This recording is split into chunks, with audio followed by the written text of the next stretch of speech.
Alright, get that there. So let's just check. So it's 15. No. It's 11, 12, 13, 14, 15, 16, 17, 18, 19, 20. Alright, so it starts at some point during that. Whew. Hey everyone. Welcome back to Celeste Speedruns.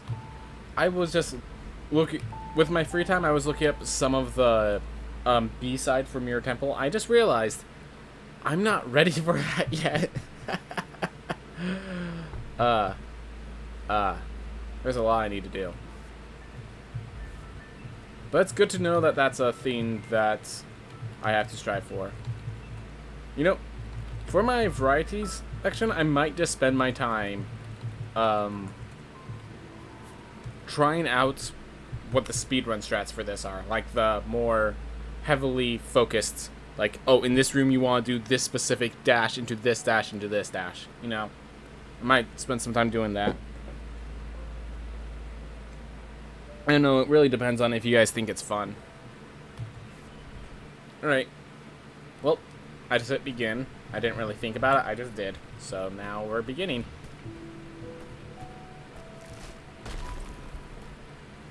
Oof.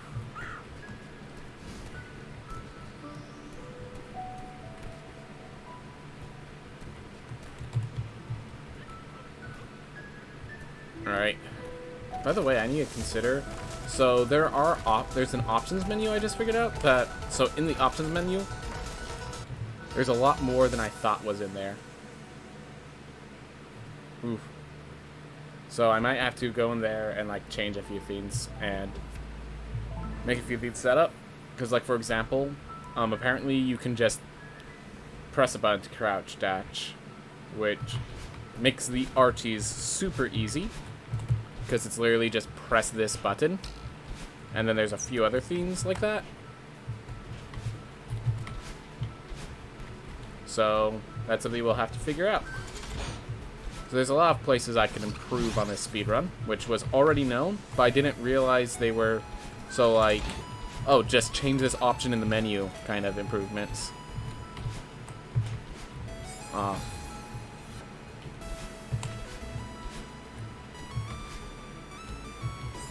What am I doing? Alright. Whatever. That was weird. Okay, whatever. Alright. Get all the rough stuff out now, while we're still starting. Oof. Ooh, didn't make it high enough. That's so surprising. That's not something I hit. Oh well.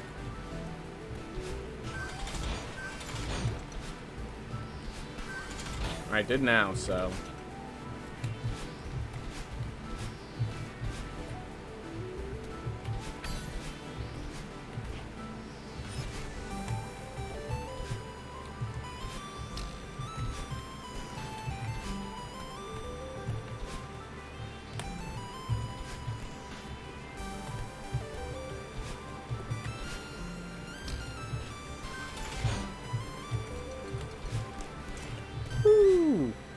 So I made some mistakes elsewhere, but that room I think was the fastest I've done that room specifically.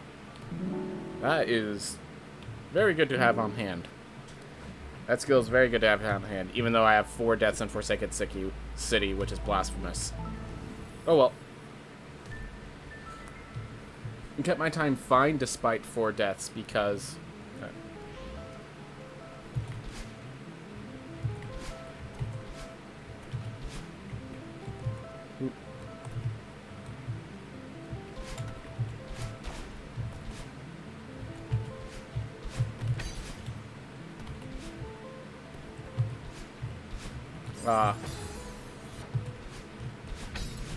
Over here. Fix that up.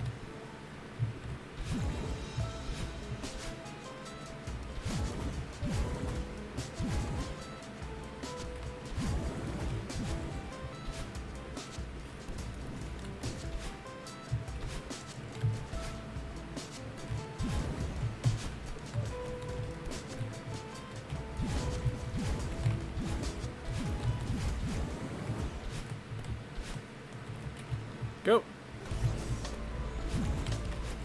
I know there's much faster routes to do this. And, like, that's the problem when I'm watching programmatic. It's like, he just goes in so deep detail of every single jump. It's, like, intimidating.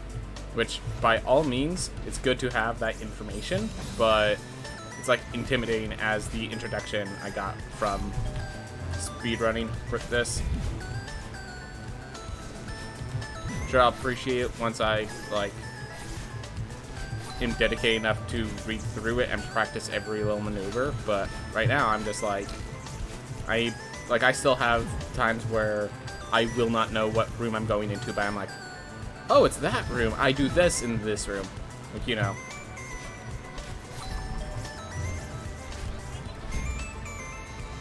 When you have that problem, you're not really worried about things like the precise inputs for this room, whether you use a hyper dash into this theme, like, and I still can't, so I think it's super dash, hyper dash, and ultra dash. I can't ultra dash yet. I just have an issue with, like, getting the diagonal. I can't ultra dash consistently. Let's use that phrase instead.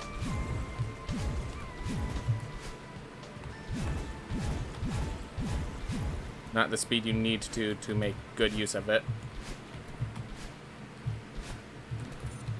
And there's like a bounce dash or something where you just like dash and then immediately jump again sort of theme. Like you immediately hit the ground and jump again. I don't have that anywhere near consistent.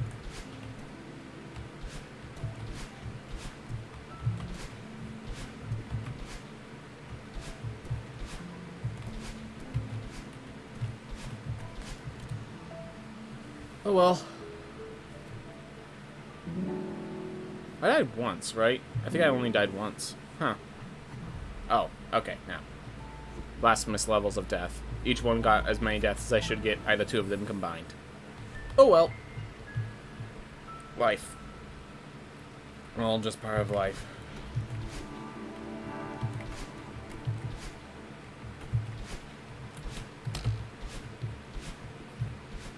Ooh.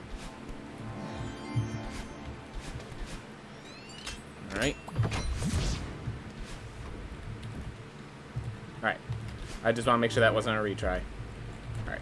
Definitely need to watch this one again. Honestly, the entirety of Celeste Resort can be rewatched with advantage. Villager Pawn is here! Glad to hear it, man. Glad to hear it.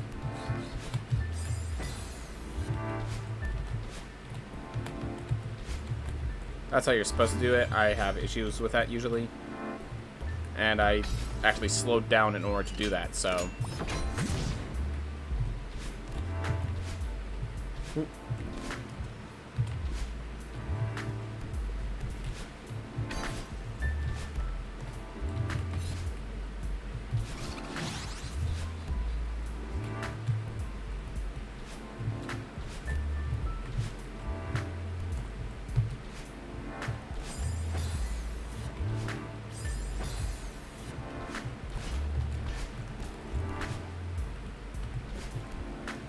Oh.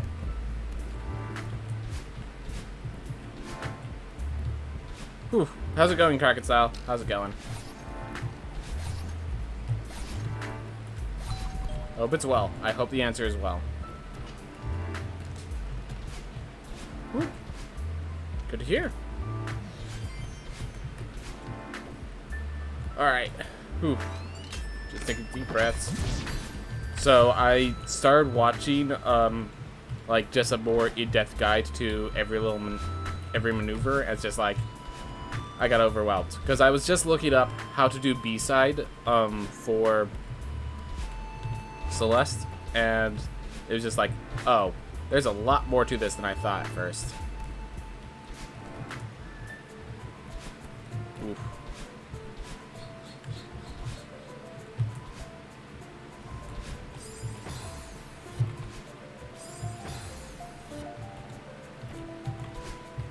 That's by far not the correct route to do, but that was all that was going through my head right now, so you do what your mind allows you to.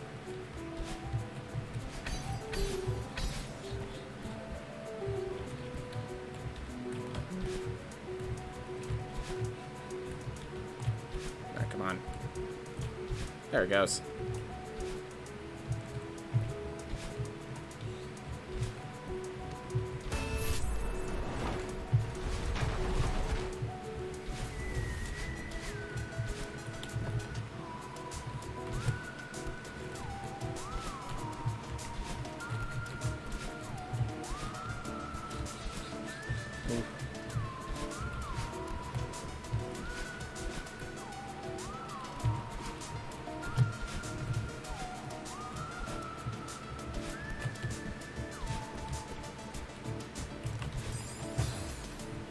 That is not usually the timing I get to that place by, so I was trying out a different route, and it ended up poorly. Probably happens when you're trying to do route while you're still, like, waking up, you know?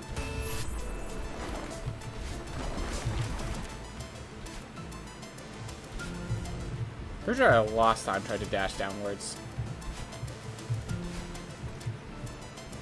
Which makes sense when you think about it a little more.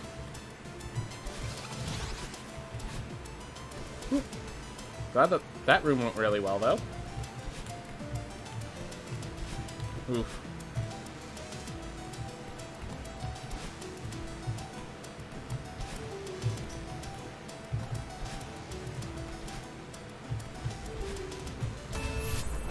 Yeah.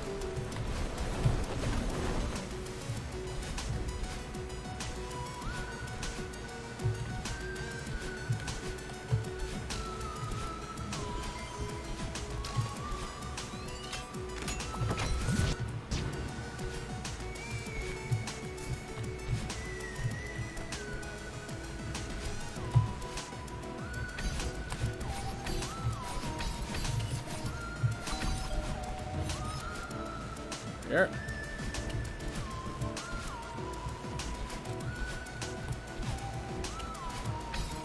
Hey Lambo Droid, how's it going? Just started up. Made a few mistakes on the first few levels, but we're gonna fix it here.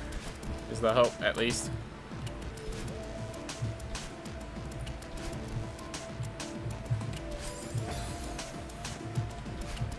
Alright, so I figured out there's actually a way to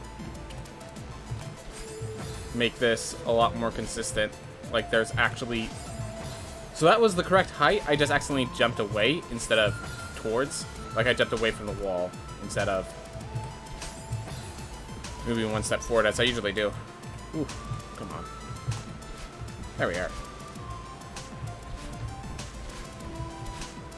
That's where acceptable there. Not preferable, but acceptable. What am I? Oh my gosh. That's gonna cost me. Because it also messes up the timings there slightly. But we managed to deal with the altered timings very well.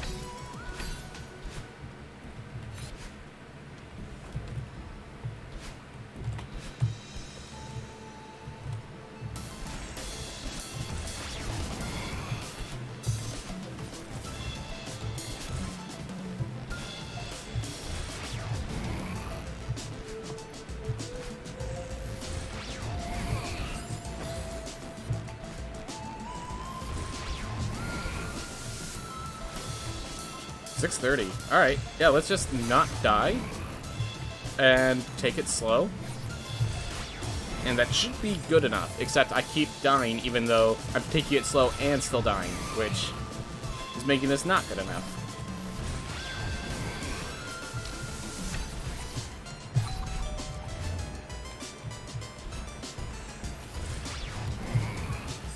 I had to drop down, which, with these little pesties, is a very bad idea.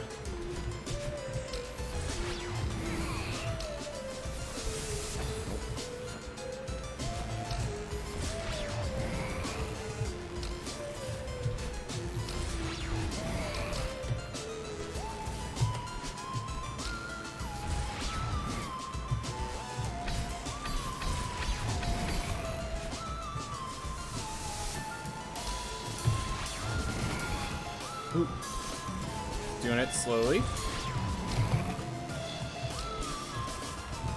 Whew.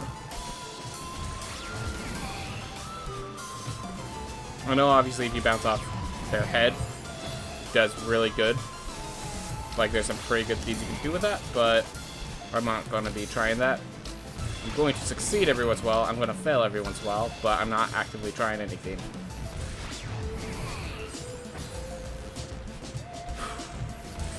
And there's another minute. We're at 8.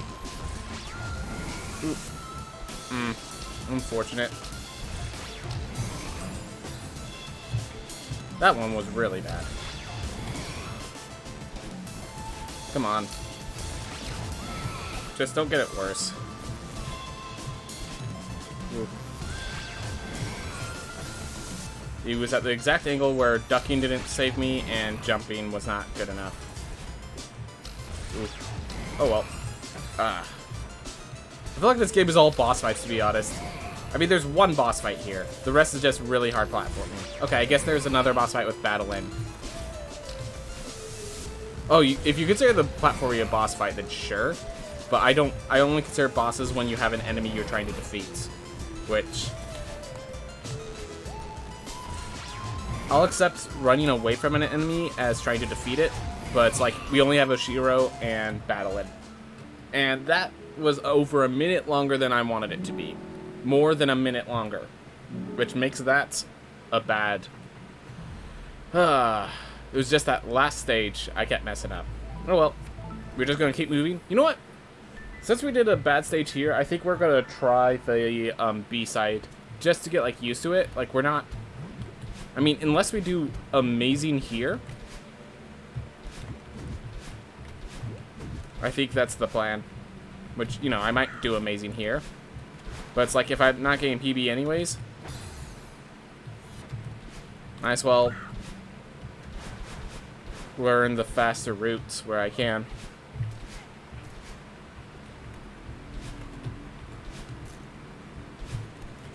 Oof. Oh my gosh.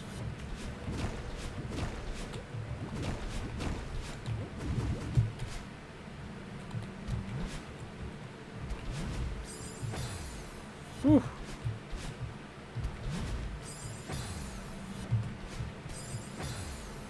I've ascended above favorite colors.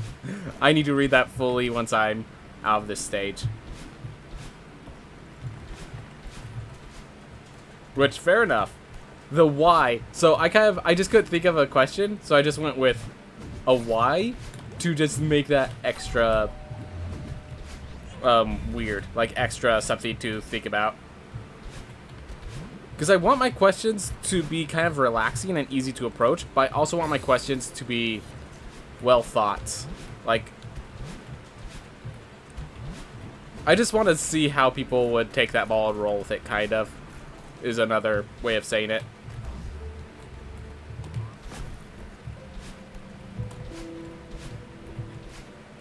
Oof.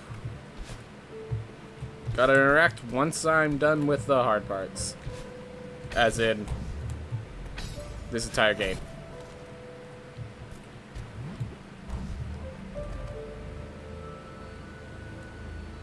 Oof.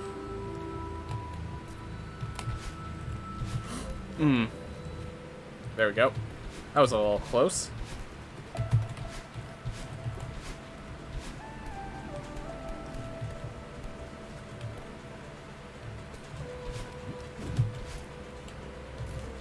Oh my gosh. Well, I'm glad you guys are having a conversation. I cannot read this at all while I'm doing this stage. I hope you guys understand. Of course you guys understand. You've seen me play this for a while. Requires focus. Requires focus.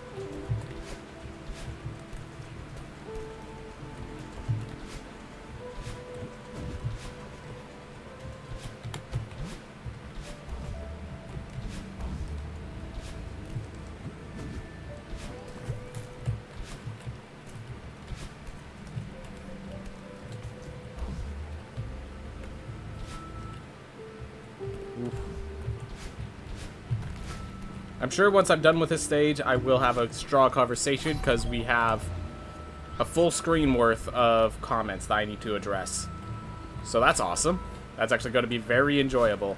Something about utopianism, which came from a favorite color, which is, you know, pretty impressive that that's what came of it. Makes me very proud of my question suddenly.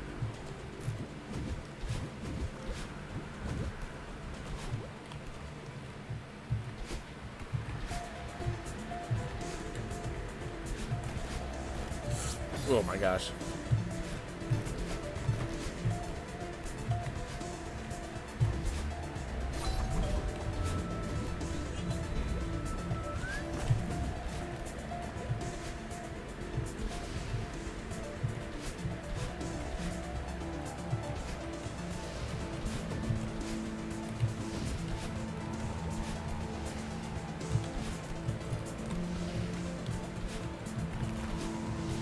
Darn snowballs, making this more complicated than it needs to be.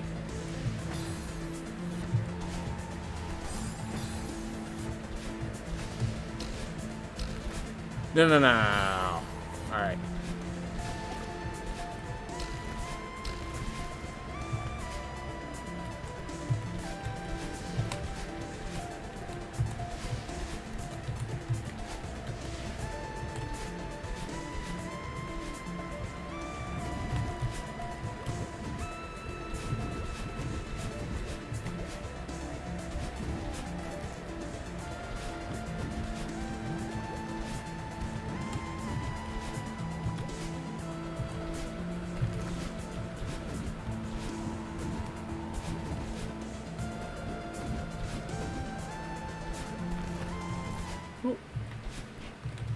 There we are. Okay.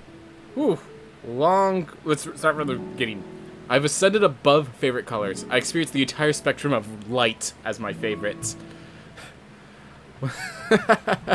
Honestly, though, how can you choose one? Yeah, no. I do want to hear about, because, like, my favorite color used to be green. Then it became... No, it used to be red. Then it became green. Then it became black, blue. At one point, it was pink, purple, white, all colors. Like... It just kind of changes depending on your feeling and mood, I feel. Good question. Alright, Kraken Style has a good question of the day. If the world repurposed you as an insect, what would you be? Oof. Utopianism debate? Mostly depends on the object, but as I said, green or blue generally. Alright. Oh. Target face misread, that's where the utopianism came in. Alright. I would be a butterfly. Are those insects? Yes. Yes, bro. Butterflies are insects. They start out as caterpillars. Just fly flower to flower and feel pretty. I heard someone say cockroach once. People don't realize cockroaches aren't as invincible as people think they are. You'd be a stick bug?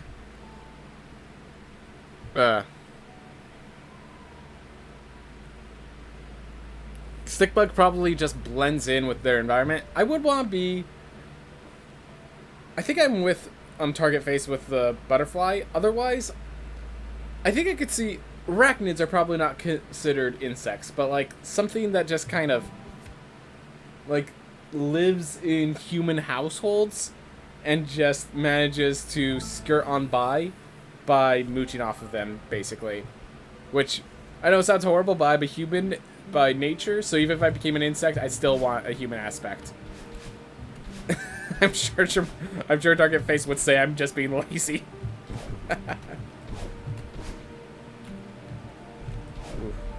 Messed that one up, but that's okay.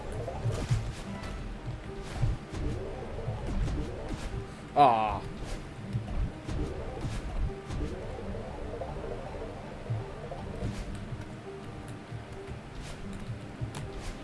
There it goes.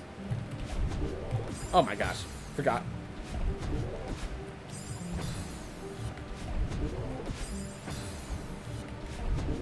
Come on. There we are. There we are. There we are. Got it working. Ah.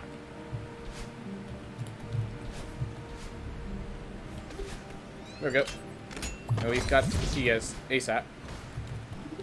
Key to the door is the main goal. Alright. So there's an extra skip here that I was shown. I want to see if I could do it. Okay, no, it was a little faster than I expected to be. So yeah, if you could keep your control, you could actually get thrown all the way through this room with that skip. But yeah, it moves pretty fast. That's a pretty fast movement. Yeah. I don't feel comfortable going into B-side still. I still don't feel comfortable going to B-side. I definitely need just off-screen practice before I do that. Oof. So we're just going to stick with A-side until that day comes. Just one day you'll see me go to B-side. It will be beautiful.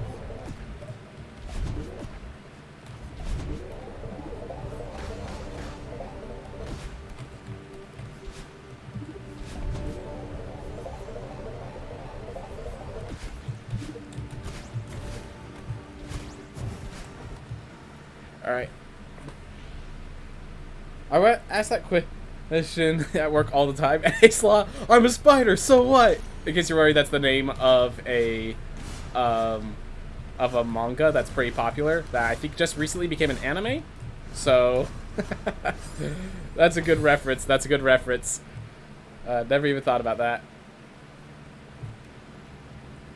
Alright. Oof.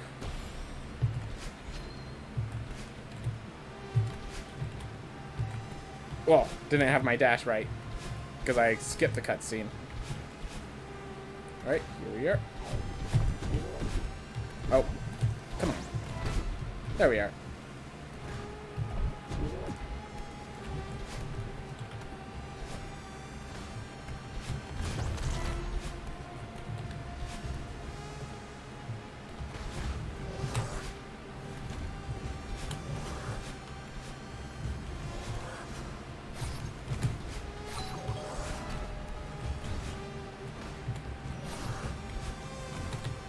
Oh my gosh. Well, I'm not dead, so I can keep trying. Definitely was an unfortunate routing, though. There we go.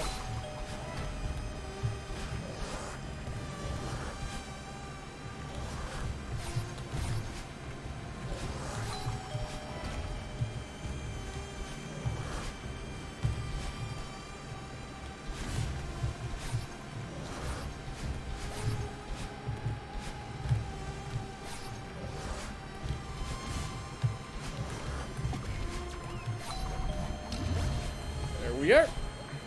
Got it covered.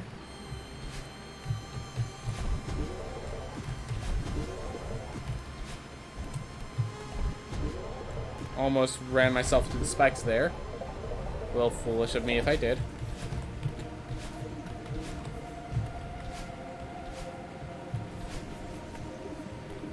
Alright, simple enough.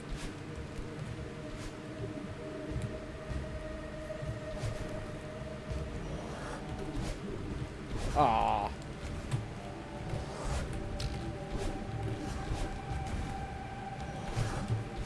There we go. My dog keeps jumping in and out of my room, just depending on if they want to be here. So, just heard them climb up to my bed. Good for them. Good for my doggo. No! Okay, I'm just going to retry this room. So yeah, I'm just supposed to stay up here. Let that thing break it, because in that is the thing I needed to get through this door. Alright. Whoop.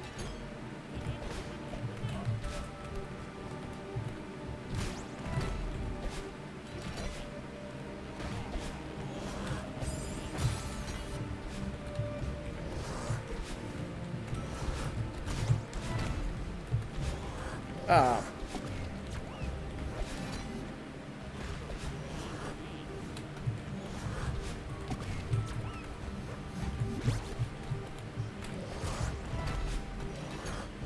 Yep.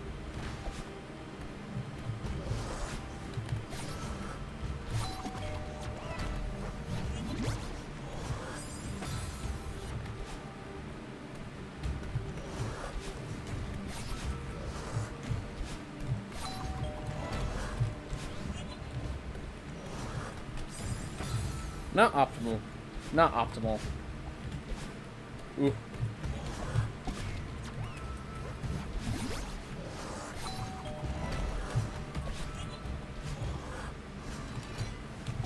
There we are. Got rid of that guy. Okay, hold up. There's like hopefully that's just a hair. It felt like some sort of bug literally crawled towards my eye. Like it was way too... It felt way too thick to actually be just a hair. Ooh. Spiders are chill? Yeah, they are. I have a bunch of spiders in my room just to eat up the bugs that I don't want to deal with. Ooh. Spiders are good pets. I mean, not as good as dogs or anything like that, but if you have to choose an insect to be a pet, spiders are a good choice. Listen, I get that you don't like it over there, but we gotta talk about this. Theo, you gotta actually go in where you need to go. Alright.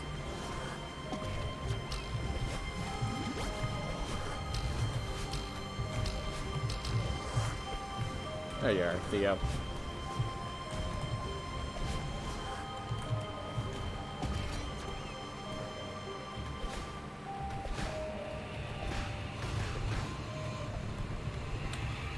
No! I hate when it falls in the crevice like that.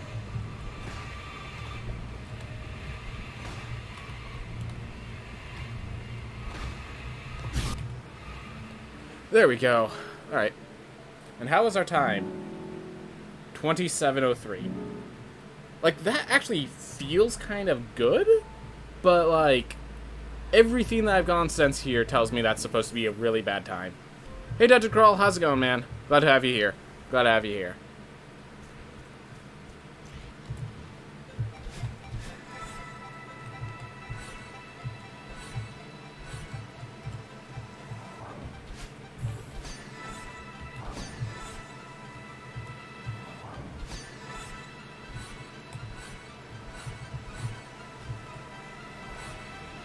Ooh.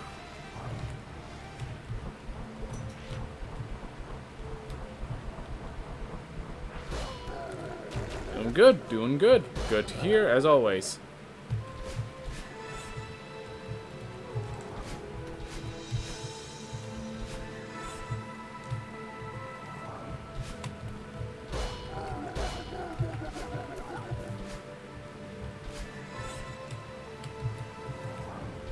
Ooh. Ooh.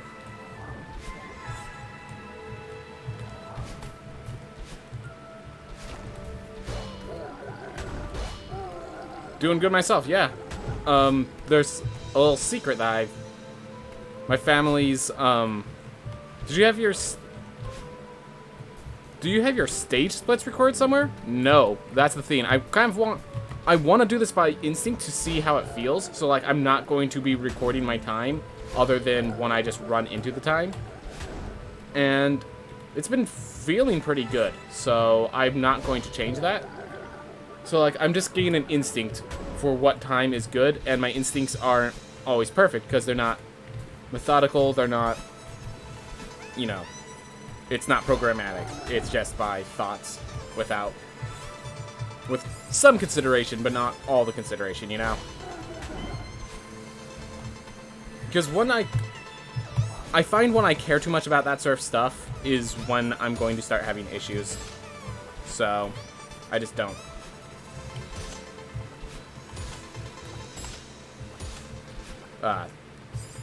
Okay. Plan B. Let's see how this is for time. That's actually really good. Just ignore those guys entirely. Do you even think that might be the faster route? I mean, they give you these springs, which launch you, and who have thought that the fastest route is literally to not interact with them at all?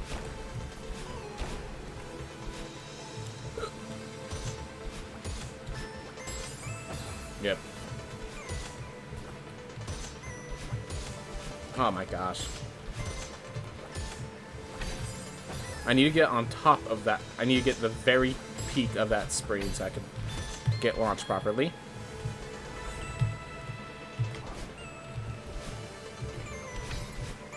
Whew.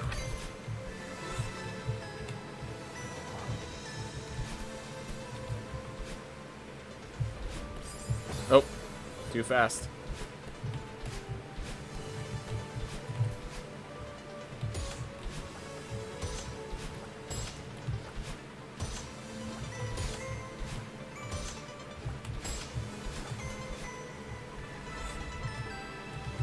Yeah, just like figuring out how these rooms connect is definitely a theme that I should know by now. With how many times I've done this, I should definitely know which room leads to which room, and therefore how to enter properly. The fact is, I don't. Not completely, at least. Definitely get surprised every once in a while. And the surprise is reflected by my skill in that room.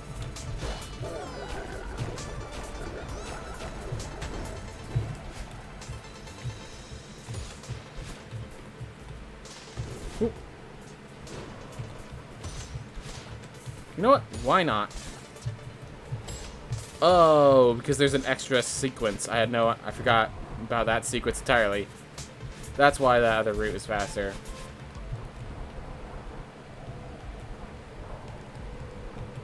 Whew. But for sure I killed myself there.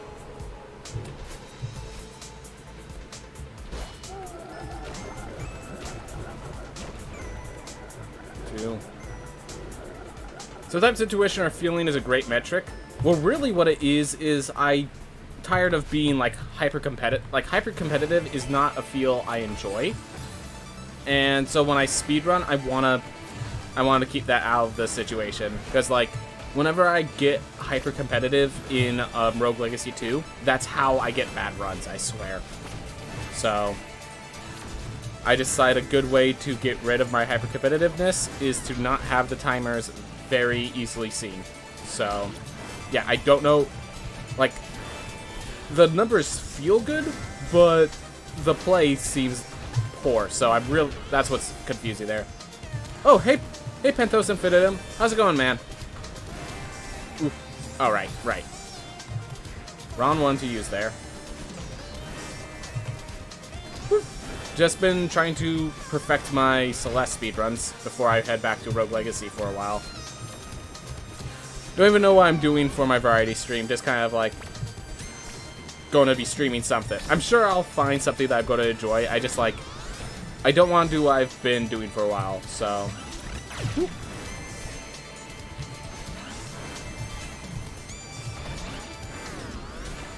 Good, just watch your devs react one over on IGN. Dude, yeah. So, you know what's funny? By the time that was even released on IGN, it like hadn't been world record for like several weeks, if not almost a month. Like, I had a better time, someone had beaten me on it, it was just kind of hilarious, but it was still a fun run, and I'm glad I chose that one, because like the record had just like certain things that just are either not fun to explain or like random luck elements that aren't very good to watch comparatively. You know, it was a fun watch, and it is a good first run. Just like that moment where I just die of all...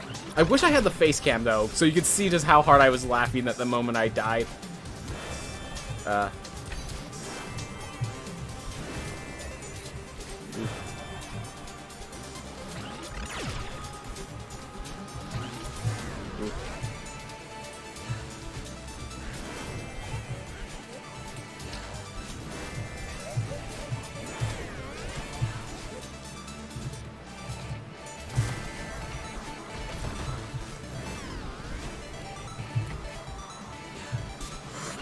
Aw, didn't make it.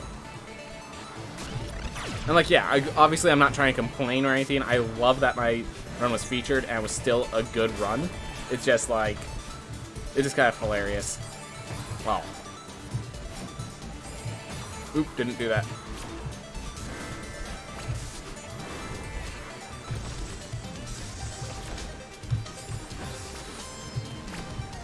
Let's get this proper. Let's get this proper. Well, it's just like I keep messing up one little step and it messes up. And apparently I'll take care of that later. Oh my gosh, I climbed up when I needed to jump, so I was stuck in the climbing animation. Gosh. Just gotta finish this one, and then I can read and take care of all of that. I mean, it's a game... Oh yeah, it's a game still in active development. Yep. And they've already added another boss. They've already added a bunch of additional things. Speaking of which, because of the Pizza Monday update, I kind of have to go set a new PB. Set a new time. You know? Because I haven't run since the recent update.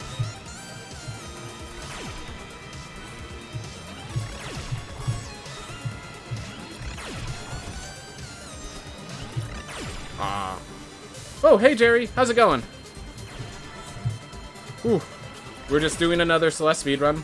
This run seems to be going up, so it's like, it's weird. Now it's going slow. Just had to like think about it a little bit, look at my times. I think that I've made enough mistakes that it's just kind of a chill run at this point, because I don't reset my runs, and I think it's doing poor enough that I have to just focus on that. Obviously, you don't speedrun unless you enjoy the game, so I'm just eking out the enjoyment right now.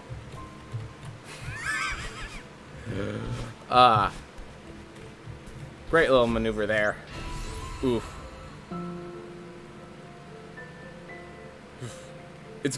Yeah. When you brained yourself on the vines was a fantastic moment. Do you stream on YouTube as well? Yes, I multi-stream to Twitch and YouTube whenever possible. Alright. So, just checking. Alright. It does seem like it's... Basically what was informed is that my dad has taken care of an issue that is an issue I need to deal with. No intention of gain affiliate. Correct. I need to have a FAQ section where I explain all of this. But yeah, I do not have the intention of gain affiliates. If I get the rank of partner, I might do that there. But affiliate C itself is... Like, it's just... Like, you give up a lot of... How do I explain this? You cannot multi-stream as per the affiliate C contract. And when you're at the stage where you would be, where you unlock affiliate C, what you need to focus on is growth, not making money, you know? So, like, when you're at partner, maybe you could start focusing on making money. Maybe that now it's worth. But until then, you need to focus on growth. And the best way to grow is to have feeds like, you know, multi-stream on YouTube. And, yeah. So I legally cannot multi-stream on YouTube while being an affiliate. So, yeah, we're not being an affiliate. That was really poor on my part, but we managed.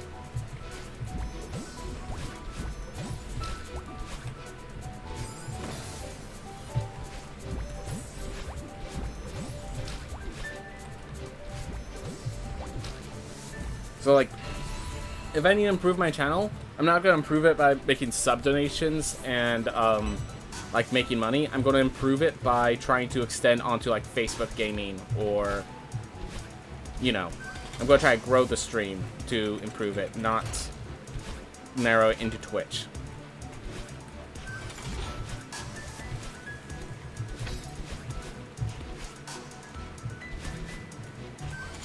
Sorry for asking. Yeah, don't worry about asking at all. Don't you worry about asking at all. I actually like talking about difficult subjects. I just feel awkward adding them as, like, questions of the day and stuff. So, like, if I could, I'd have, like, a philosophical debate as my question of the day. I just think it would just add too many bad vibes, you know? Like, I'd be interested in that discussion. I just don't think many others could say their piece without having their biases kick into the discussion in a way that ends up not entertaining for those involved. Ooh. That actually gives me something to think about. Alright, so yeah, if you go to YouTube, I would recommend a channel called Devin Nash. The guy actually is like, he's a businessman. Like, his full-time job is running a business that does like data analytics for places like Twitch, or for example. But he also does some streaming, and he has a whole video called "Why You Should Not Be an Affiliate," and he explains basically what is entailed in the contract. And I made it through, but died on the other side. That's rare. But yeah, Devin Nash's Why You Shouldn't Become Affiliate is what I would recommend. It's what I'd base mine off of, but, you know, he's assuming you're trying to grow your channel to, you know, a career, and not everyone is. I made a mistake, so I just had to fix it there. And there my dash extended further than I expected it to. Oh well, I should know these things by now. I've tried that move several times, I've died every single one of them. Anyways, yeah, time's pretty poor, so I could focus on talking while running because I'm not getting PB here.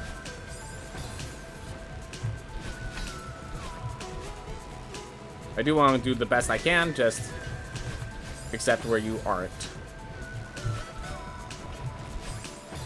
I wonder.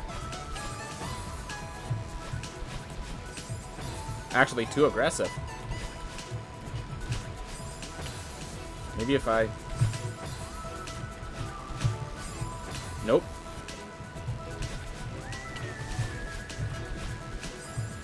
Wow. Wow.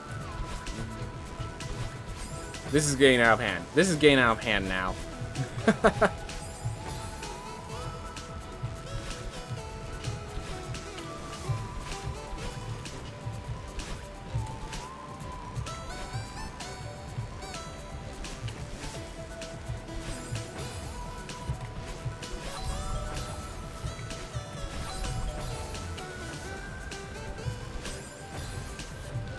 My gosh. It's a good thing that this run was dead before I got here, because if this happened on a run that I felt was live, I would be in physical pain at this point. Like, the emotional pain would become physical at this point. On those last two rooms. Okay, the last one wasn't as bad, but... Oh, ran out of stamina. But still, that was disgusting. Oh, this room.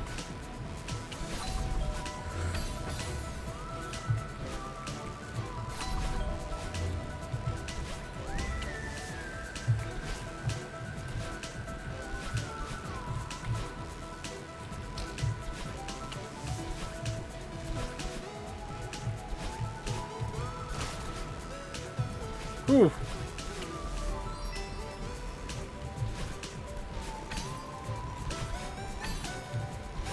We are. Oh, made a mistake, but I could recover it.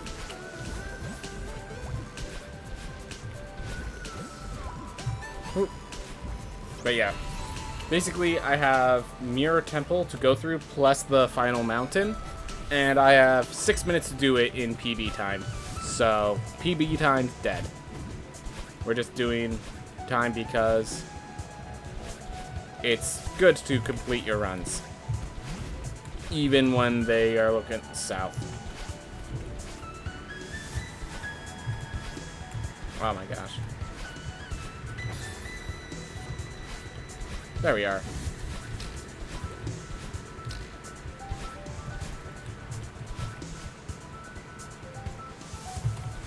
Do you feel like you're getting decent additional exposure to YouTube? Yes, I have plenty of followers now that have only found me because of YouTube.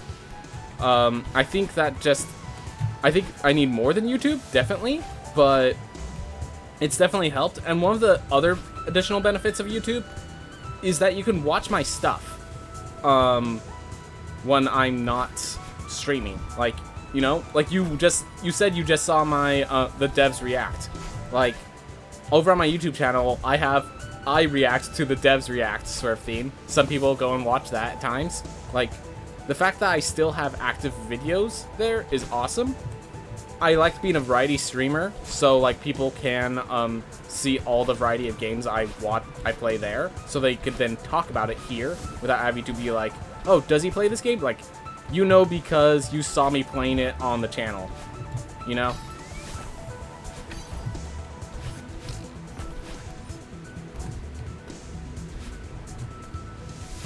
But yeah, dude, I'd love to continue this discussion. I'm assuming you're considering affiliate C and stuff yourself, so this is why it's worth noting.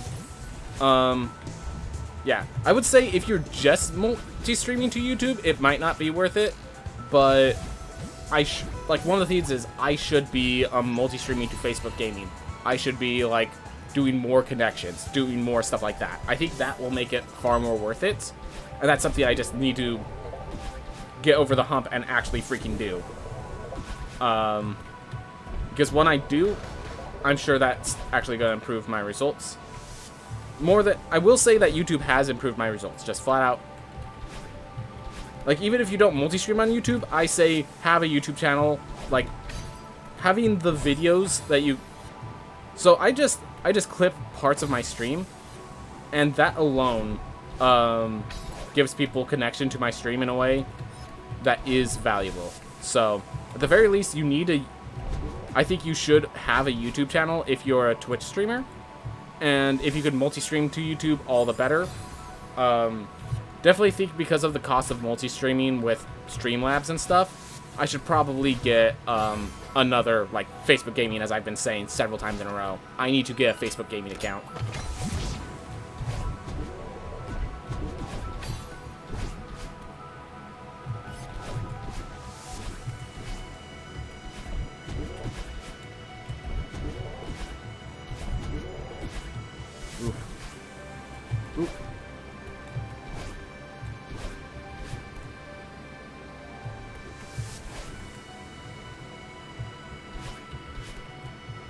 Darn it. Just die when I make a mistake. Don't try to... That's not one I can recover when you don't have a dash.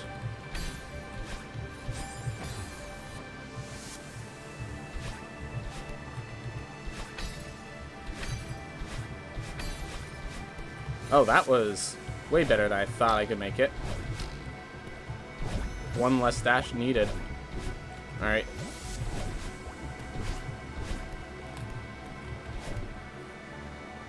For it.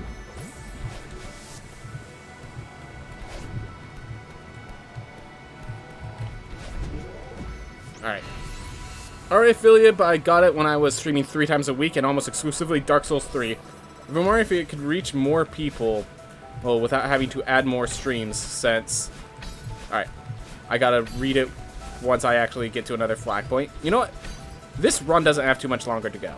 Once I'm done with a run, we could jump into a deep dive discussion. Oh, and Jerry, what do I think of the Nintendo Switch OLED model? Given how many people have hyped out the new Switch, I was expecting more. Like, I'm not disappointed in the OLED. I was expecting more. It just looks like a bigger Switch. And... by all means, that is useful for a lot of people. Like, I'm going to get the OLED, mostly because we need a Switch. Like, so the Switch belongs to my bro. So, he's awesome dude and lets us use it. But when my bro moves out, which he does from time to time, because, you know, life, I'm going to need a Switch of my own, so I'm going to get the OLED. But I'm not like, oh man, the OLED has so many good features. It's just, it's a better Switch. And that's really it. I was expecting a lot more with how many people hyped up the model. Which, I mean, like, if I just heard it randomly, I'm like, oh, cool.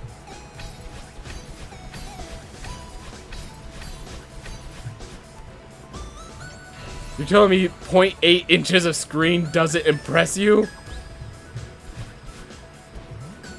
Oh, the Ethernet cable will help you with internet stuff. Yeah, okay. So the Ethernet cable is definitely nice. Forgot about the Ethernet cable.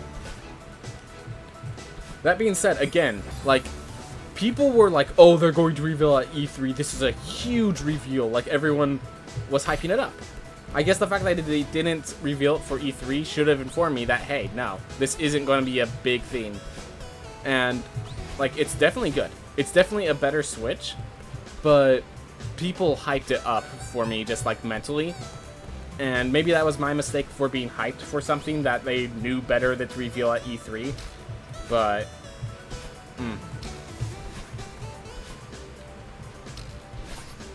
So yeah, like, the OLED, it's like, it's a theme. I'm not like, oh my gosh, have you guys heard about the OLED? I'm not like, oh god, the OLED. I'm just like, oh yeah, the OLED is a thing. And it's just, you know, it's a thing. Like, hey, good stride, good movement forward, but like, not such a movement that needs to be talked about for a long period of time. That's really my opinion. I'm sure other people will challenge me. I think people thought there would be graphical and RAM improvements. Yeah, that sounds about right. Yeah, no, I think we talked about this, that we were thinking, like, one of the things that I was excited for, that I was, like, hoping to hear, is, having them embrace that the Switch was their portable console, because they're basically discontinuing the 3DS. They stopped making games for it. So I'm like, what if I really wanted the reveal to be that the Switch is now their portable console, and then they were going to reveal just a huge, this is their new mainline console that you have to have a proper TV and all that stuff for. Like, that's why I was hyped about. And the OLED is just Switch Plus. It's not Switch Plus Plus. It's not new Switch Plus Plus. It's just Switch Plus. Which, by all means, Switch Plus is better than Switch. But it's still just Switch Plus. Whew.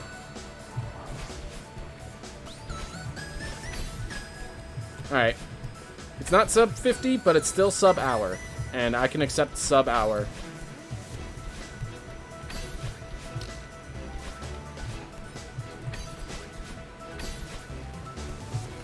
I mean, I'm saying that because I'm used to Rogue Legacy, where times can vary wildly, but in Celeste, times really don't vary that much. This is actually, you know, this is probably considered a really bad run in Celeste, in games where the variance isn't as big. Huh. I don't know. I'll figure it out. Alright. So let's go to Penthos Infinited's comments. I'm already affiliated, but I got it because I was streaming Dark Souls 3 times a week. Now, I believe Penthos only streams on Tuesday, and it's whatever game he's playing, which in this case is Rogue Legacy 2 currently. You've been wondering if you can reach more people without having to add more streams, since I just don't have the time in my schedule anymore. Yes. So the first answer is that yes, you will be reaching more people. If the goal is just reaching more people... So I will say this, because the Dark Souls series is so popular, and a consistent schedule of 3 times a week is so, like, you know, that's 3 times the scheduling. I would say yes, it will definitely help you reach more people, just maybe, like, not to the degree of you used to be getting with Dark Souls 3 times a week and all that. You'll still get more people, it will still end well for you. I still would, if you can, I would recommend it. It's the question of, like, because the thing is, if you don't have time to stream 3 times, like, obviously, the time to stream 3 times a week is very different than the time to just clip videos and add them to YouTube. But it takes time to, like, add thumbnails and stuff to make things for YouTube. 106 deaths. Ew. But yeah, it takes time to clip feeds and add them to YouTube. So that's, I would say YouTube is best. How do I explain this? YouTube will not recommend your channel until it's, like, actually a channel. If you only stream YouTube, I would say it's not worth it. If you already are, like, making videos, like, doing stuff on Twitch and then making them into videos for YouTube, I would say that's fantastic. That's what I'm doing currently. That's what I would recommend. If you're not making videos at all, then keep in mind you're starting from 0 in YouTube. And the difference between YouTube and Twitch is, while YouTube is much better at recommending feeds, it's good at recommending things of people that are already good. So if you're doing something that someone else is already doing, that other person is going to be recommended first. Which I guess is no different than Twitch, really, but yeah. live streams proliferate to other social medias, spend more time editing videos and on screen feeds like logos and such. Exactly. If you want to grow your stream, and that's one of the weirdest things to learn. The weirdest thing to learn is that if you want to grow, so I've actually been doing a thing where I do 2 weeks of streaming and then I take a week off. And that week off, I'm supposed to, if you just do it consistently, that is the easiest least effort way to do it. I will say consistent streaming isn't exactly easy, but if you're just like, oh yeah, we're just playing a game today, like definitely. But as I was saying, I'm trying to do 2 weeks of streaming, 1 week away from streaming, and the intent for that is that week away from streaming, I can focus on making my stream better, making my stream more approachable, like, or just like, get my YouTube videos consistent. So like a thing worth noting is once I get the thumbnails ready, I will have YouTube videos that I can release until like the beginning of August. Like that's a thing. I have like my YouTube videos, I already have all the YouTube videos for the rest of the week, and during that week break, I intend to make enough thumbnails to get me to August 1st. So I'm going to have, I have a buttload of videos, and all of those videos are made from me highlighting and clipping my Twitch streams.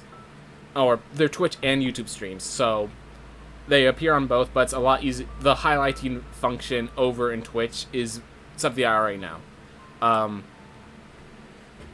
But yeah, definitely grow. That is one. You want to make sure, because you can't, because here's one of the things, Penthos, because you cannot stream very often, you need to make sure that your best stuff is available whenever your viewers are available. And YouTube is the best for that.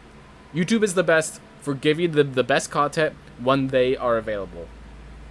If you stream once a week, I think you need to have a YouTube channel if you want to make sure you grow. And then from there, once you make the YouTube channel, you're already affiliated, so I would say just focus on the YouTube channel and let your affiliate see. Maybe have a video that you pop up.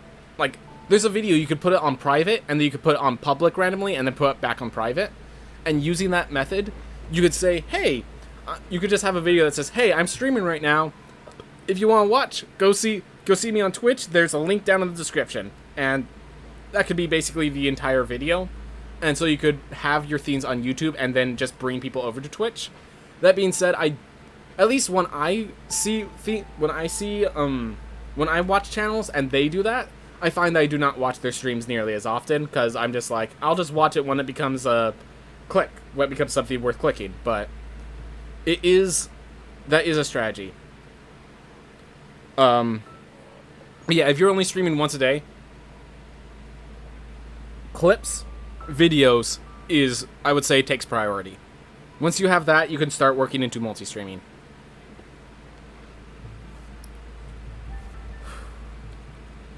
Thanks so much for taking the time into this. This is great advice. Glad to hear it, man. And, like, I'm not even the best for this advice.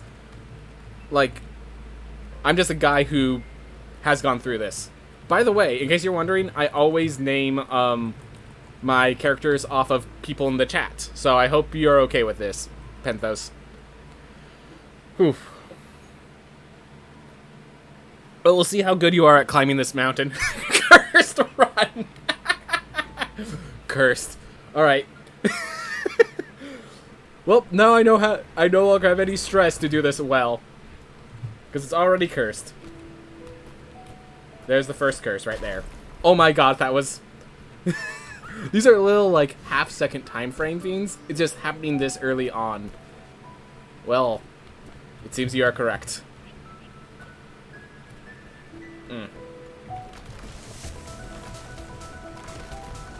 Well, we'll see how cursed it is as we get a PB with this.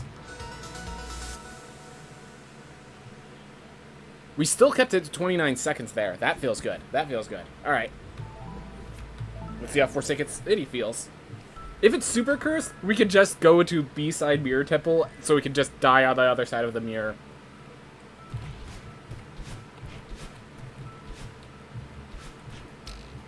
Ooh. Ooh. I always feel like I'm not gonna make it because it makes it by like half an inch. Ooh. Just the little things, but no deaths as far as I could tell. I might have died, I just not remembered it because I blocked it from my memory. Okay, that one I remember. That one I also remember. Oof.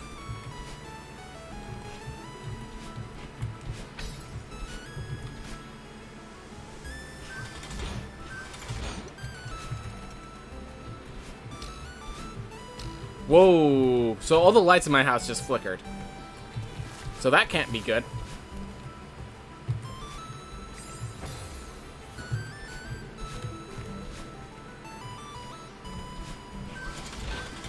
Oof.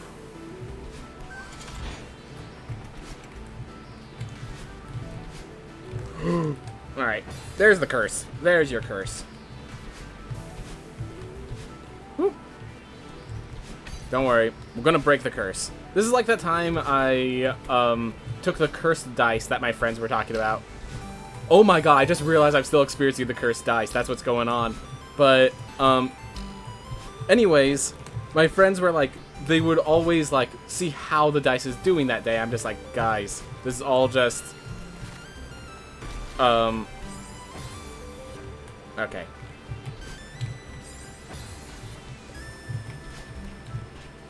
You bought Celeste on your Switch? Nice. I am not doing so well. It seems like that curse has an effect on me.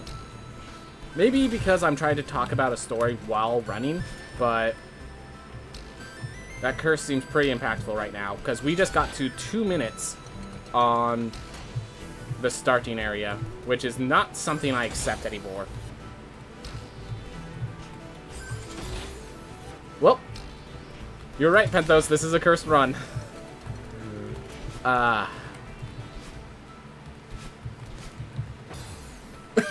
It didn't even... Oh my gosh. Oh my gosh.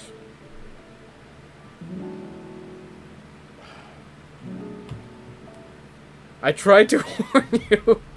10 deaths in Forsaken City. 10 deaths in the starting area. Bash it to the temple. Alright, got it. Oh man. But yeah, there's always a thing where it's like, whenever people are like, not conspiracy, but, good luck, like bad juju style, think, like, for example, when I play D&D, people would, I know people that would, like, always roll all of their dice sets first to see which ones are, like, not up for today. Like, if they rolled a bad roll, and, like, one time, they would just, like, not use that die set for the entire day. And I remember I just was getting annoyed by this, so I'm like, you know what? Give me that dice. I will show you that this is all just variants, and it's not actually the dice themselves. And I proceeded to roll 4 natural ones in a row with that pair of dice. So, not my best idea. Not my best idea. I still don't believe those dice were cursed. I still believe that it might have been weighted accidentally just through the effects of, you know, general heating of plastic objects, but definitely did not feel good rolling 4 natural ones after telling them everyone that it's just variants. Like, don't need to worry about like cursed dice or anything, guys.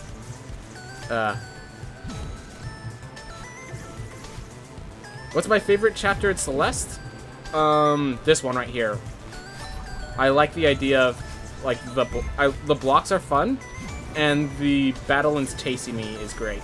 It is, like, a great little theme that, like, pushes you to go faster, and, like, consider your actions for when you have to, double back to them. So yeah, this is my favorite chapter right here. Followed by the summit, just because the summit is the culmination of everything that you've gone up to this point.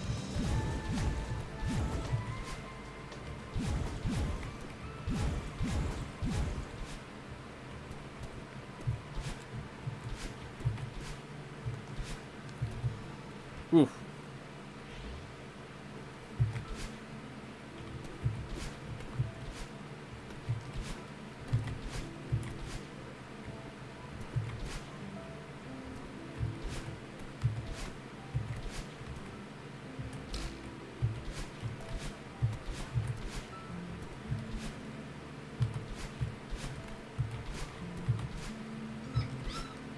Oof.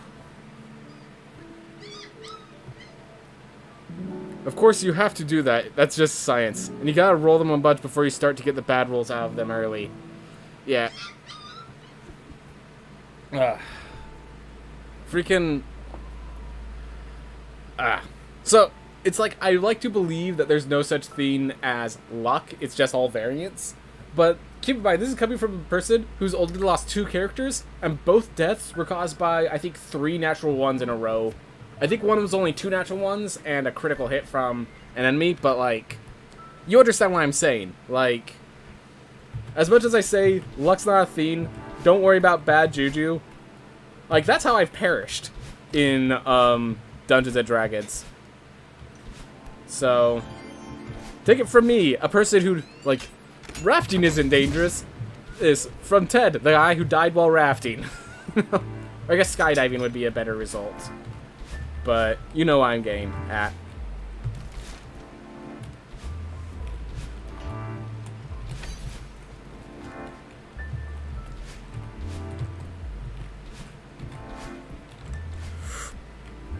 Went a little too fast, lost control.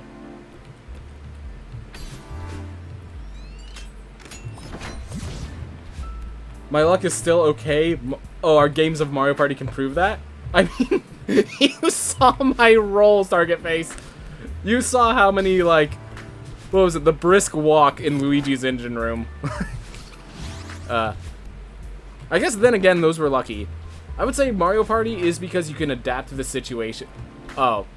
Now I'm thinking back, I realize what you're saying, that there were some cases where the misfortune was on someone else's end. I get it. Oof. The run's only dead if you let it die. I'm gonna keep fighting for it, so...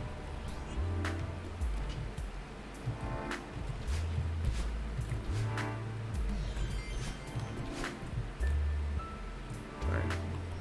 Oh, luck is a skill. Right. Right. Because, yeah, you can... Fair enough. And I know Target Face here is quite skilled in luck.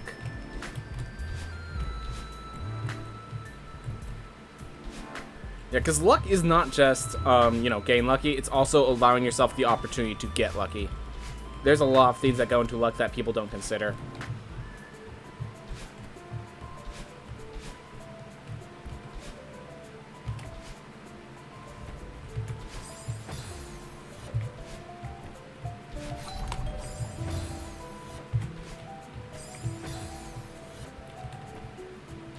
This is the absolute slowest route. But it's the route that has me not die, so I say as I die. Twice. Okay, come on.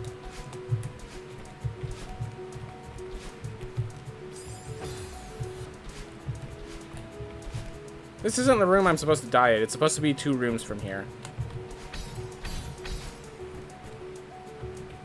And only because I missed the spike jump.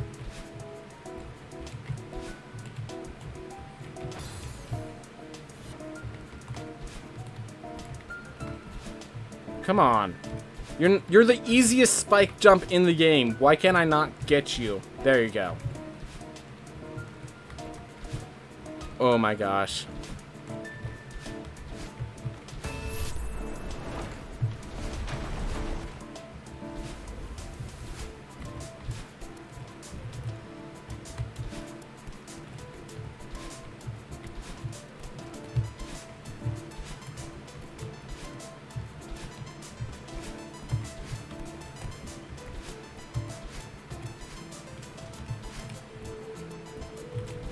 Come on. Well, it's like this is just aggressively casual, like this run right now. Like a lot of the speedrun strats, I'm just foregoing to do it the way that this stage is intended to be done.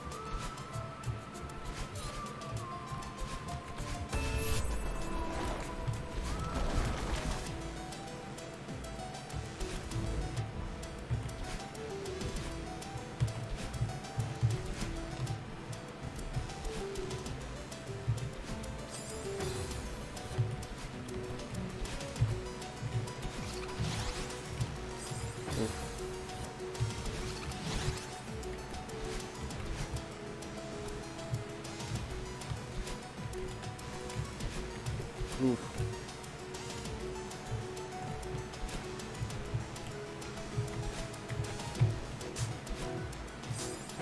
That was my mistake. I knew that they were coming back, and I didn't bother to change my trajectory.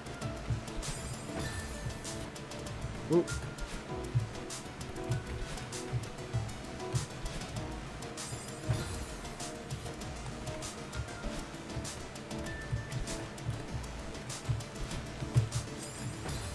Try and do a few things. Yeah, we're just gonna wait that out real fast.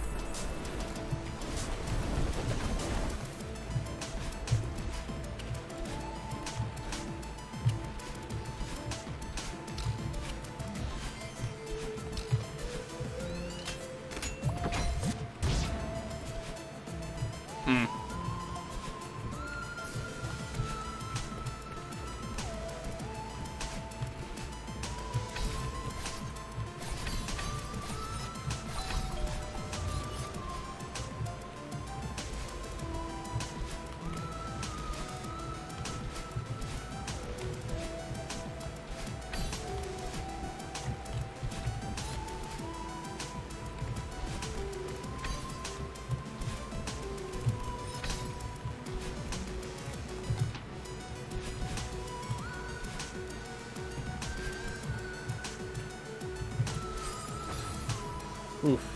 Alright.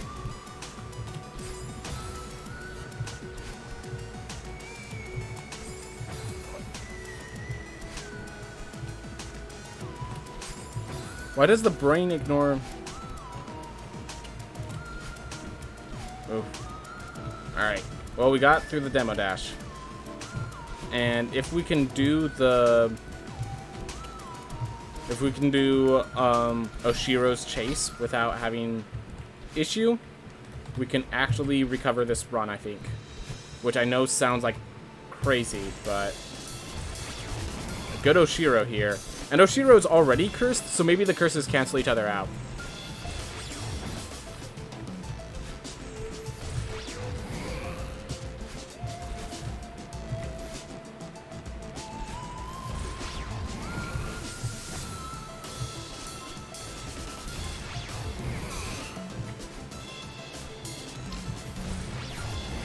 So yeah, if I could beat this in less than a minute here.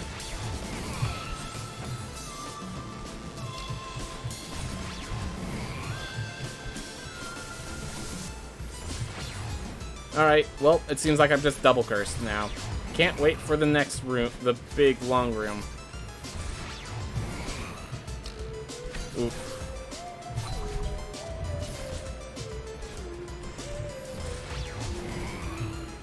Having an openness to things that will improve your life situations? Yeah.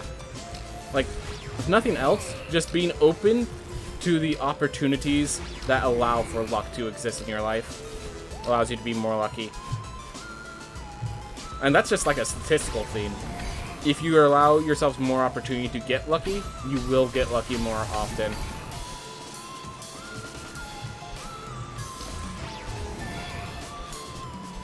Oof.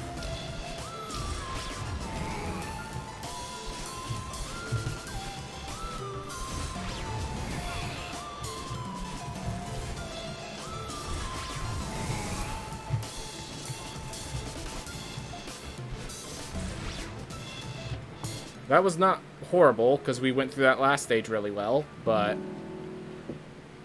Oof.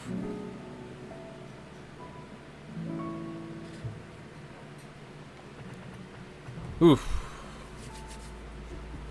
Alright. Let's break this curse. Golden Ridge. Banish away this curse with your Midas Touch, which is also a curse. I understand, but... Look, we're desperate and, like, it's one of those things where it can't get any worse, so just do it. You know? Why not? By the end of this, we'll have a Hexblade Warlock in worst case scenario.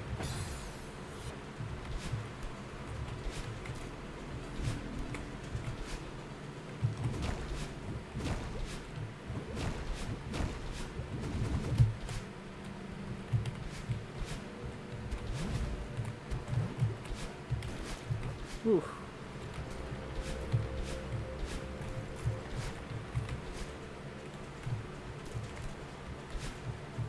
Oh my gosh. So I don't have this on my controller yet, but I have a button that is grounded dashes. It's basically my demo button, except it's not, it's better than my demo button because it's not finagled. It's actually using, I had no idea that there was just a thing in the menu that allows you to, that's called, basically the demo dash button, it's just called the crouching dash. And it's just not assigned to any keys when you start.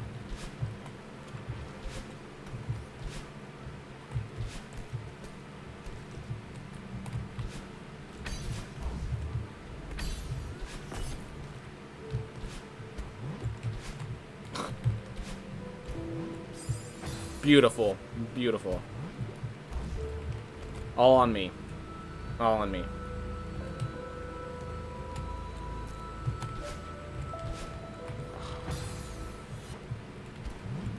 Getting close.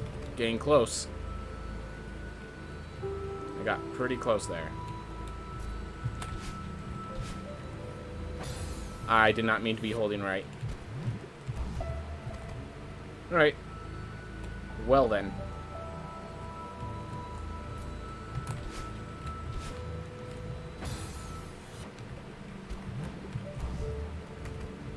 Oof. Oh well.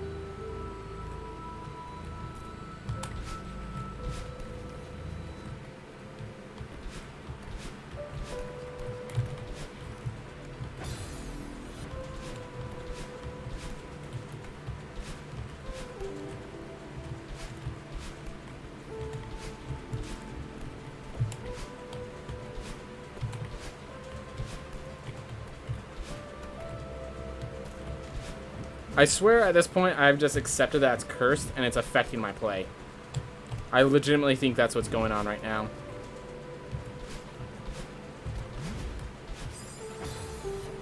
I have no other explanation for this, and I refuse the simple explanation that's just cursed, bro.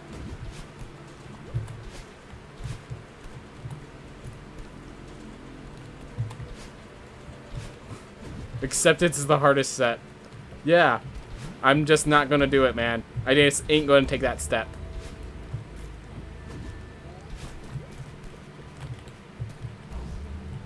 You're correct, it is a hard step. I'm just not even gonna bother trying.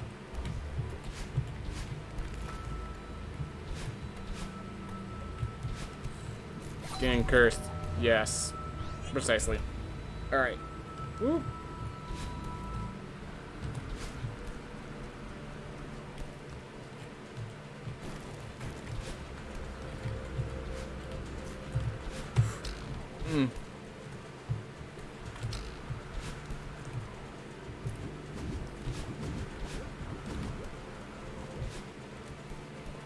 Woo! Got close to those spikes there.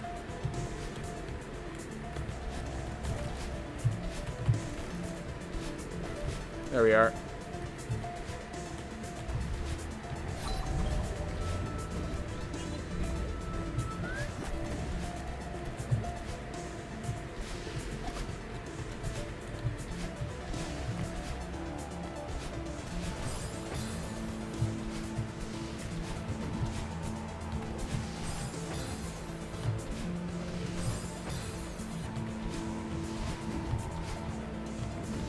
Oof.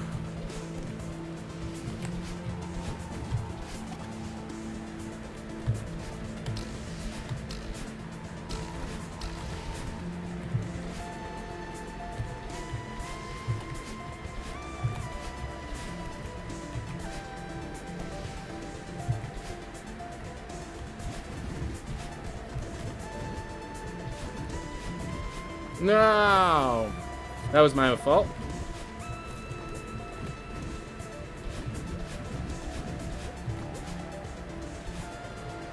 Also my fault.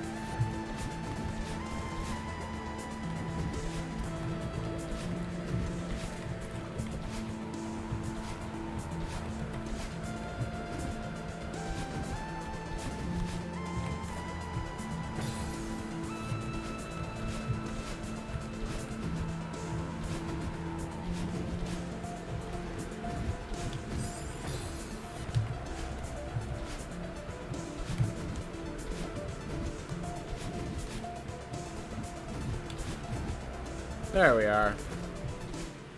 Gosh, we're nearly at 20 minutes right here. You got to go to bed, Jerry? Alright, get some rest, Jerry. Have a nice day, man. Have a nice night. Whatever it is you got to do.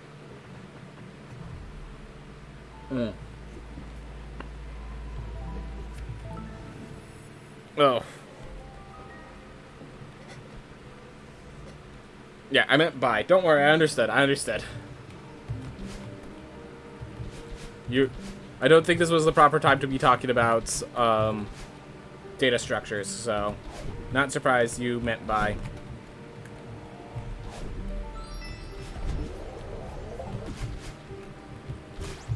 Beautiful. Alright, so if I can time it. I timed it. I just messed up the other half. You know, the half that I do every time.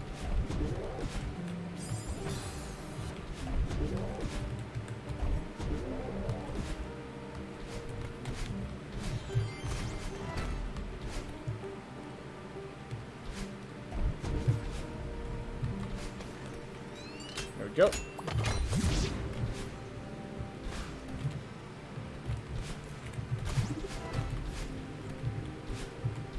Alright, let's try the insane strat again.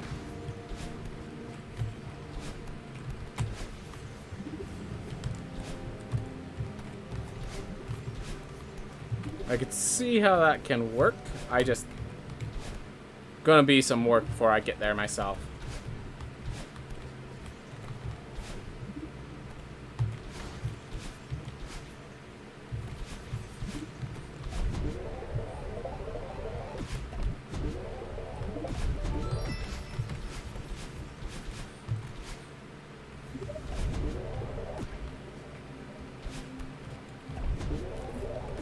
Oh my gosh. I was trying to itch my hand. I'm not sure if you noticed that I was itching my chin using my hand that's on the keyboard by just bringing my head down. Not the best strat, not the best strat. Node graphs are my favorite data structure, though a balanced binary search tree is close second. Fair enough. Oof. I remember we were, when I was taking intro to programming, we were talking about different sort methods.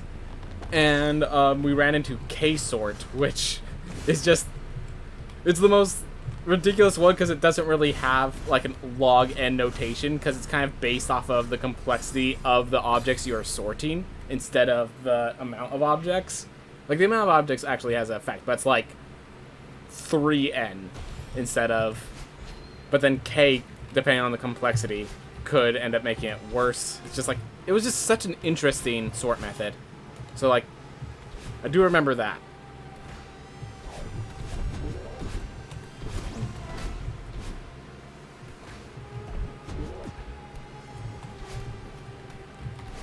Bogosort!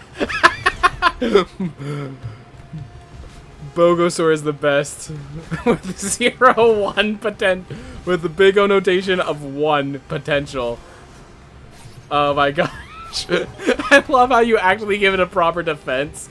It has a potential, well, best case scenario of 1.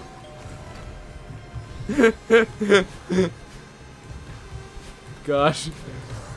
This program runs on faith alone. How do... Oh, it can't run on faith. It uses Bogosort.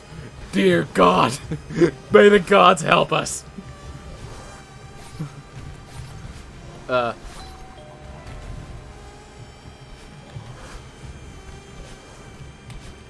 So for people that don't know, Bogosort is literally a sort method where you take every object, randomize its position, and then just after it's randomized, check if it's the correct position. So it's just hilarious. Big annotation of 1. Oh my god, that's great. You need to go dungeon crawl? Alright. Good luck, dungeon crawl. Have a fun time. Do well. Enjoy yourself. Whatever other phrase you need to be happy and enjoy life. Because that's really the goal of all of this. At least I'm pretty sure that's the goal of all of this. You're also trying to improve yourself, but that's also to just make your life enjoyable. Ooh. Alright.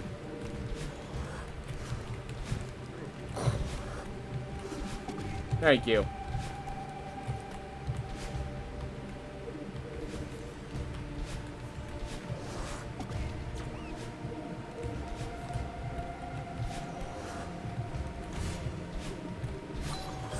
Oop.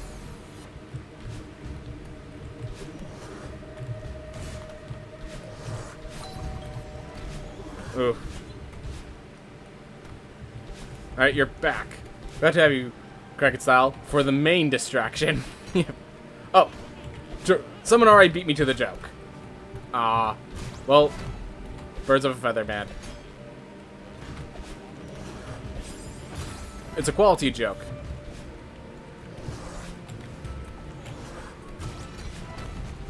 Alright. You actually have to bring you. We hang out too much. It's almost as if we share the same sort of comic genius.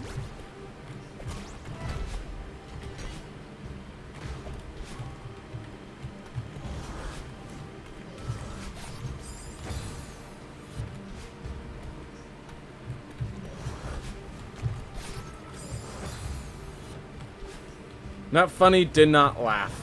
Well, that's unfortunate for you. Because it was a great joke, and you failed to see it.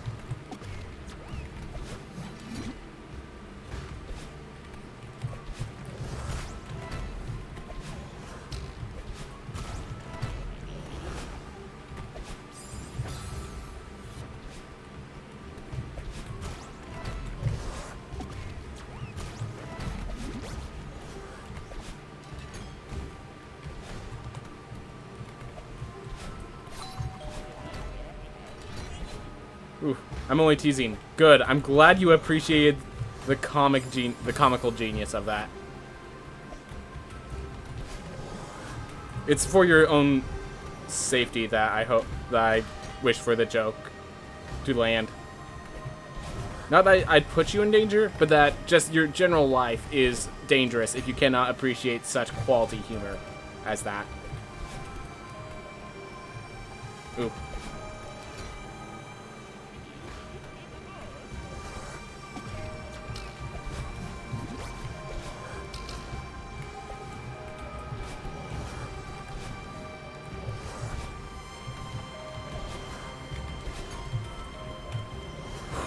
Theo actually blocked the hits. Good job, Theo.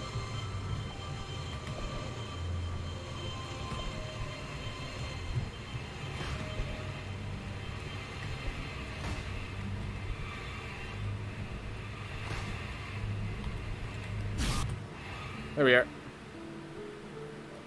Poor Theo stuck in the crystal. Don't worry, he's not stuck anymore. Now he's just unconscious, bleeding out. We have to carry him.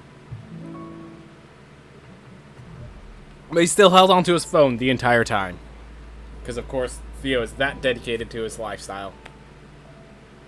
Oof.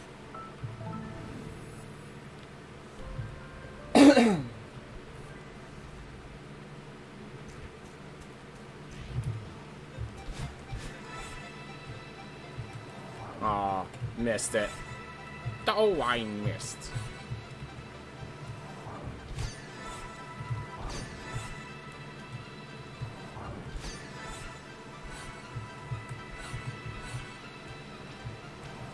Oop. You played way too much Mario Party. Yes. I'm not sure if you've seen those videos. My brother, Target Face, and I have definitely played way too much Mario Party. Like, within the last few days, we've played too much Mario Party.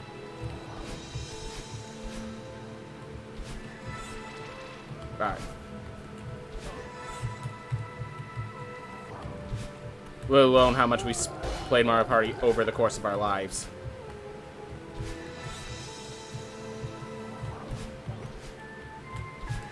Yep. 3 entire days just dedicated to Mario Party.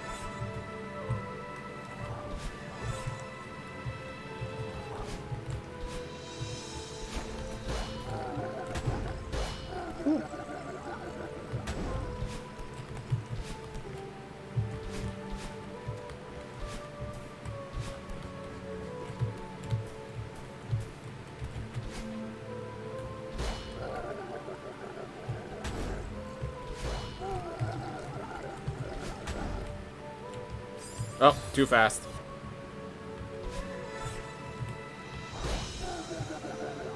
Well, we're already to the 30-minute mark. Beautiful. Beautiful, beautiful run. Alright, Kevin. Take me home. Where all the bluegrass goes.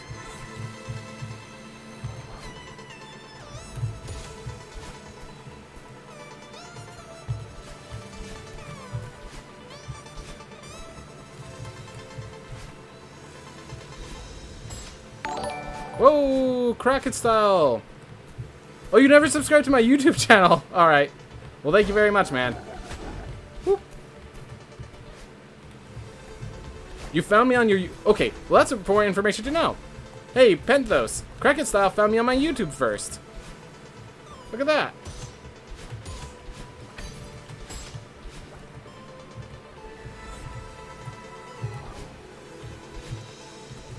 The system works. Oof.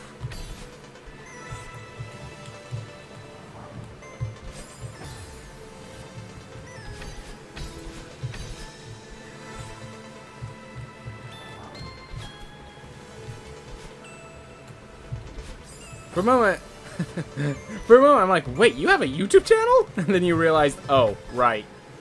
Right. Oh, that was a good one. I gotta remember that one.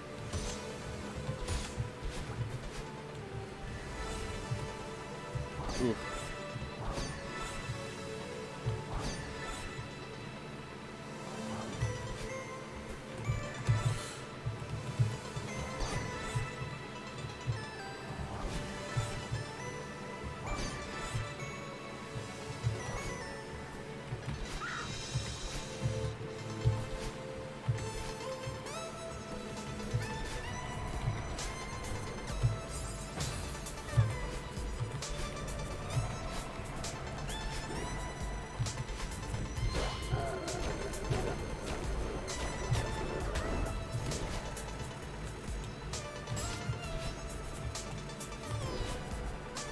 Alright.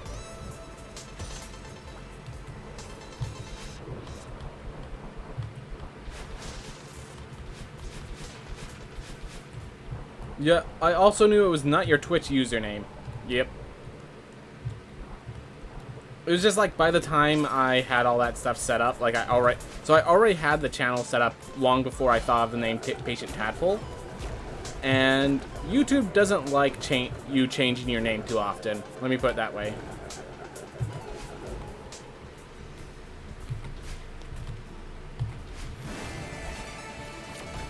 So I'd like to make my YouTube name to Patient Tadpole. I had to make a new email account, and then even after that, it's like I have to do all this process of redirecting things into my account, and then I have to remake the videos, which means I have to re-download them into... It was just an entire process, and everything's automated for my Ben Williams account, so I'm just like...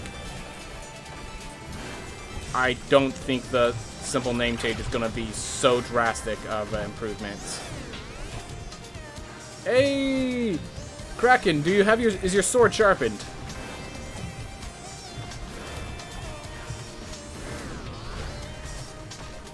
I see it is. I did not even see you swing it. It's like Atomic Samurai from One Punch Man. You just, like, held his sword in the grip, and then he just left, and the enemy exploded. It's fantastic, really.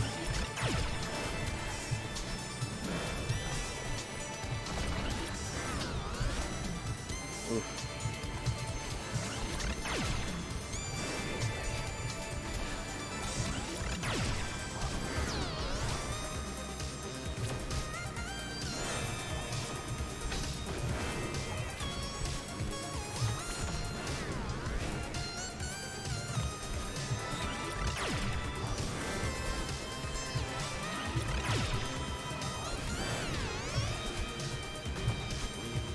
Come on.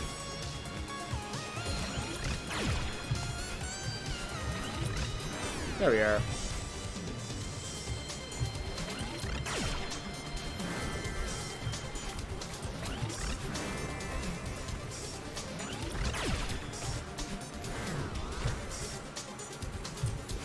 I don't need to sharpen my sword against bots. They're already weak. It's the Monado, truly. Sloshing through the Mechon like there's no issue. I just realized you're like the one person who would get that because you're literally Villager Pod. Of course you would get that.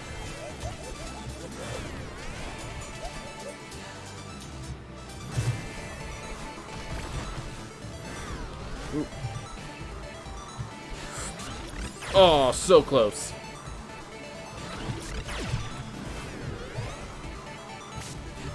I can never know if I'm the same again.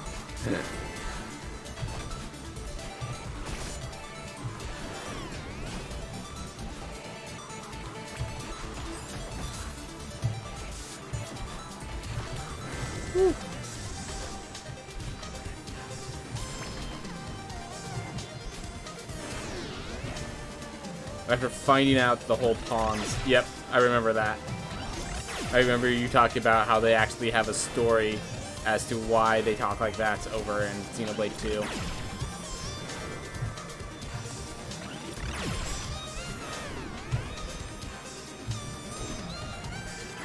Ooh.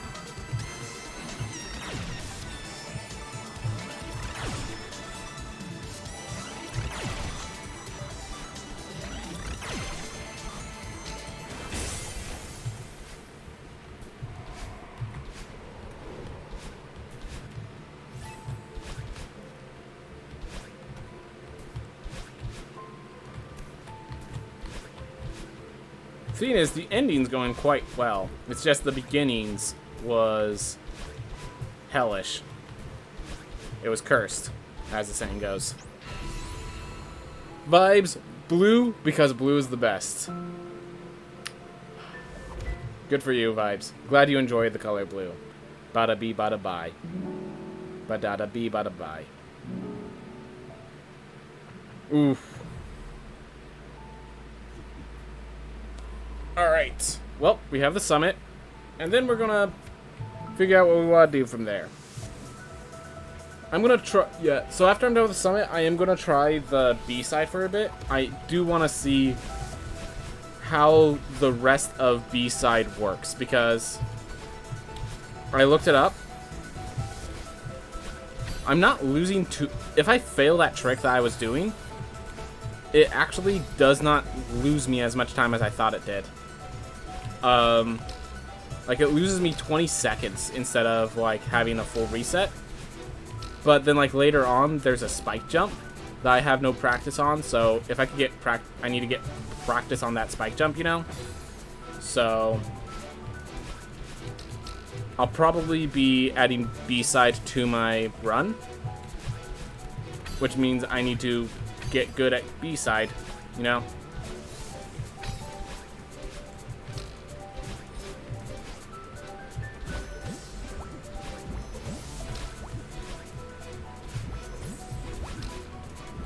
Alright. Yeah, for starters, I have not done B-side for a long time, so my skills at each individual stage has diminished. Likely drastically.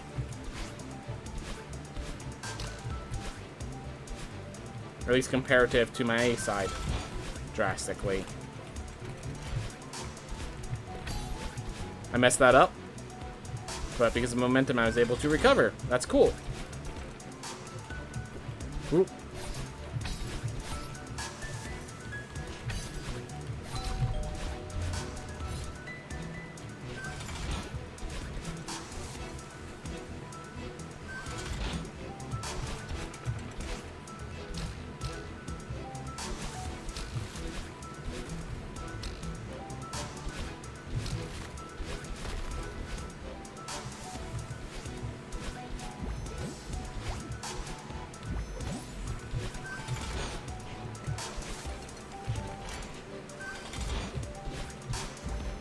Whew. Deep breaths. Oh, that nearly killed myself. So in case you're wondering, Vibes, this has been the cursed run, and we're trying to recover from it. Which, the ending here has actually been showing a possibility of recovery. Not PB, but simple recovery. At least I could get simple recovery from this curse. which feels good. That feels good.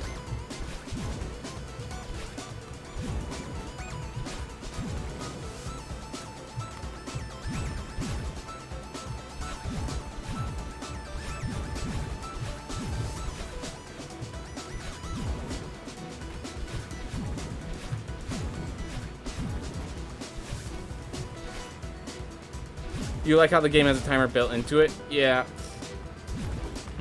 I think a lot of games have that. It's just like this one like puts it just over in the menu where others have to like I think timers should, if the game has a timer, it should be built into the menu every time. Alright.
Yeah, the ending's actually good, which almost makes this more cursed, because now it feels like it actually could have been.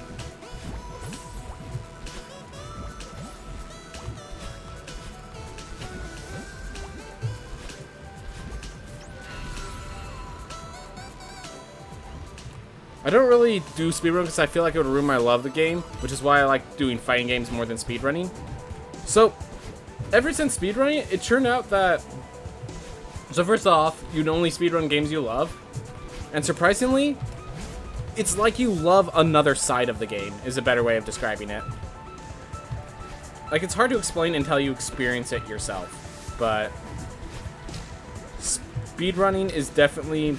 I thought the same thing, Cracked style, but nah, man. Speedrunning's great.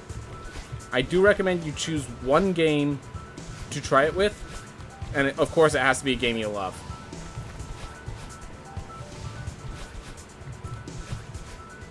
And it has to be a game approachable. Like, if you try to do Legend of Zelda speedruns, there's going to be so many glitches and stuff. I have not experienced that kind of speedrun.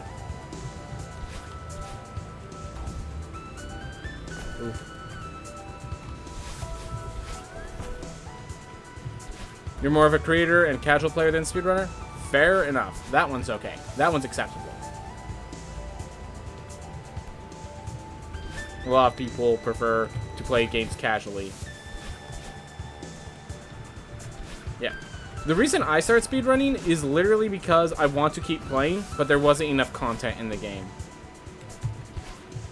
Of course, the game was in beta, but nonetheless, I want to keep playing and there wasn't enough content in the game.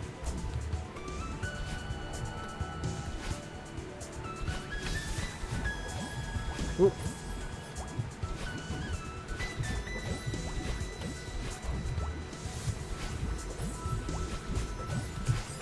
Can't diagonal dash there. Ooh.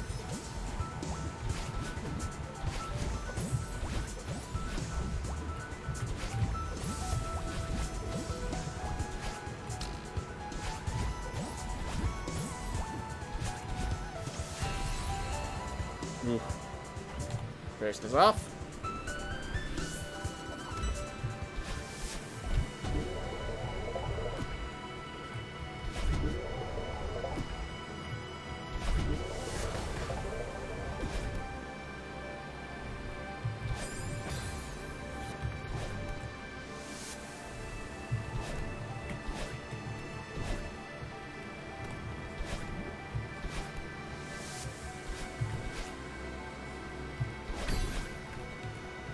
Keep it moving. Ooh.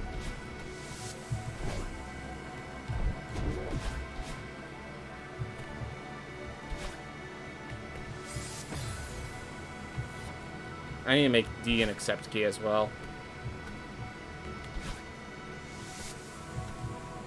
Just make that move a little faster. You know, I could actually...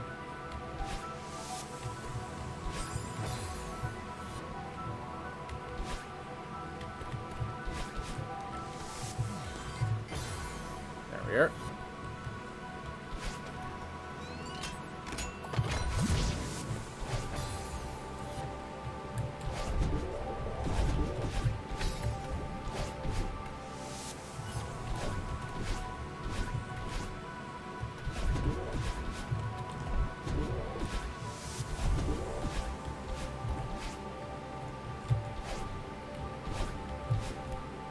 All right.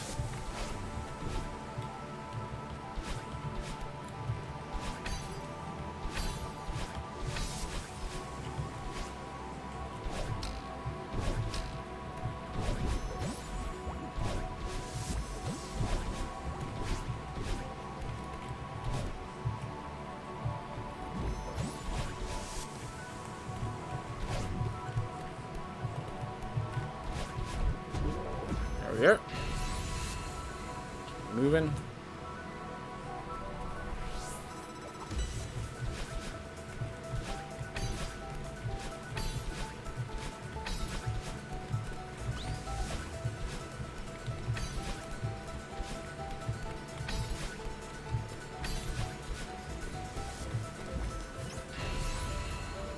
Oof. Well, keep it sub 50 minutes, I think, which is good. Ooh.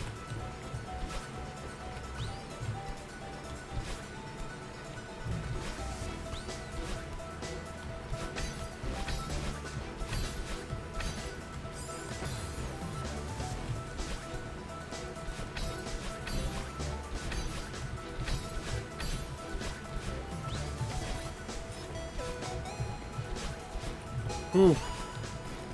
Alright.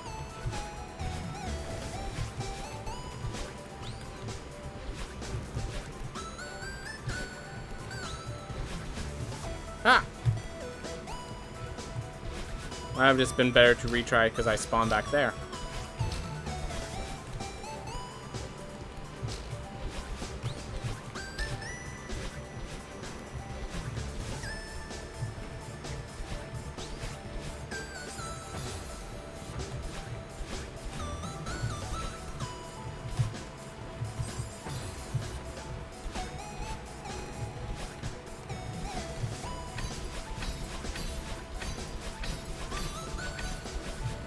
There we are.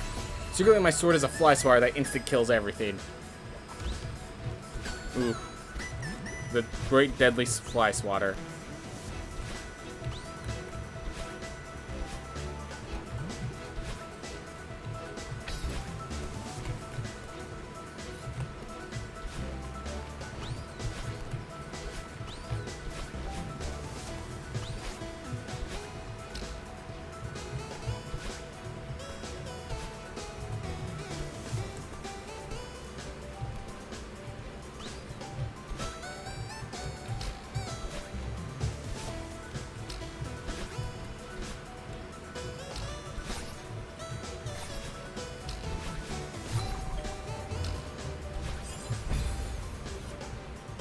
Alright.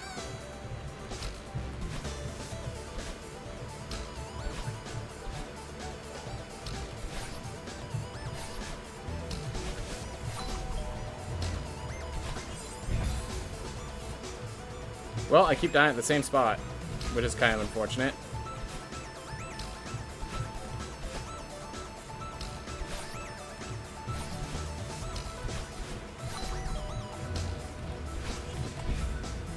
Okay, we're gonna do... Why is this such an issue right now? That's normally not an issue at all. Like, it happens once, maybe, sometimes. Now it's happened 3 times in a row. Thank you, flag number 12. Wondering when you'd get here.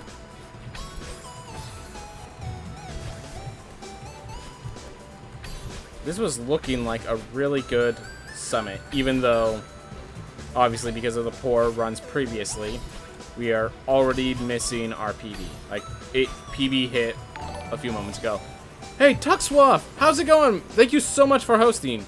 I appreciate it. I really do appreciate it. That being said, we are in the cursed run. This, so I always name my run over, a viewer. And the viewer, legitimately, the moment I did it, warned me that the run is now cursed. So, we're trying to survive a cursed run. But other than that, I do appreciate it. I do really appreciate it, Tuxwaff. Glad to have you here. Glad to have you here. Whoop.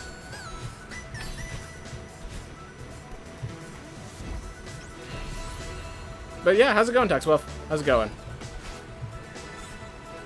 I got this. Alright. I definitely could do fine. My main theme is that I've already missed my personal best. But let's keep it at a good time otherwise. Ooh.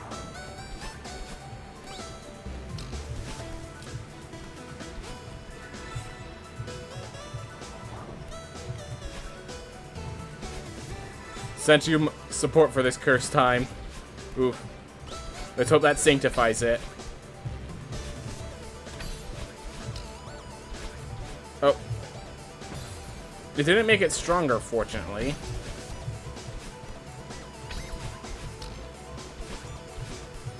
But yeah, I think... It's like, what was it? This item will no longer kill its holder. The holder's currently dead. Yes, but he's not going to be more dead.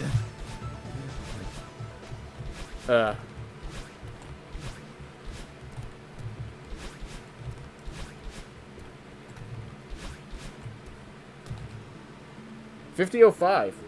Hey. Given how cursed this was, 50:05 is a nice time.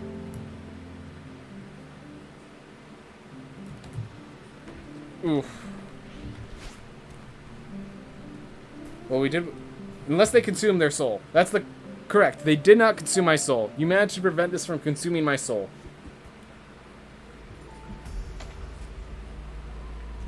I very much appreciate it. Alright.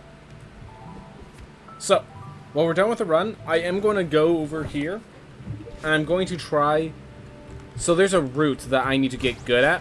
And the route will shave off plenty of minutes off of my time. Oh, the question of the day. So I usually don't do such simple questions. So I just, like, added the why component to try to just, like, see if anyone has a deeper thought process on it. Other than just, ooh, this is my favorite color because it is my favorite, you know?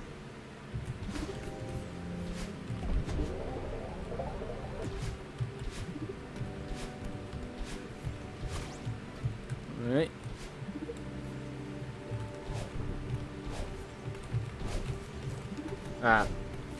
So I gotta go up here, demo dash, or not demo dash, that's wave dash.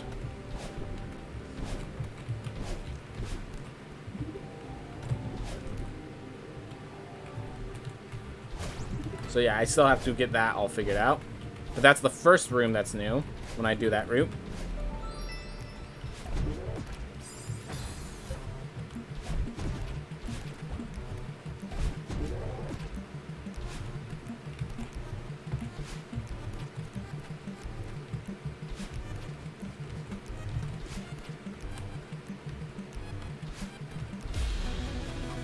Ooh. If I had to pick a favorite color, it would be pink. I just like seeing the color pink non-shirts, but using skin in games or on shirts, but using skins in games or not. It's manly. It has to be specific. Yep. The most manly thing is not caring about what other people think of your manliness. You just are.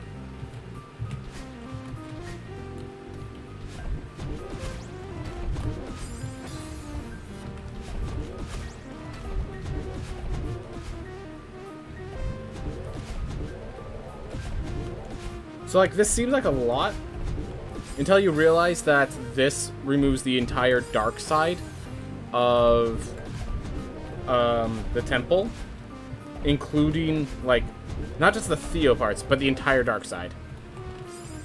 But yeah. Which there are Theo parts in here, but not severe.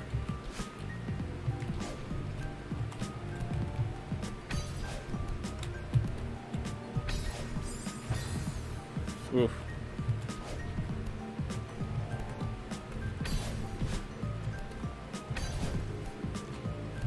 Alright, let's see if I can do this. Ah, mistimed it.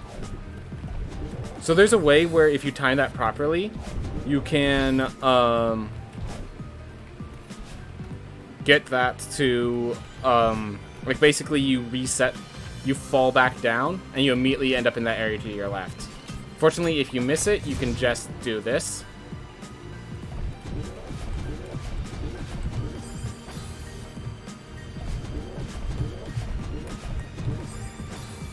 Okay.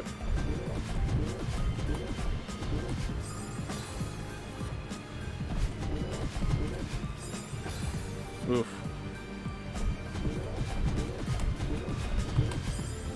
Alright, purple, it's elegant yet paragal and has a mystical feeling. Also, it's just very nice color to look at. Green, it's everywhere, yet still very pleasant calming color. Yeah, I like green because of its elements in nature, and I don't get enough nature to take care of that. And teal or blue is a color that I would say signifies coolness. Well, like, it would signify, like, temperature coolness, but, like, yeah. Oh, coldness. Yeah, I would definitely say, like, a light blue. Maybe a deep blue for freezing. Alright, there we go. I can't believe that room caused me so much issue. But anyways, the whole thing is you have to do all that just to get through here, where if you fall through there, it automatically sets you at spawn points to get there. So apparently, there's a trick here. If you can get that, so that that's a spike jump right there. And if you get that, you could skip this room as well. But given that I don't have that yet, we do this route.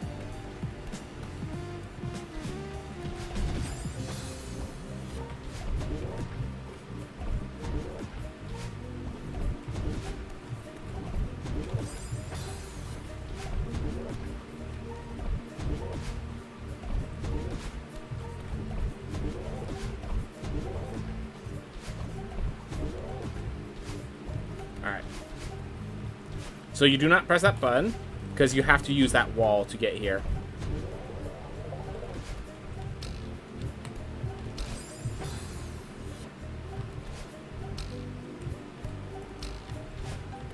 Alright, now that allows us to press this lever, and here's another spike jump that you need to learn.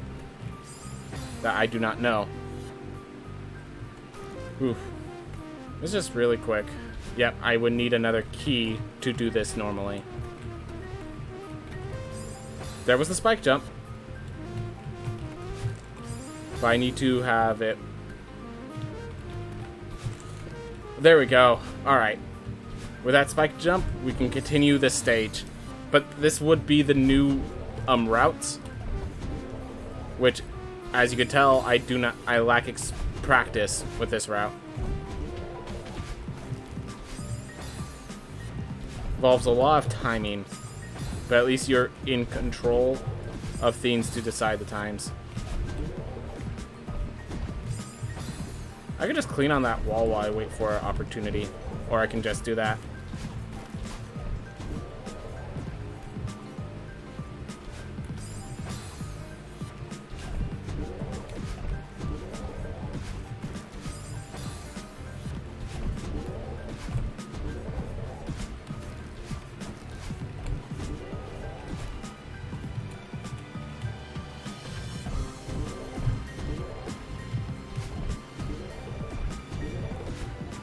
There we are.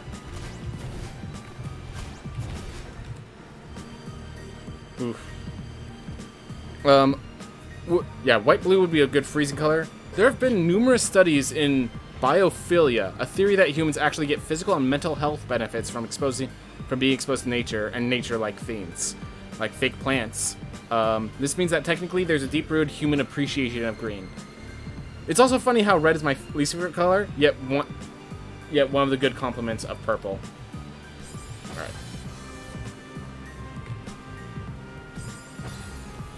Come on.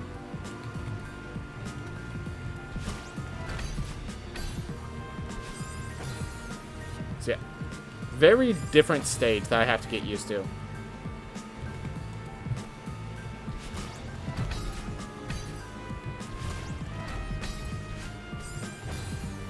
So like, this is so much faster because while I'm dying a lot, keep in mind the moment I get good and stop dying, I only have to get through this one time.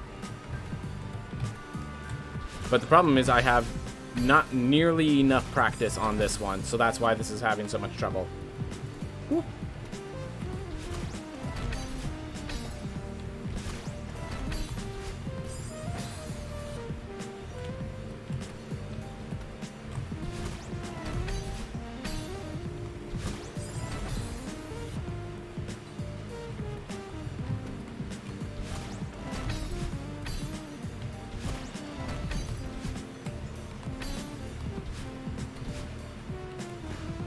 All right.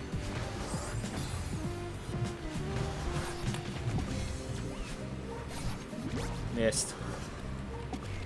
There we are.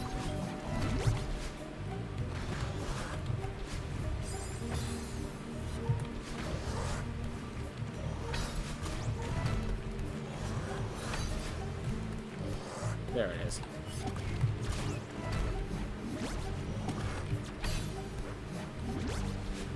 Definitely could have done that better, but I'm happy getting it the way I did.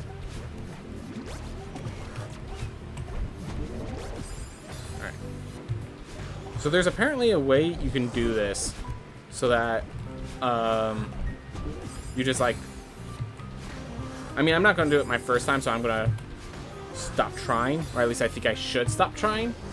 But apparently, yeah, like this. So if you time and you get that blast properly, you can get under there. If you have to get it really precise on the timing, but whew. Alright. Let's just hold up. Alright, I gotta hyper focus on work for a bit. Thanks for the discussion earlier, and good luck with the rest of the runs. Thank you very much, Penthos. I think I'm done with runs, but I do want to get this ready for when I want to do future runs.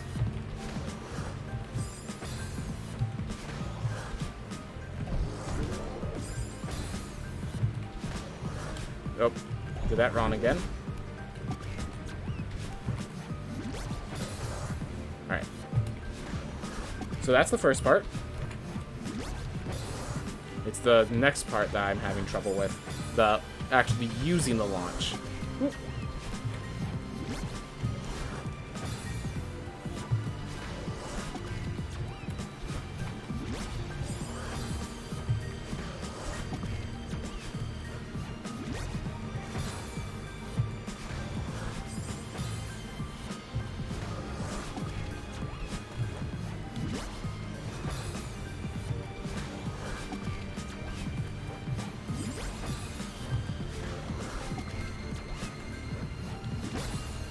Try to get the blast at the very edge and hold right as it blasts me.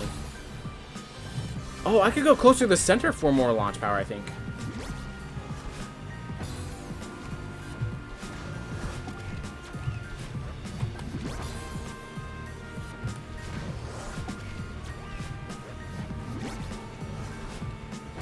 Ah. So I have the idea. I just need to practice execution, which I think, unfortunately, the only way to practice execution is to, well, do it over and over again until it works. It's a good thing I'm not...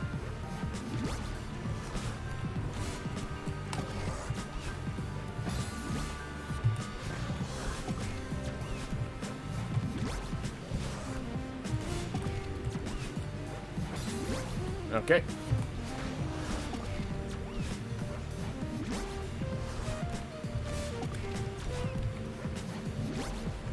There we are.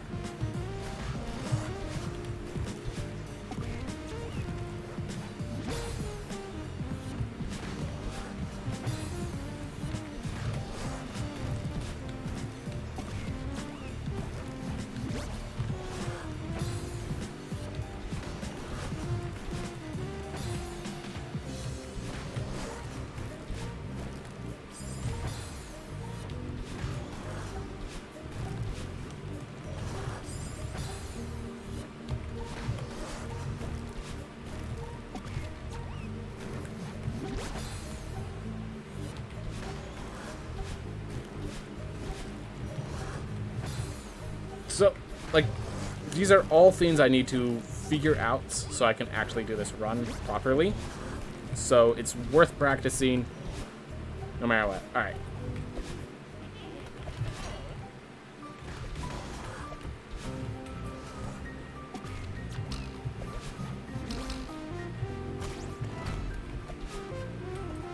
Here.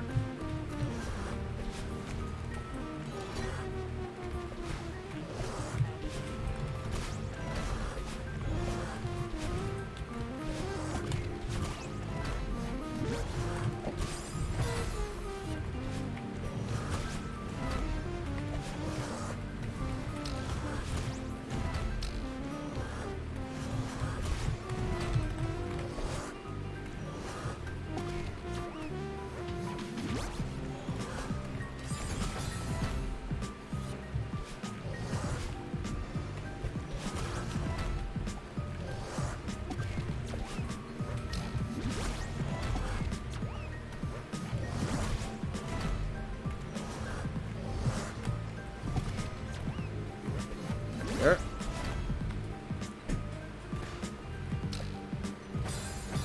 Right, so how do I time it? Okay, got it.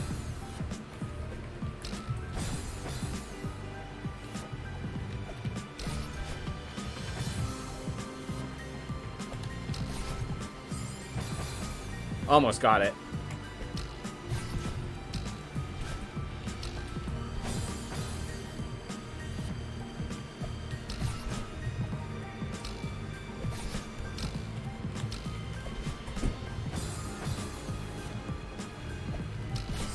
So yeah, definitely gotta learn all of this.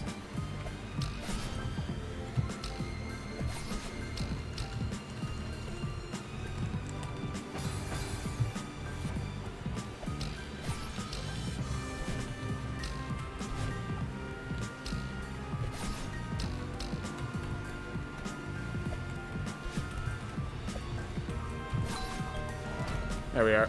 Alright. So then we have this stage. Which, the way that the speedrunners do it, and the way that I do it...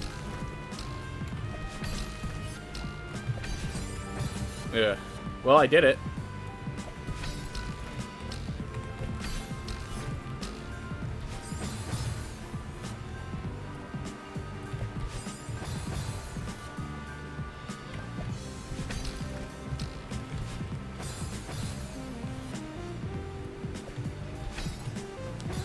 Wow.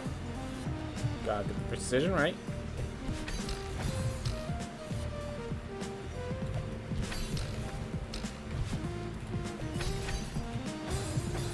Wow.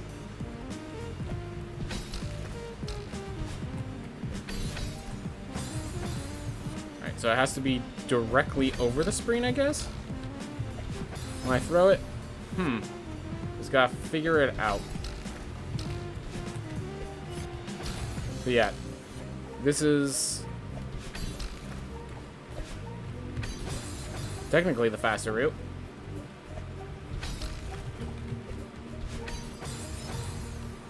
But I know they, like the speedrunners, do some insane stuff that I'm not going to try when I'm just still learning this route.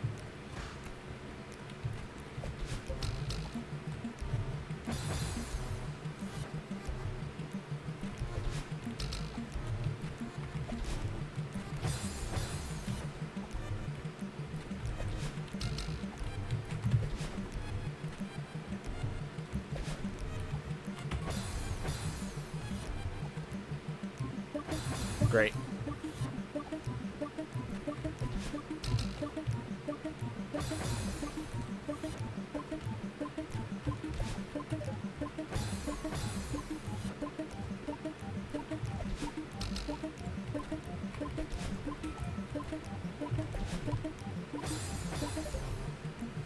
Just gotta figure out my route.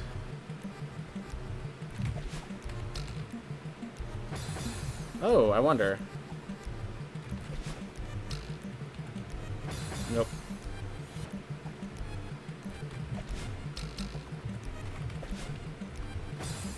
Hmm.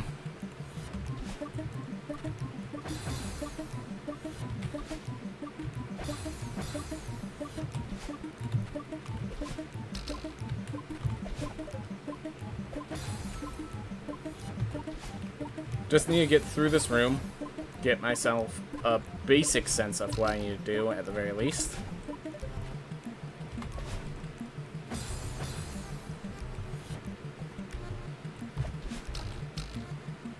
I'm trying to think, what is the casual route through here right now? For some reason, I can't even think of that. And if I can't even think of how I'm supposed to do this normally, I'm not doing this the way that might expect me to.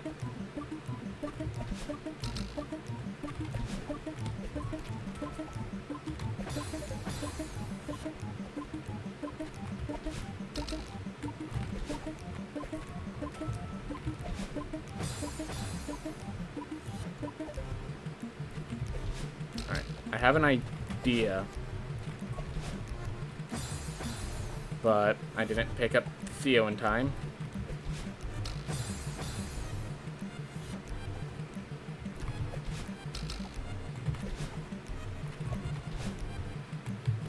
There we are.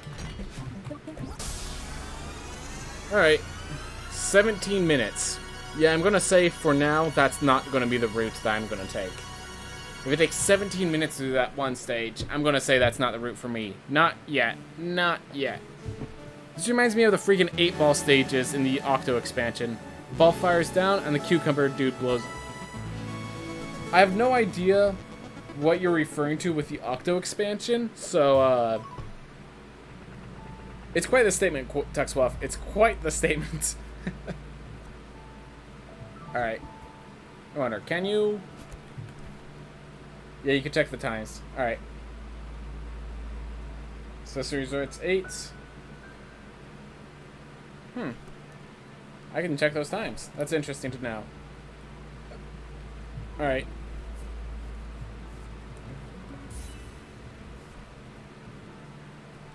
Yeah, so from here, I'm kind of just... I know I want to do variety, but I have not actually decided what game I want to do a variety of. So, I'm going to do Pico 8 for now. Until... Like, maybe... So I could do some Magic the Gathering. I could do some Rogue Legacy if people want to see just regular Rogue Legacy. Or Rogue Legacy 2. I'm kind of burnt out from speedruns, but if people want to see just regular Rogue Legacy 2, if that's actually compelling to them, I'm down to do that. Oof.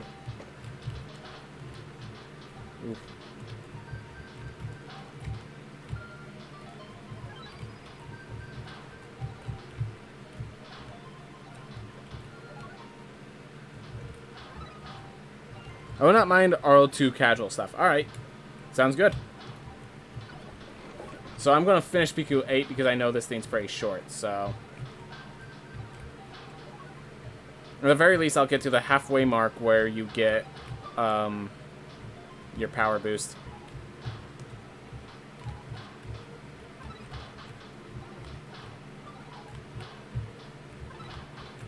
Okay, so that second one is a little higher than the first. Did not realize that.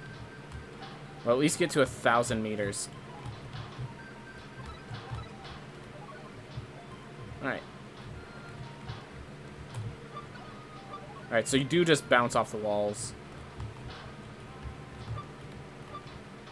At the very least, you don't lose momentum for having to use the walls. Alright, I get it. I have to take this cloud all the way to the other side. Got it. Alright. And here's the old site. So in case people are wondering, this game is the original project before it became Celeste. I think this was actually called Celeste. It was just only on like a little Pico Eats software, which is built to help you build games.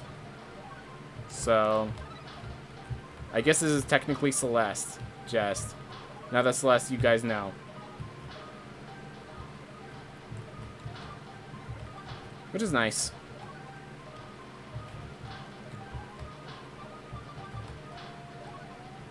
Nice to see other things. What am I? Oh. Huh. Interesting at the very least.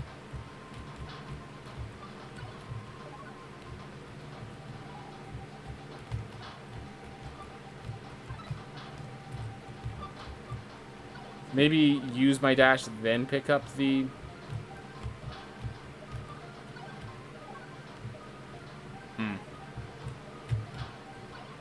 Well, I think that's good for Pico 8 for now. Let's go. So you want to see Rogue Legacy 2, casual? Alright. I'll have that set up. But first, let me get all my water. Let me take care of things, and I'll be back. I do appreciate this, by the way, guys. I do appreciate your time. Oof.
Duckswuff, you got stuff you gotta do? Alright. Thank you very much for coming by, Duckswuff. Thank you very much. I appreciate it.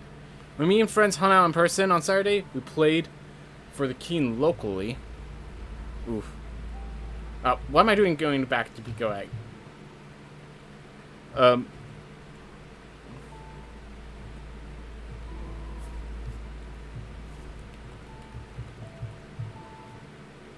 Oh, for the Keen. The game for the Keen. Okay. Suddenly everything's starting to make sense in my head.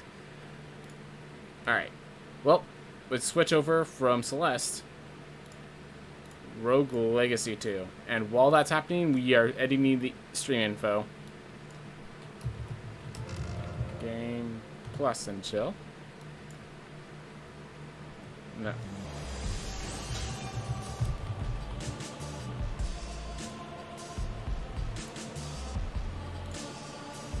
Alright.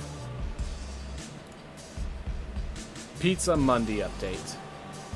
What a beautiful design. Alright, people.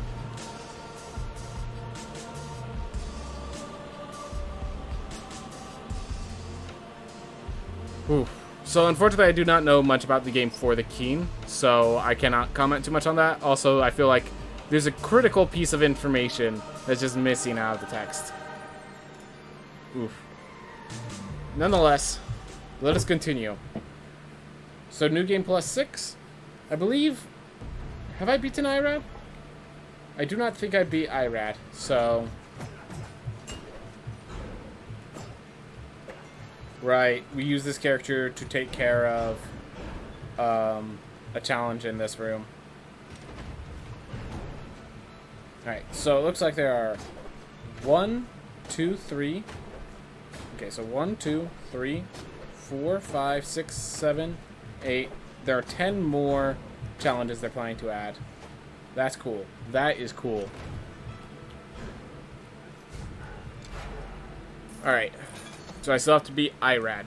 Gonna be some work, but we got that taken care of. We got the plan ready for us. Ooh. Yep, just making sure. Irad not dead. Well, looks like we're going to get a lot of Sun Tower.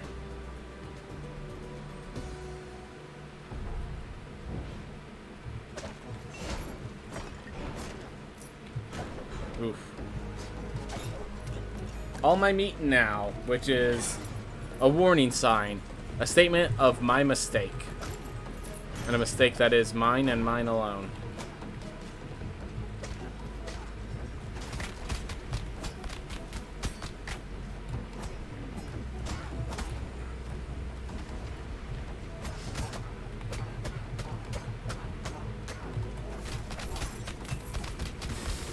Oh, forgot they could... I mean, it makes sense that they could shoot through walls. I just... mentally could not process that. Hey, with all my health, I die in about as many hits as I do in my speedruns.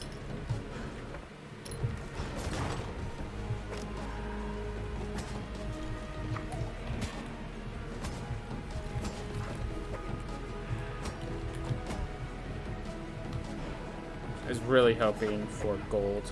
Or some sort of value for taking the time to kill that thing.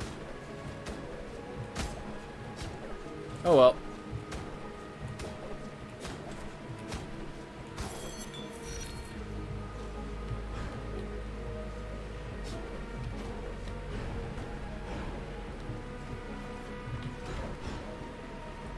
Just check out my roots.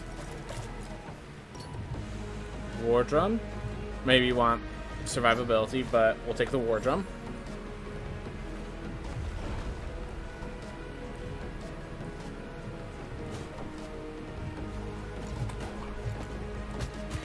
I can't believe I allowed myself to get hit like that. That was pathetic on my part. That was even more pathetic. That was just several levels of pathetic. Well, it seems like it's been a while since I played Rogue Legacy, everyone. It seems like it's been a while since I played Rogue Legacy. Cartographer or Hollow Bones? Go try Cartographer for now. Also night, so what could possibly go wrong? Alright. Had to take a break from knitting. It's exhausting work, but trying to make the Enchantress a pot propello, so the still one wasn't a great idea. So far, all I've been able to make is this tiny doily, and it's taken me days. This pill will take centuries at this rate.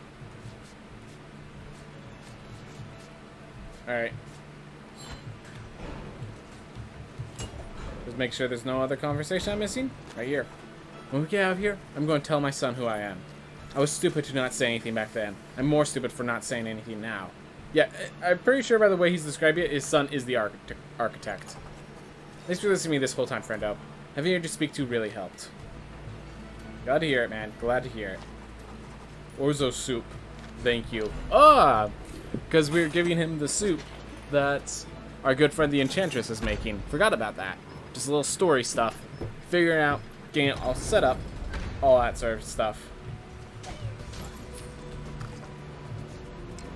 Oh, right. We have cartography. You know what? Since we have cartography... So the safe was once a person? Yes, it was cursed to become a living safe over its desire for wealth and money. Alright. So, I'm thinking because I have a cartographer, it might be better to go to the Stygian study and just go for chests.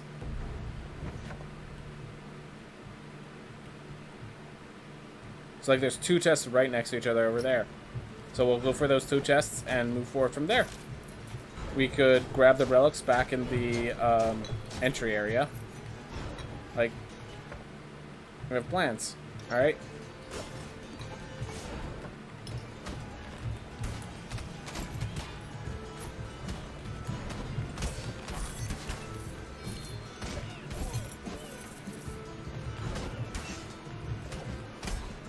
Oof. Poor for safe no longer has a proper gender, just only a hunk of metal. Yep. Oh well.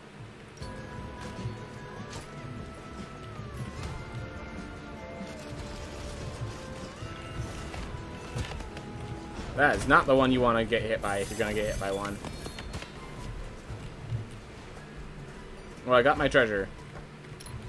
I gotta accept that and let that be enough. Which for me it is. So, now, we came out there. There's a treasure chest there. There's a heirloom there. More chests. A bunch of question marks there, which will allow us possibly to get a challenge room to get myself the ore I want.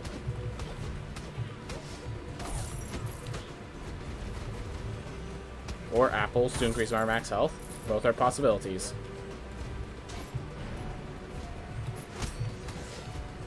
Ooh. There we are.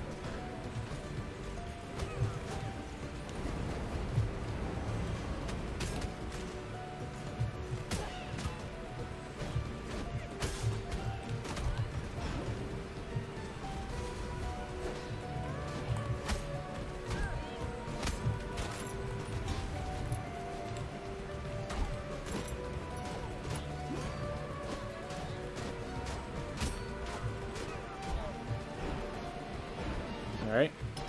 So now we get some area. Pandora's Bargain. Or Pandora's Trial. Double Amaterasu Sun. I'd rather only have one Amaterasu Sun, but like it's Amaterasu Sun. I'm not passing it up.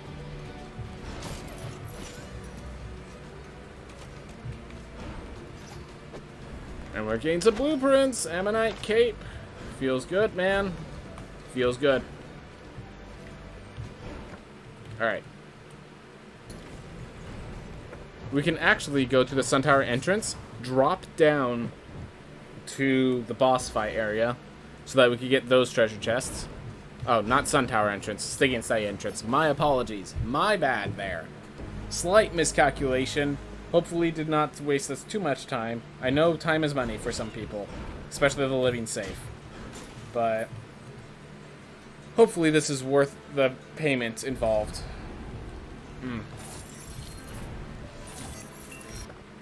Alright, from there, I want to head... Alright, up for a chest real fast.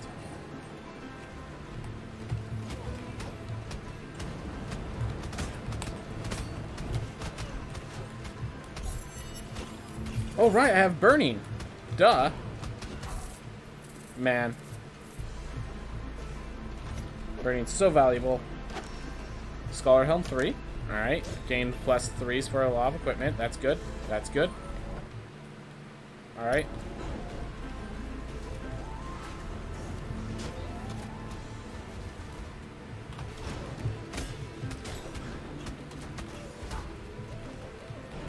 So there's a treasure chest at the end here.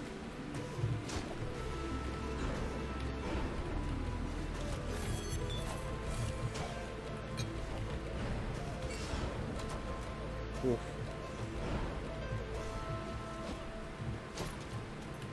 Oop. Missed one gold piece. Not that severe of a loss, but loss nonetheless.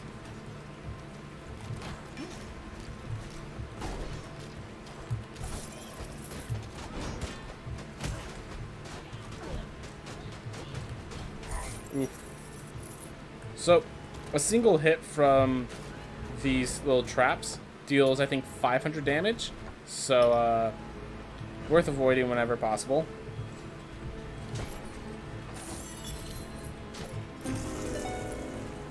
I might go in there. I'm probably going to go in there later because this is a very low amount of health, and the meat is valuable, and so is actually beating this challenge room. Before we go in there, we're going to keep heading down, and we're going to grab that other teleport.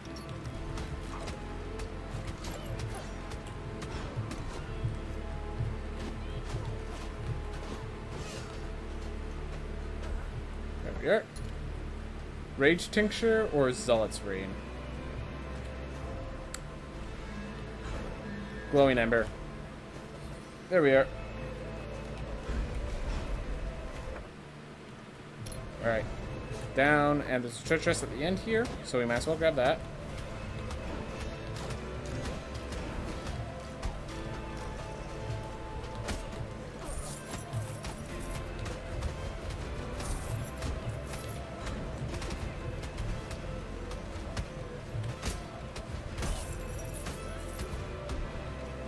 There we go. Figuring things out. Gain a higher Ammonite set. Ammonite set might be worth the while with his high intelligence. Yeah, I think intelligence plus Ammonite is actually my correct route. So, the problem is I don't have the iron for it. Not shielding my attacks, which is ending badly for me, as it should.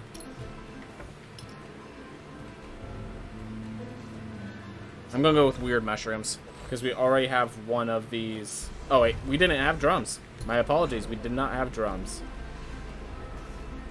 That was a mistake.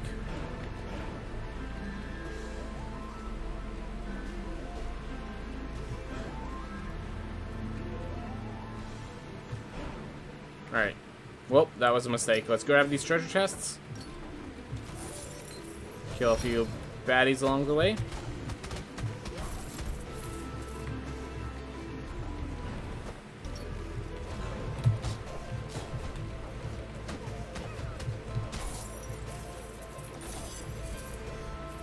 Yeah.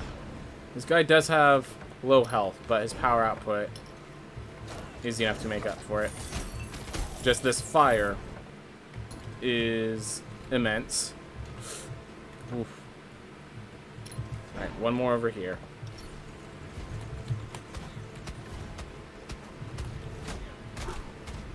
Oh, the explosions are actually destroying the tower. I can no longer climb the tower because of those explosions. That's sad. Oh well. Oh well. That's just the consequence of my actions. That's all that is. Actually, this is the closest to it. So now I just have to go up, left, and make my way back. Alright, we're at 1,000 health at least, which is close enough to where I need it to be. Let's do this. And we have... Yep. Fortunately, we could play hyper defensive thanks to the Amaterasu's Sun. I say as I charge in Guns A-Blazing and get hit twice.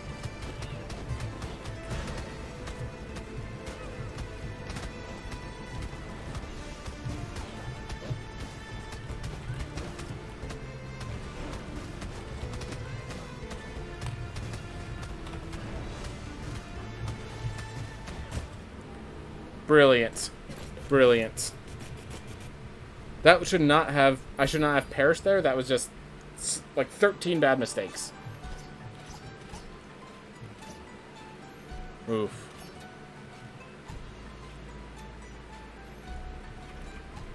Alright. Spend 175 mana to block all damage. 5 charges. Interesting. So I'm going to try out Lotus Stem. I think I have to grab some runes to increase my max mana, but it seems like it should be good. It should be good. Well, we just increased our max rune weight, so that should help. I gave up on the pillow. Too hard for me. Instead, I made some glass beads and sewed them into Nunette's blanket. She has trouble sleeping sometimes, but calms right down with a tight hug. Made this weighted blanket to help her when I'm not around. That's something. That's quality. That's how you use your craftsmanship, sir. Thinking longer and putting more effort into speaking helps my stutter. I also have to be especially careful with sounds that jumble up, like LTFSD. You get the picture. Oops, NG. Toots has been my secret teacher through all of this. It's great because apparently he's trained linguist and a polyglot. What's a polyglot? I forgot. Alright. Well, I believe I have all of these equipped.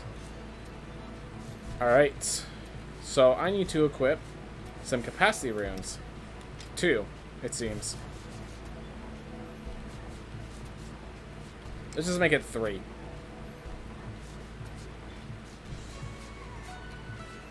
Oof. Alright, we're gonna see how these charges feel. We're gonna see how everything works. We're gonna see how awesome this relic is, or lack thereof. We'll figure out soon. Tune in next time on Dragon Ball Z. So we're tuning in now. That was last week's episode. Alright. Whew.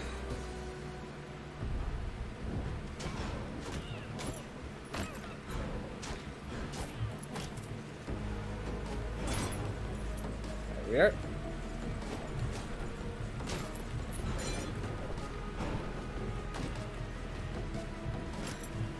Gotta be careful.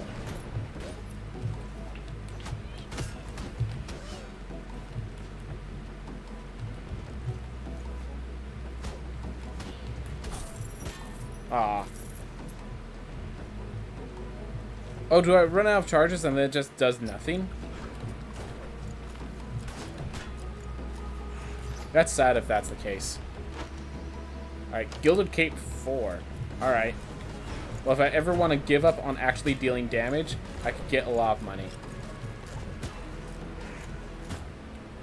Well, now that I know that it has to spend 175 mana to just negate a single attack, and that it's the 5 charges doesn't mean you can recharge it or anything. It just means 5 charges and then it's out. It does nothing anymore. Suddenly, doesn't seem so hot. Alright. We got a Barbarian with the hops. The hops should allow them to get up Sun Tower. That's the hope at the very least. Ooh, Ducky, my darling giant is so nice. He took one of my blankets and sewed glass beads into it.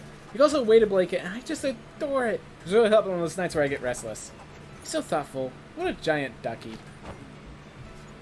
Alright, well, let's get rid of some of these capacity runes. And let's put a stone rune in. Why not?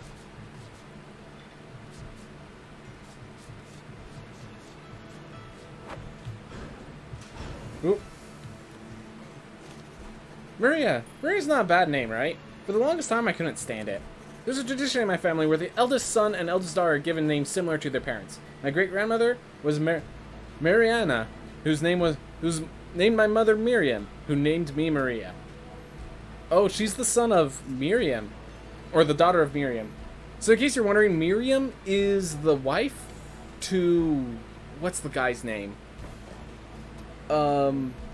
She's the wife to the man who taught King Arthur. The magician who helped King Arthur, basically. I got into so many arguments with my parents about this. I hate traditions of any kind. Traditions can be dangerous. They're guides that allows archaic rules to flourish. I was pretty contrarian. I love my parents, so I never changed my name. But I promised myself that I'd break this tradition when I had my own child. But now, I don't know.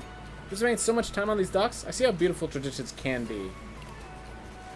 Perhaps this was something I was being too overzealous about. Plus, thinking of names is tough. I feel like the Sun Tower is honestly going to be really hard when I get there. And also, yes, the name sounds familiar. Yeah. Miriam is... Yeah, so... They're either... I swear in history, the term Miriam, the name Miriam is either the name of like a female wizard, like a famous female wizard, or it's the name of the wife of the famous female wizard. Like in every history, it's like when it comes up, it's one of those two.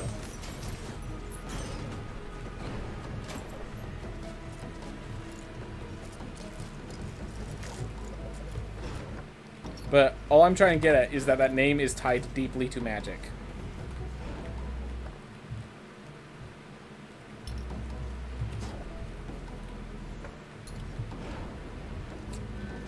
Alright, so I think freezing time might be useful just to, like, slow down and see the situation I'm in.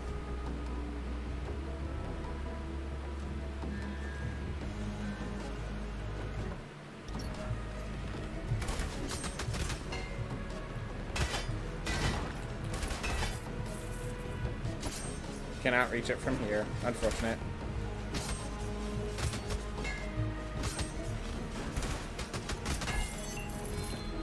Oh well. Got the money.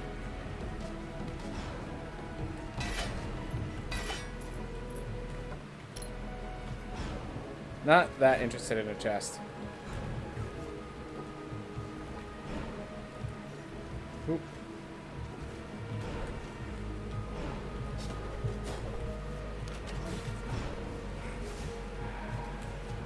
Definitely interested in a chest. Just wasn't that interested. Wait, blaze bow? No, that negates my whole thing that I grabbed.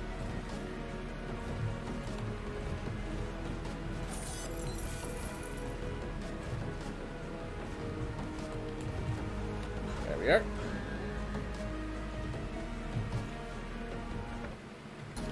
Nah.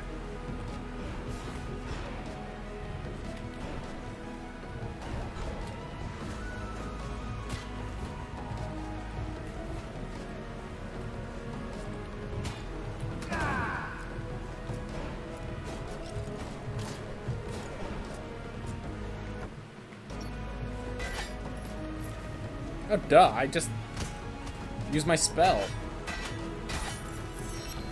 Actually, don't need to use the shout all the time. Just use my shield spell to stop damage.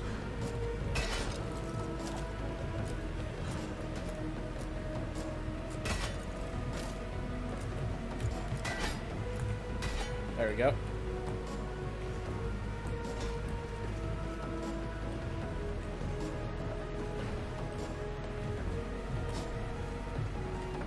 Alright, 2 more up there.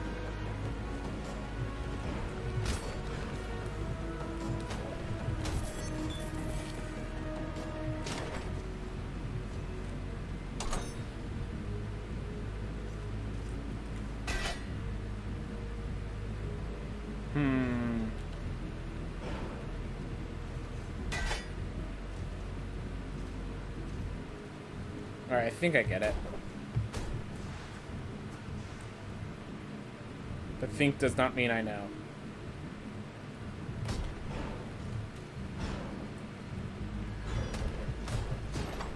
Awesome!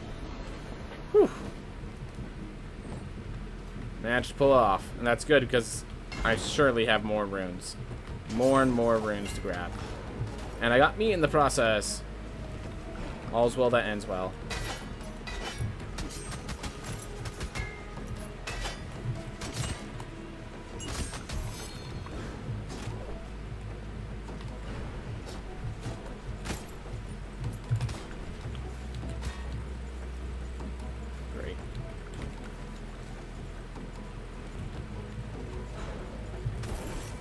Yep. Great. Oh well.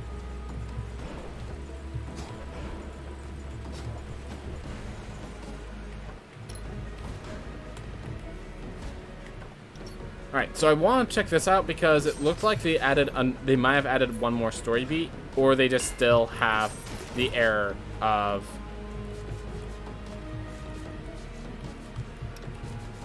Yeah, they still just have the error of the 8th entry.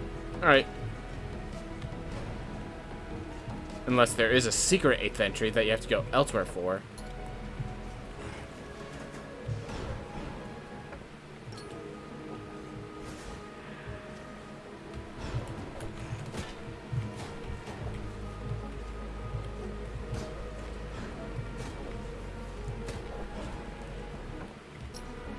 we are. Oh, we're near the top, and we're back in this room.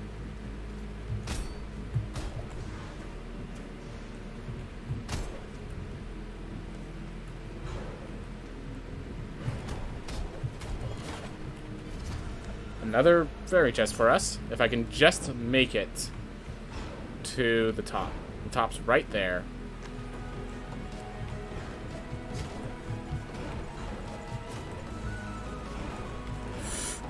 Oh my gosh, that was close.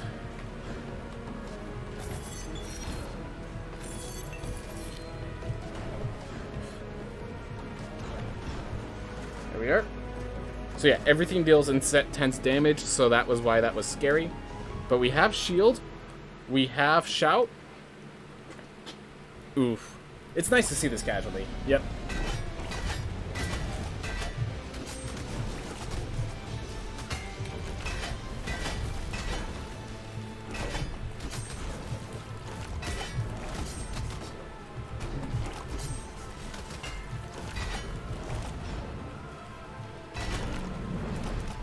Oh, I thought I was on the ground. Missed it by an inch, I guess. Just gonna do that.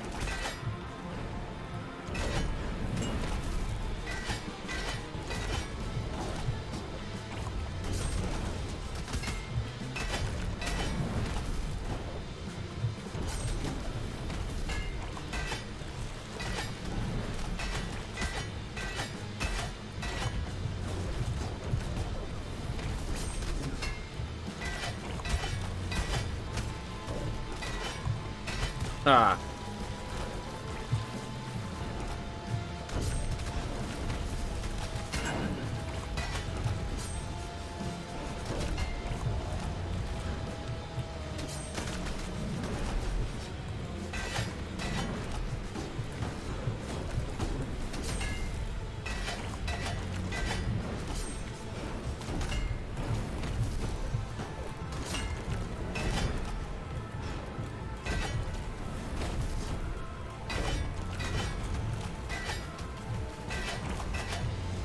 Right, because my intelligence is my damage.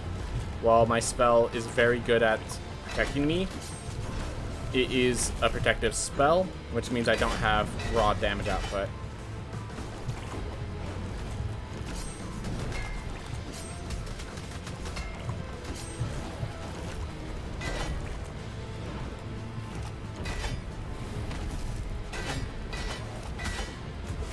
There we are.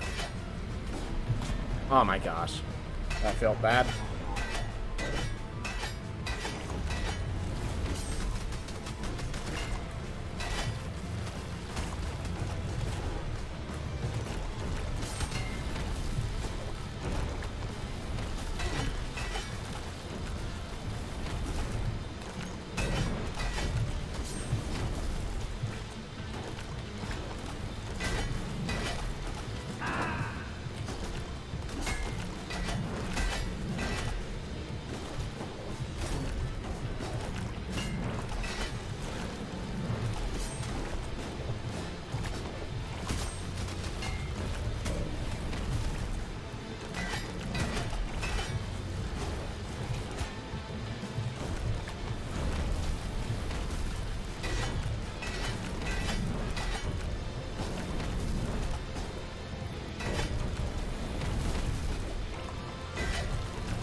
Try to get out of there, but realized I needed to land on that platform first, so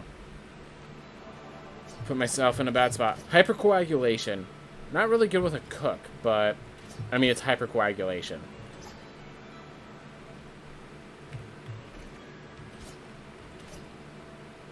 Zealot's Ring and Parents' Reward. Well, Hermes boots. Yep. Ectomorph is not really a flaw. Hermes Boots is a boon. Actually, recently.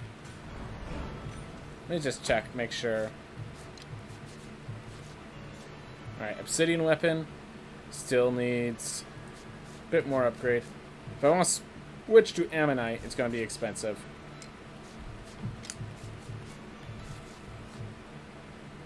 Oh, it's the cost that's the problem, not the iron. Wow. Same with Obsidian Helm. Crescent Chest 3 doesn't have a higher one. Crescent Chest 4 is maxed.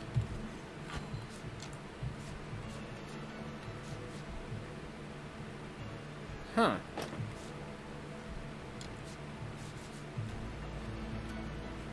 So I'm going to start getting the Leviathan set ready, I think. Because the Leviathan set, its final ability is just too awesome, to put simply.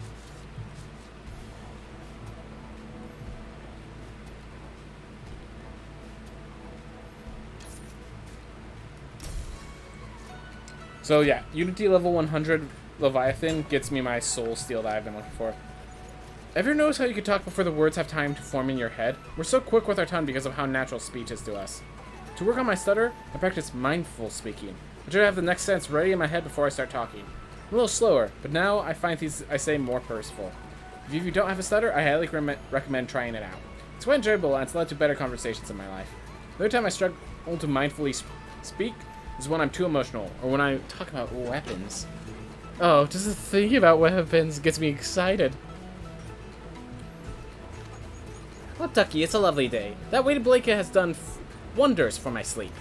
It was too heavy in the beginning, but Athos removed a few beads until we found the perfect weight. And now I love it. Such a gentle giant. So glad you two are like each other. Just wanted to get those out of the way. Oof.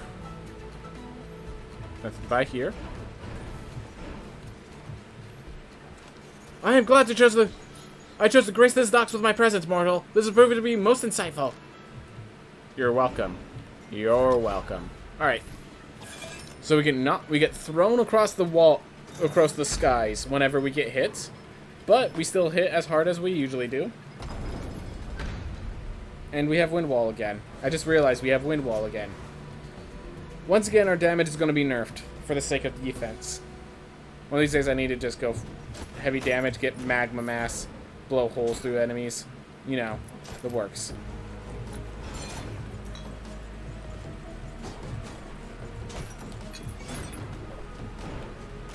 Oof.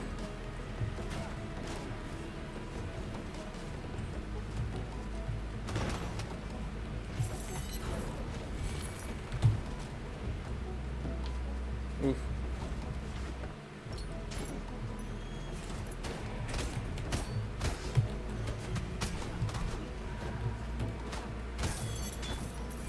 Oof.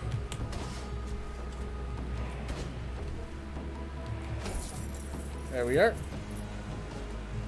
Need to use wind wall, but that's perfectly fine because it worked. All right. Not worth it yet. I'd rather get that treasure chest real fast.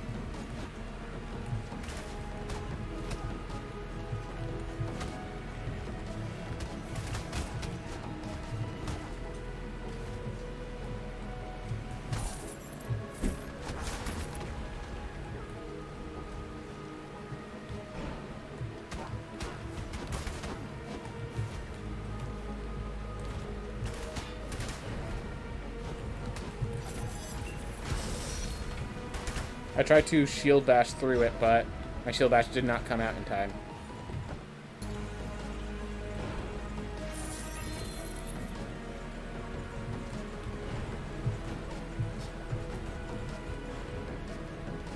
Well, at least we got some money.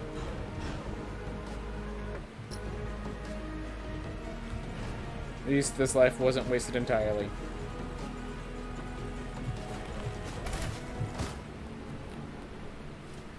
I did not expect to get hit there. I thought I'd bounce off of it successfully. Oh well.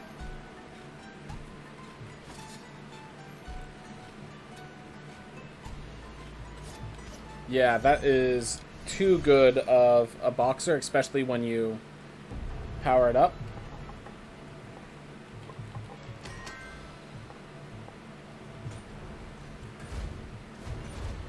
There's this tiny little guy that shoots out massive explosions. Alright. There's something special about this place, kid. Didn't expect anything when I settled here, but I'm glad I did. You're welcome.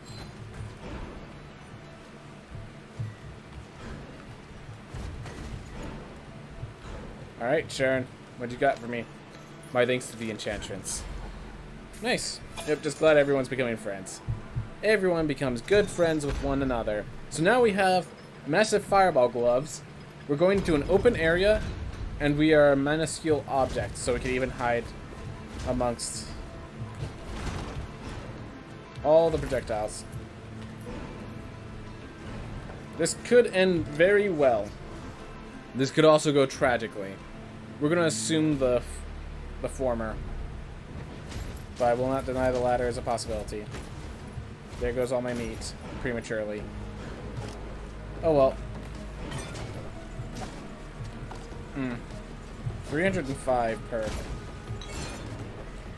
Not as good as I hoped for at this level, but acceptable. Oh yes, of course. The inherent flaw of the size of your kicks. But doesn't matter. +4 ammonite weapon. Oof. News report. Tiny man attempts to climb exceptionally large tower. Oof. Alright.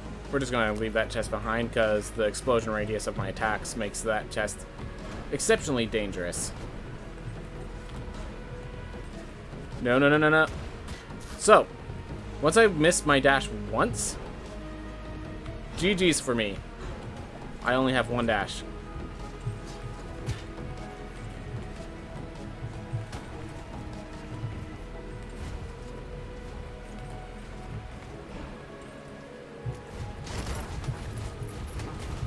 Stay back.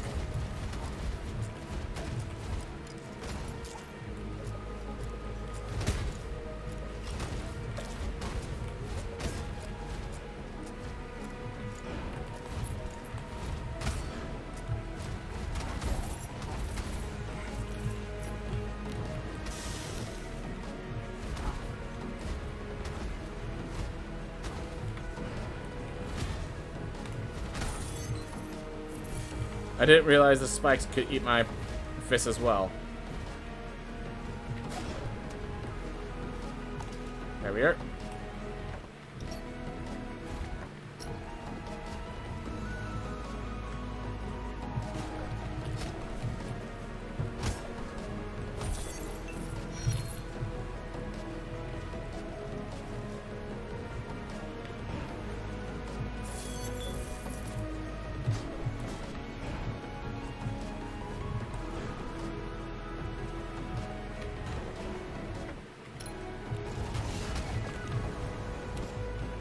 Nah. I appreciate the desire.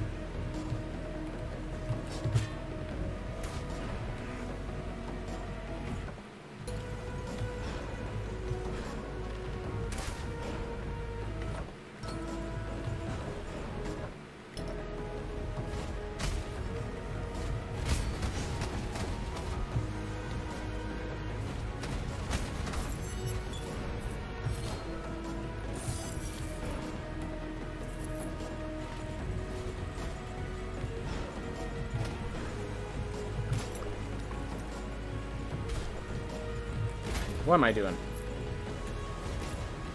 When you throw your punch and realize your mistake as the punch is flying through the air. You know? Yeah. Yeah. Oof. Around 7:30, you're probably going to play a game of your own. Alright. Well, I don't know your time zone compared to mine, but I'm going to be done playing in about an hour, so...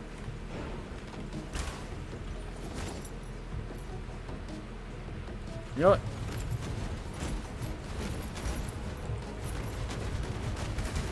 There's the pizza. That's what I was here for.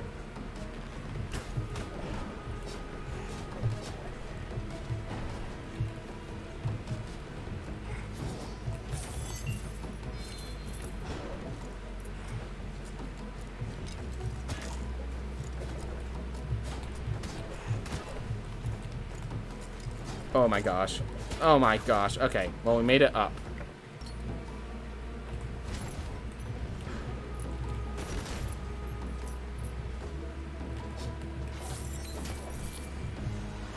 Oof.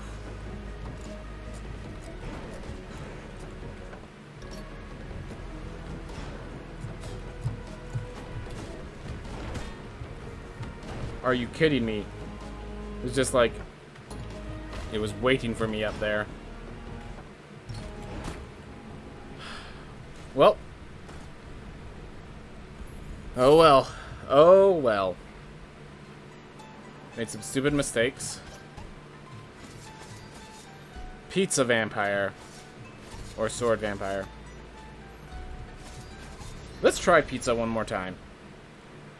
We'll have a pizza vampire so we can keep the distance and make use of said distance.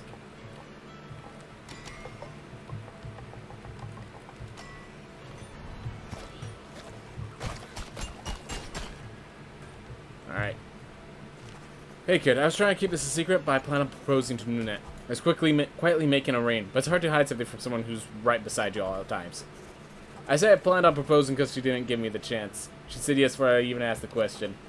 So kid, seems like I got some smoke in my eye. Good for you. Good for you, man. Happy for you too. Hey buddy, I was thinking about my time on that bridge again. When I was stuck in that pizza place for days on end, I really thought it was the worst part of my life.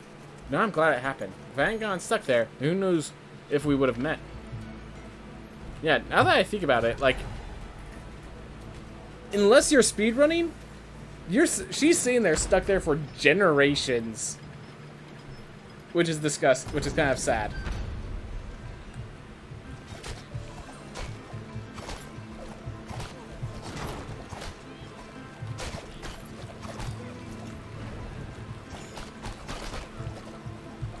All right, hold up. How high can I get? Pretty high, I bet. Yeah, this might actually... The pizza might actually really help me against this sun tower. And since we don't die in one shot, pizza can actually be... This stuff can actually be used. Do you know how the math works out on damage taken as a vampire? I think it literally says 250%, and vampire always is applied after...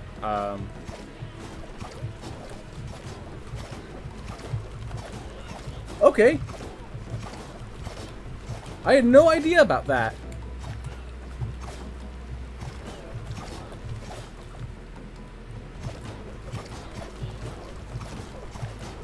Might be because I have hollow bones.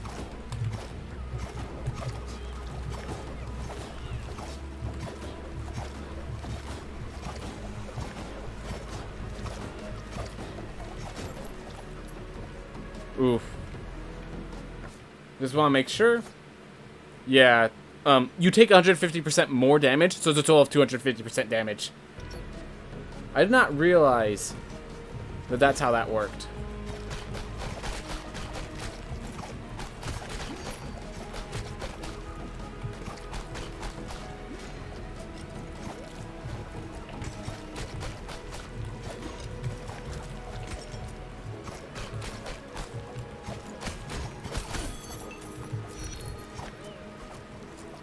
Get back down here.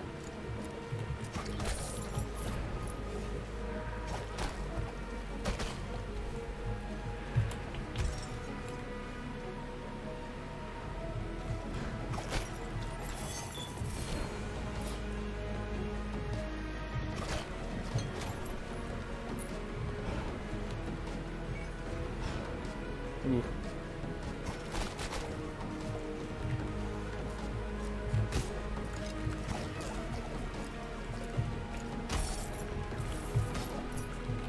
That's the awesome thing about being a magic. Spells like Magic 8 Ball, one shot. So useful.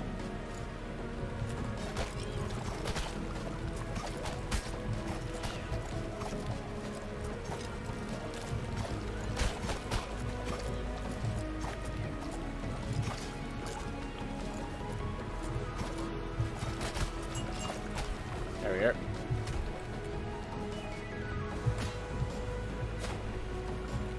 Well, Gotta be very careful.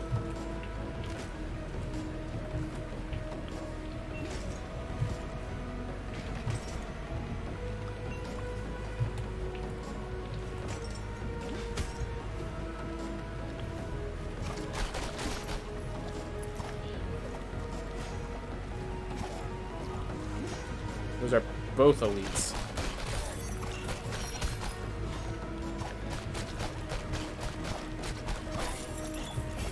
Alright. Still dying to like a hit or two, but... Oof.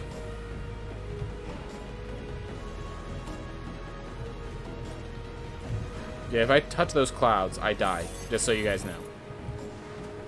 Ooh. That's why my vampire couldn't take one hit against Irad. Yep.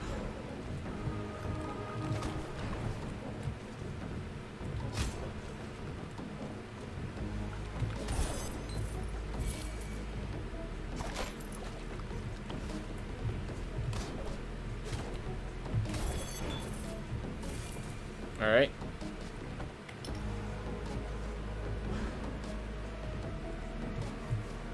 Oh no.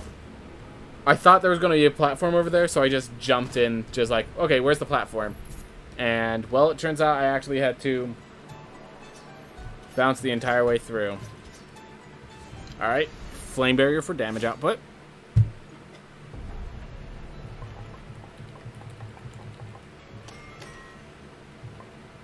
Here.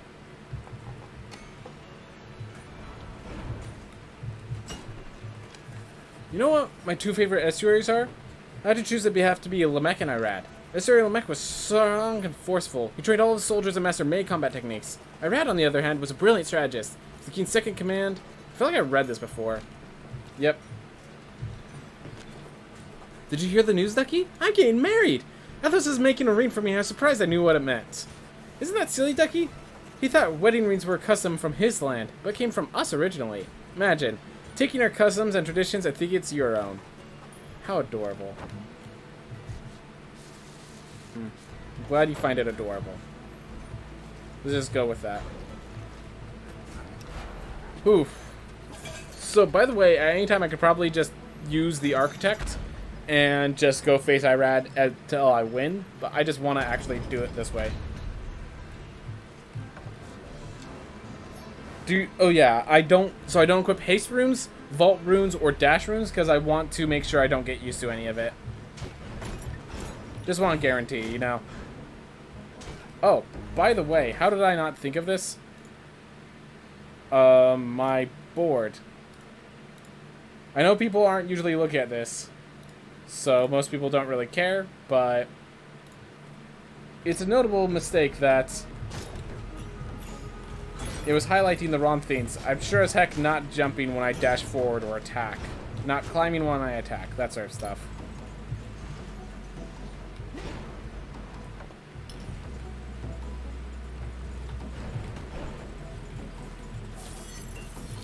There we are. We already have 3,000. Oop.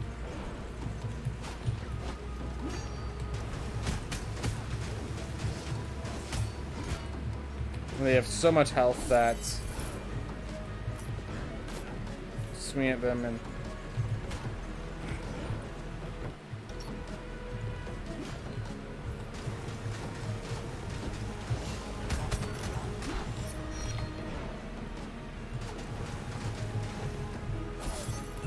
I just realized I'm at full mana because I've just regenerated so fast. That's awesome.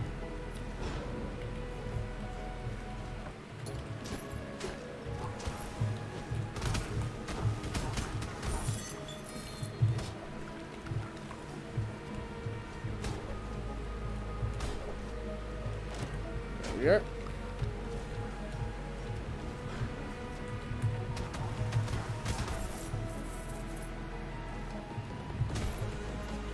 There we go.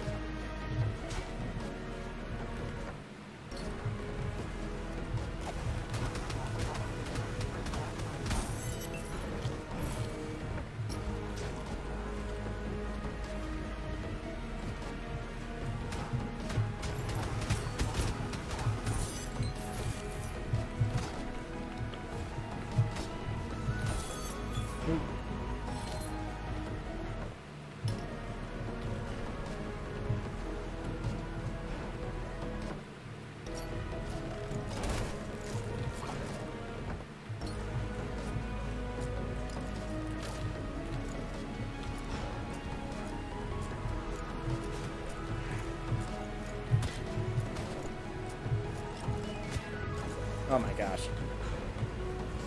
The second one was a bit too much.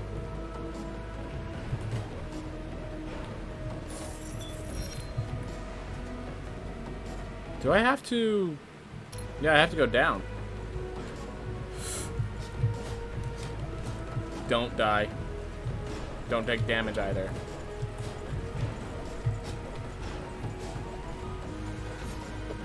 There we are. And we get a Scholar Helm +4. Awesome. We'll gain all the +4 equipment, which just makes it more likely to get the equipment I want later.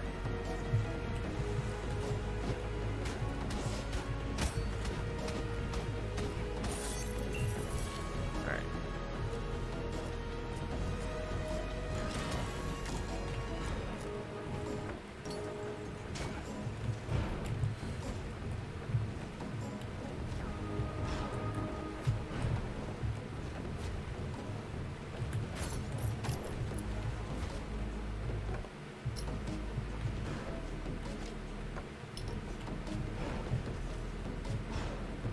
Go. Gain more equipment. Always good. I don't want the drown set, but I'll accept it.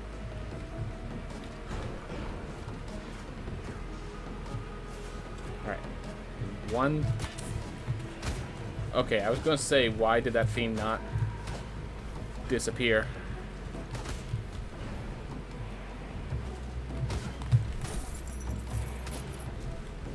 There we go.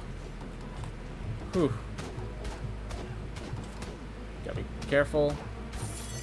Don't want to get crit and fall and die, you know?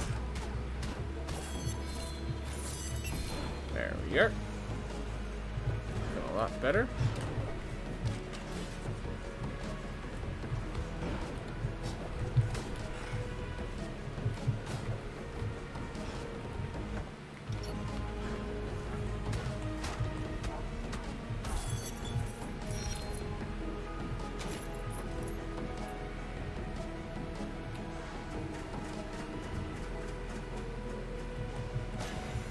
Alright, well, I blocked it, so even though I mistimed, I managed not to get hurt.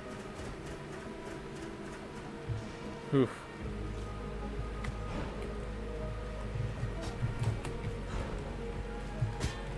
Oh.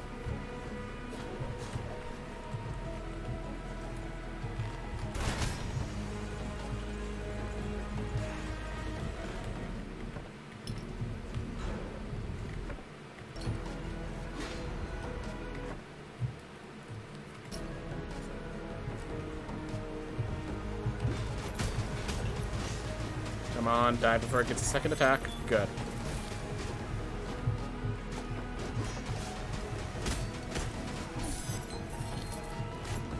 Ooh.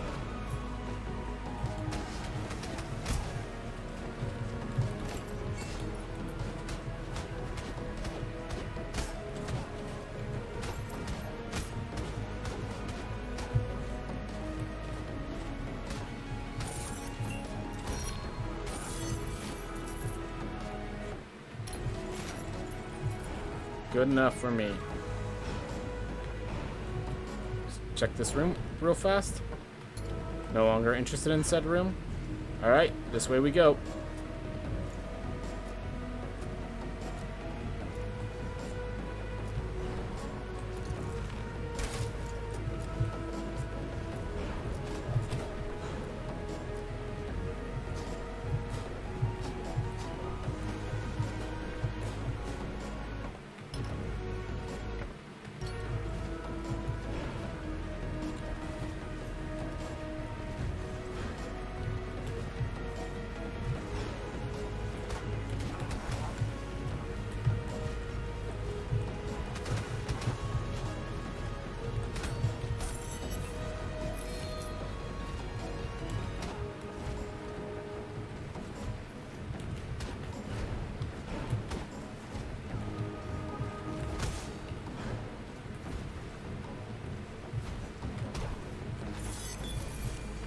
Ooh, there we are.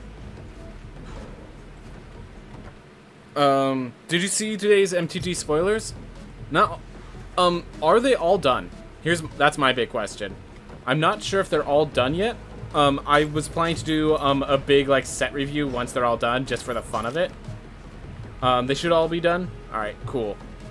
Once they show up in MTGA, I'm definitely like going to be doing a set review theme with it.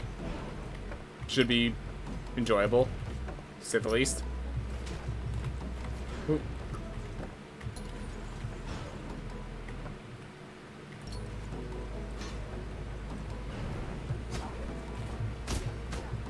Start with a Paventry.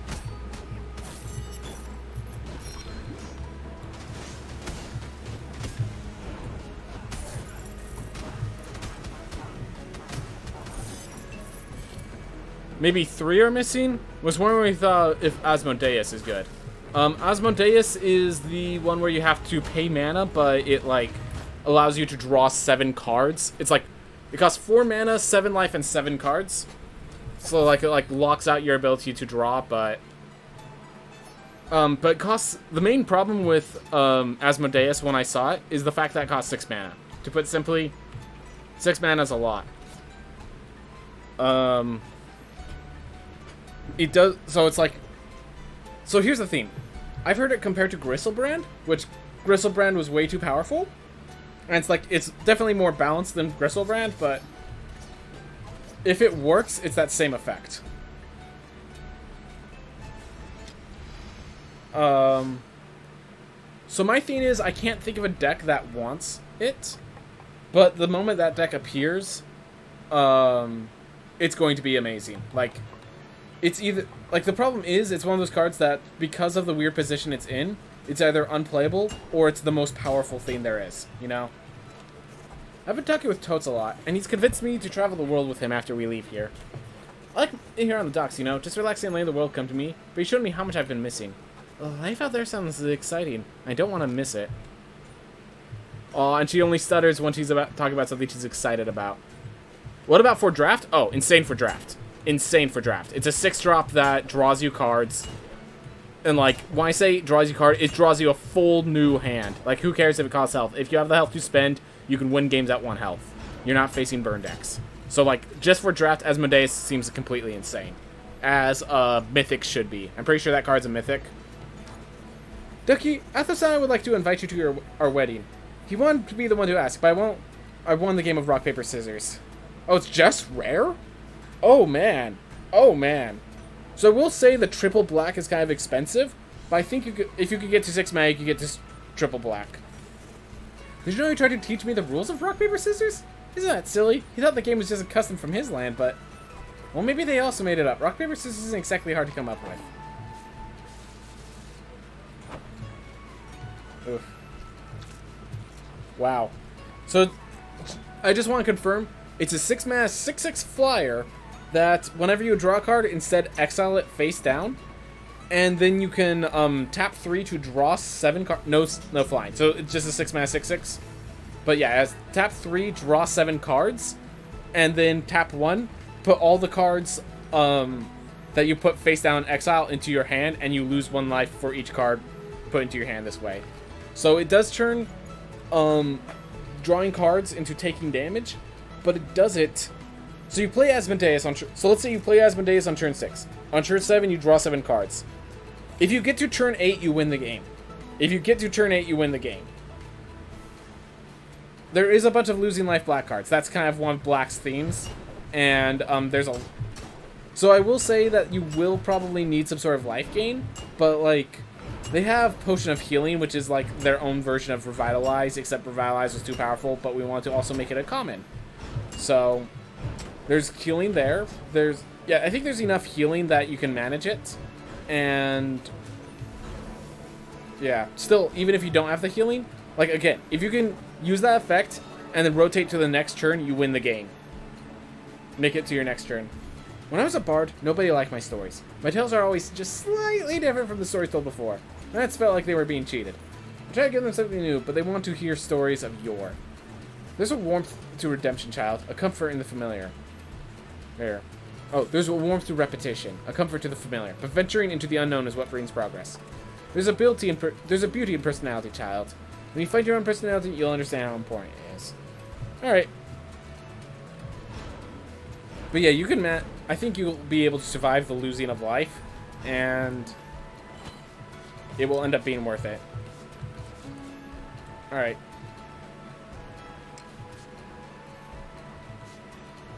Oh, I'm only at plus 45 with Crescent Unity? Oh, it's because I have the Obsidian Trinket, don't I?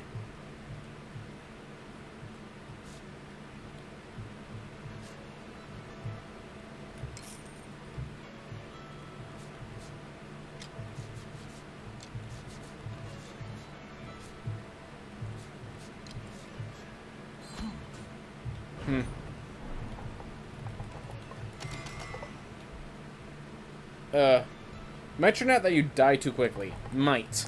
I will not deny that that is a possibility, but you have to kind of. So here's the thing: in limited, so in constructed, actually in both formats, it's just what can the aggressor do? Can the aggressor kill you in time? I will say if every single card is life loss, you just need to make sure they lose faster, or if you're control, you just need to make sure they can't burn over the top, which. I think that in limited, you're more than happy to not have to worry about them coming over the top of you. The question is just how aggressive it is. There is pack tactics as a format ability, so that could be a problem. So it's just kind of a question of how much life gain do you have to deal with all the life loss effects. There's also a few unblockable abilities. All right. I do have to check the limited format. We do not know what the limit format's going to look like. Also, there's a thing of you might not play every life gain. You might just play the ones that you fit into your deck. And, like, how do I explain it? Life loss isn't exactly. It's a thematic thing. You don't usually build your deck around the concept. Usually. There might. Book of Vile Darkness or whatever might be enough of a reward for you to actually build more of a life loss center deck, but generally speaking, life loss is just a thing that happens that you use for the extra power, and you don't just make every card a life loss card. So yeah, life loss is not going to be a part of the format, but the cards that lose you life for value will be. That's the best way to describe it.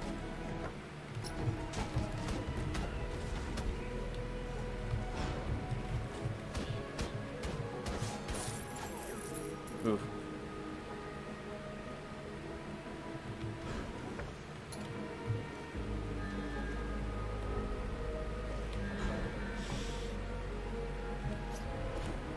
This is foolish. I just want to be clear that was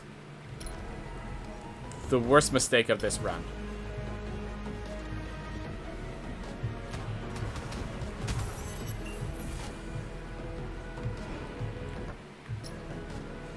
But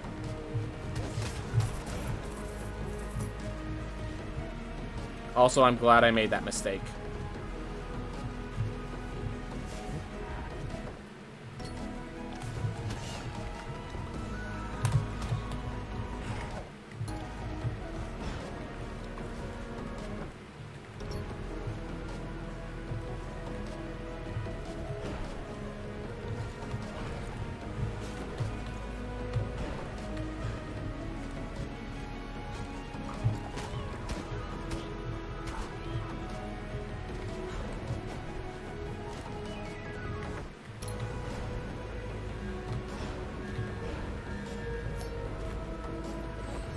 Empty vessel.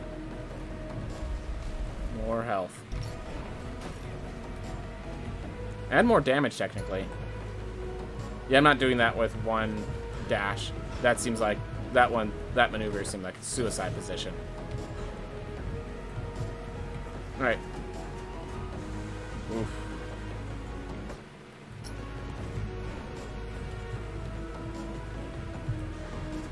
Alright.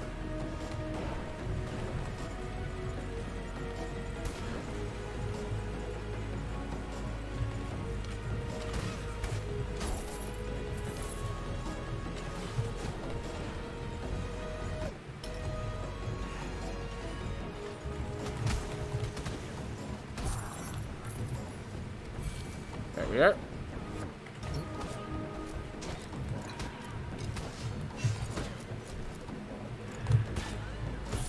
And that's why this ray house is risky.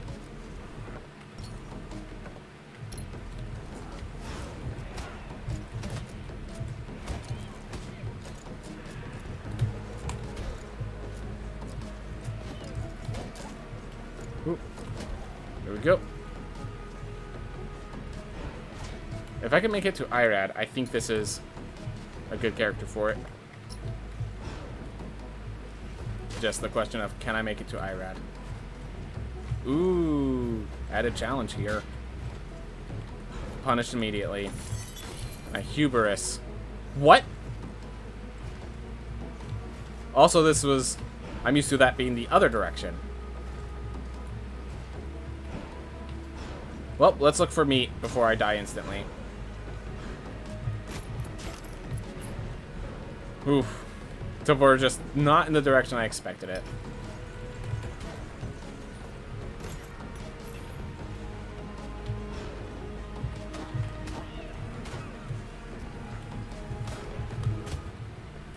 Whoops.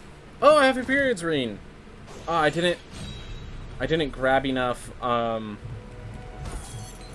didn't grab any capacity runes for the other. That will kill me.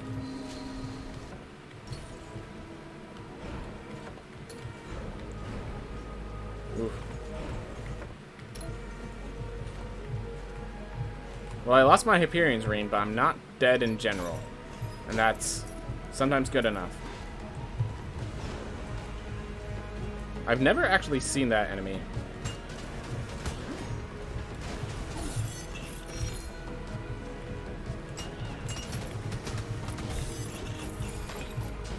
Awesome. Got some more.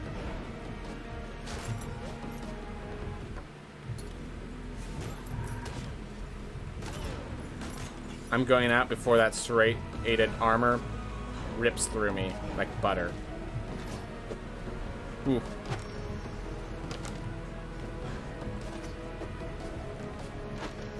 Alright. More ore, more power, more everything I need. Alright. So we have the damage output here. We have the damage output and then some. What we don't have is survivability.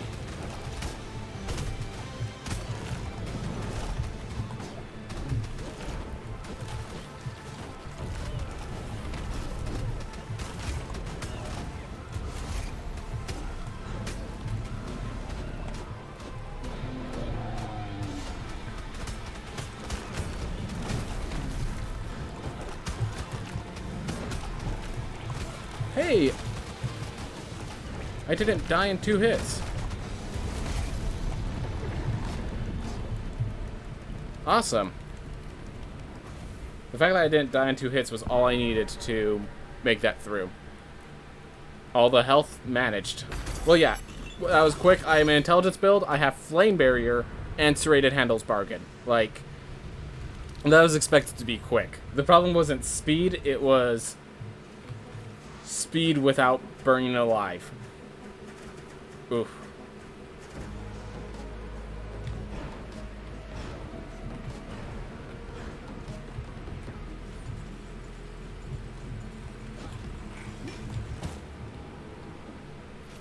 Beautiful way to go. Truly. Both Irad down.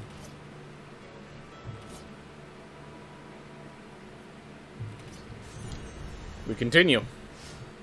Job is complete for this one.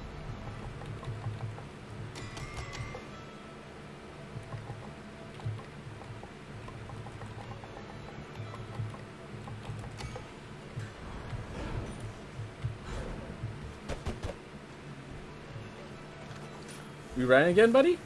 Alright. And you have... I will see you on the docks again. Not yet, though. Because we just beat Irad, which means the world's complete. Plus 7. Alright, what 2 burdens do I want?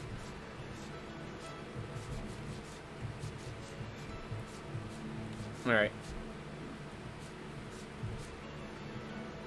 I think we might just do Burden of Metal.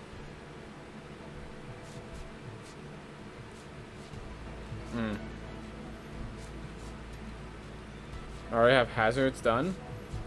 I don't want to do burden of command because I don't want to...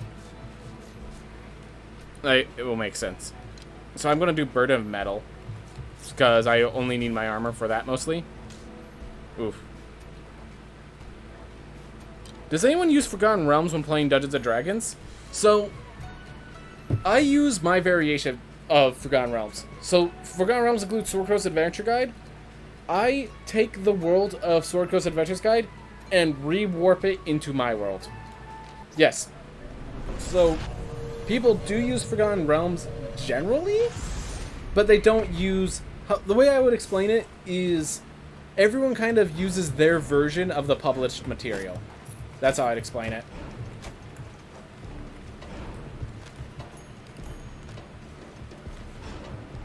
So...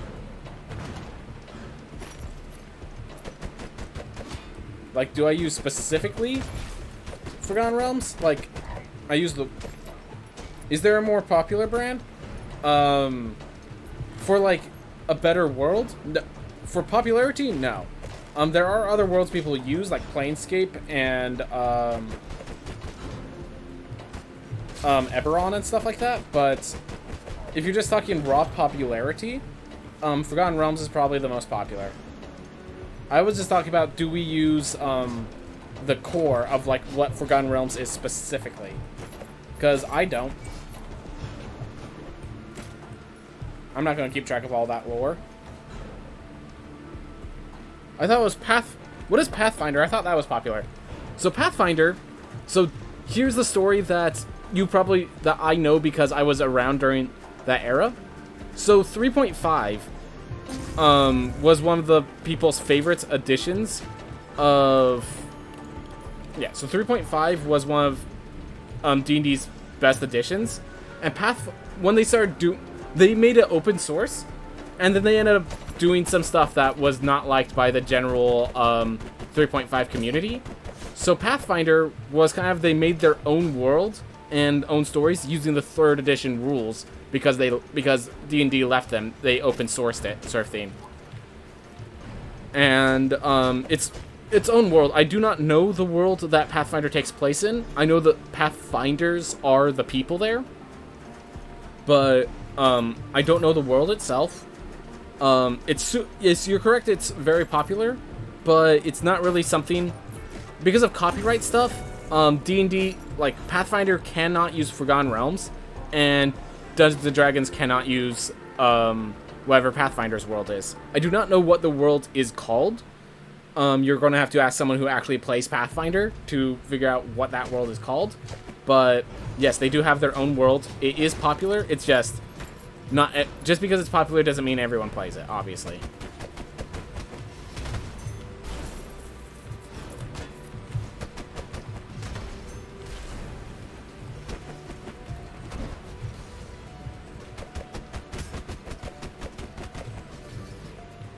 And the fact that, like, legally the two are separated.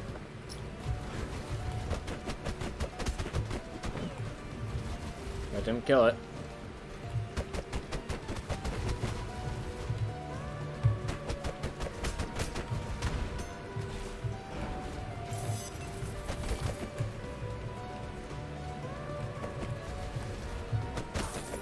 There we go. So yeah, Pathfinder is, it's separate from Dungeons & Dragons for legal reasons. It's generally the same system, but it's legally an entirely different system. And if you like one, you're probably going to like the other, sort of thing, you know? Pathfinder has more of what I would consider a crunchy rule system, where D&D has more laissez-faire sort of thing. Like, you can make crazy builds in Pathfinder that wouldn't work in Dungeons & Dragons. But Dungeons & Dragons just tries to make archetypes that allows for that crazy builds anyway, in their own way.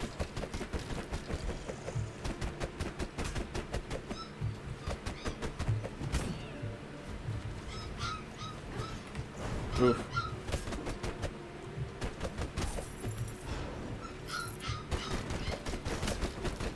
There we are.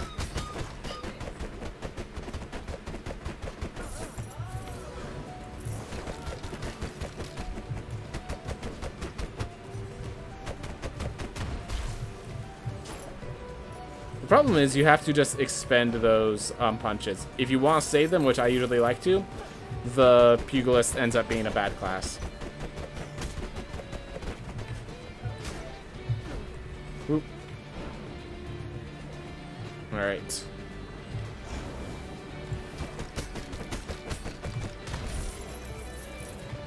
There we go.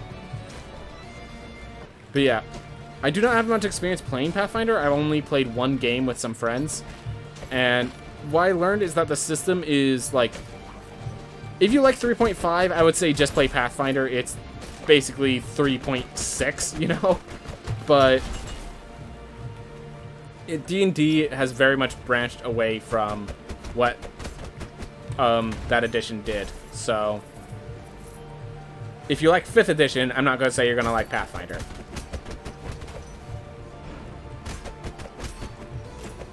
Ooh. Very fun if you like crunchy rules, but you got to enjoy the crunch.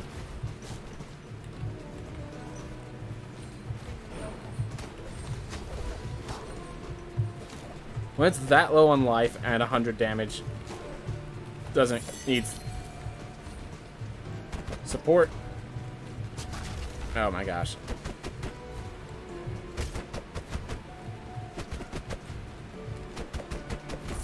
There we go.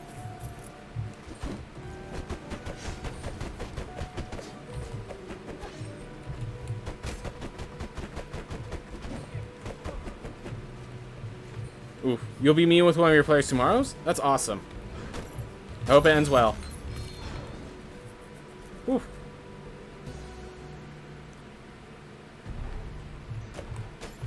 How much do you need, Pizza Girl? You know I like buying this teleport. Wow, you need a lot.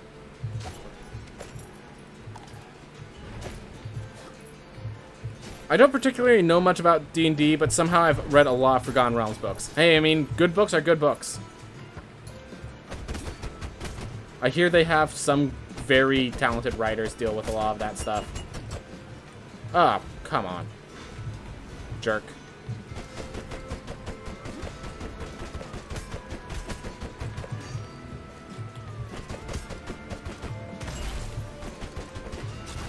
That's not good.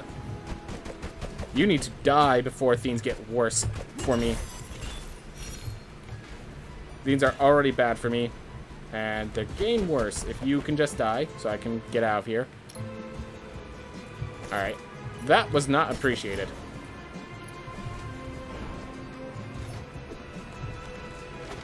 Oof.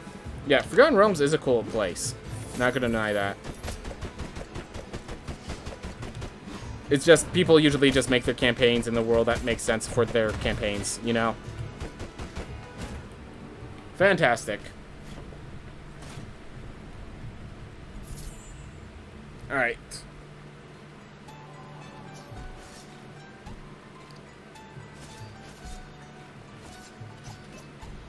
You know what, let's just freaking do it. Let's freaking do it. If I get hit, I'm probably dead. I don't care. That's life as a archer with this control scheme.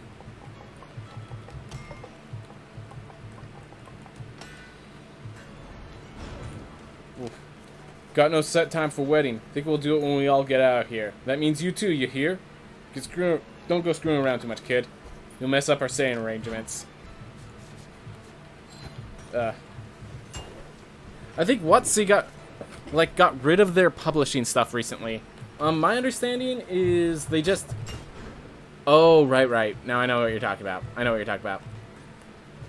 Did you know that the ring is a symbol of eternal life and love? My Baba told me that. But he also said it meant the sun and moon, so maybe he's just making it up as he goes. I just like how they look. Fair enough. Yeah, I don't really know too much about the publishing company stuff. Child, I just noticed my anchor has a screen in it. I don't think this contraption came from this world. So funny realizing, oh yeah, the architect never built that thing he's working on. He just found it randomly. Yeah, I don't know the whole publisher's contract. I know they're still, obviously they're still getting books published. It's just, I'm not sure what sort of third-party involvement is going on.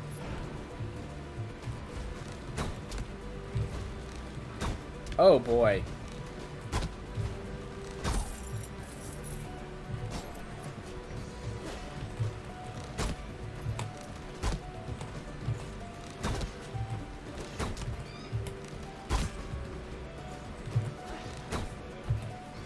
That ain't good.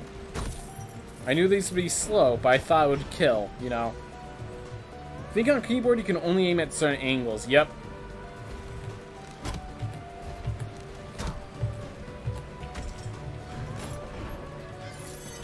That's why I have this billiard ball to basically be a better version of this arrow. There we are. Vault room.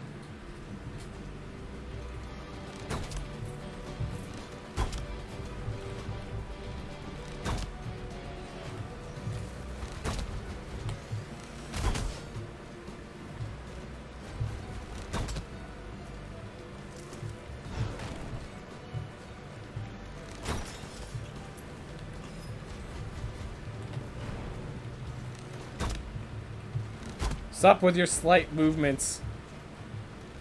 You monster.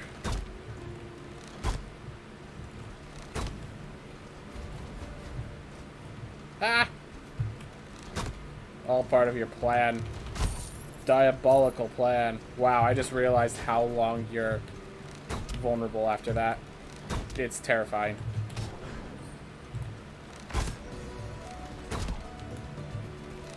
Ooh.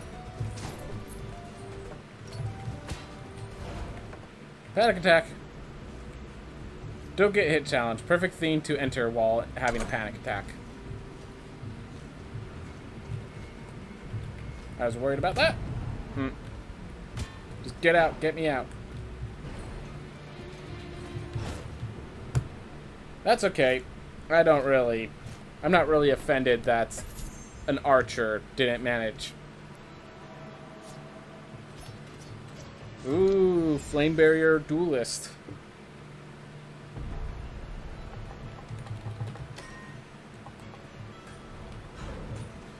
Ooh, time's crazy down here, kid. It can't have been long, but sometimes I feel like it's ages since I first landed at these docks. What if I'm falling behind in the world of blacksmithing? Well, seeing some of the stuff you've crafted, I'd have to say no. You're doing great. You know, Ducky, even these waters are so poisonous, I think the mist is doing wonders for my skin. Well, I hope you're right. Because I never thought about the mist that that it all releases. That's concerning. Oof.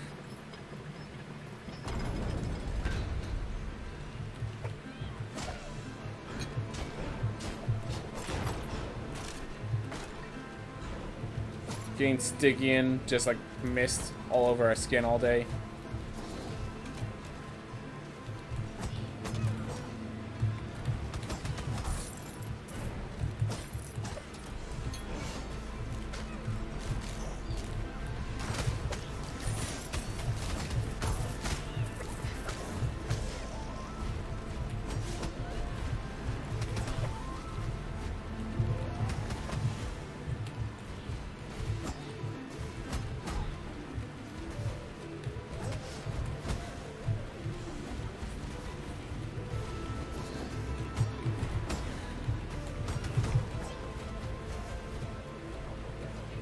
For some reason, I thought I would duck if I went that direction. Ooh.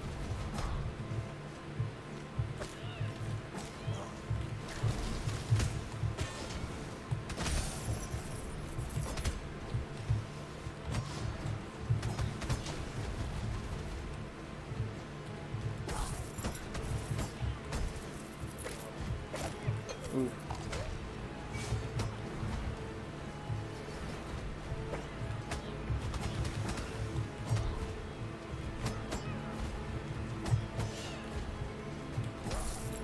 There we are.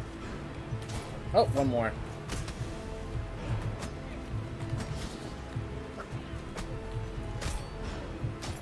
There we are.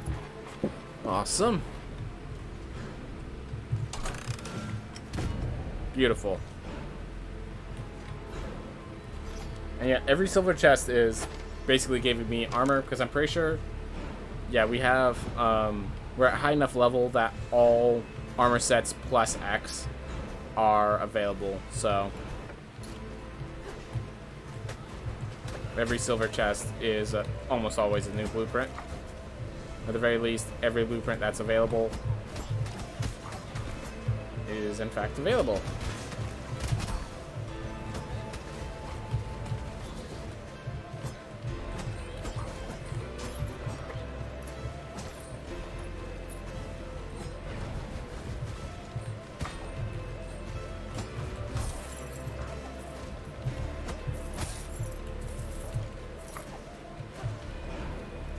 Ah.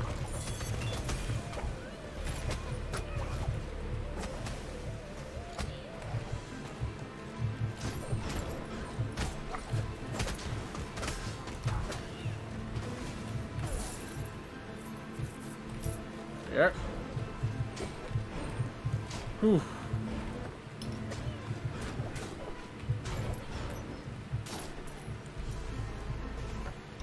Magma Mass? Another good one, but we already have the better one. I'd seriously consider Magma Mass if it wasn't for the fact that I already have Flame Barrier.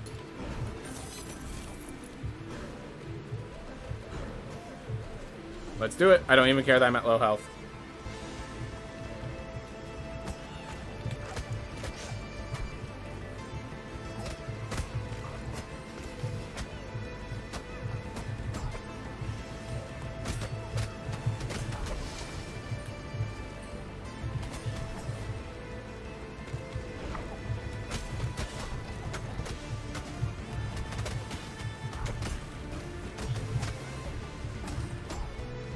Here.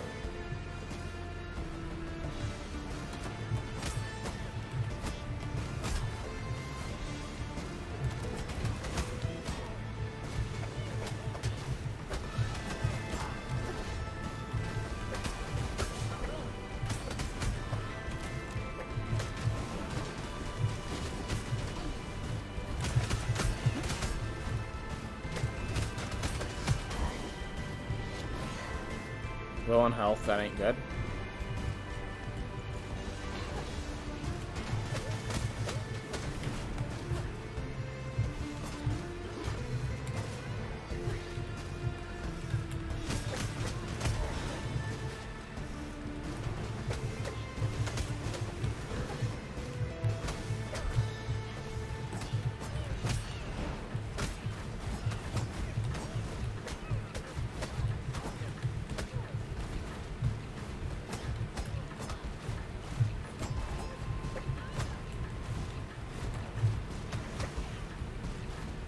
Not that hard to avoid, but if I fail, I'm dead. There we are. Alright. There's all the iron ore I needed. And then some.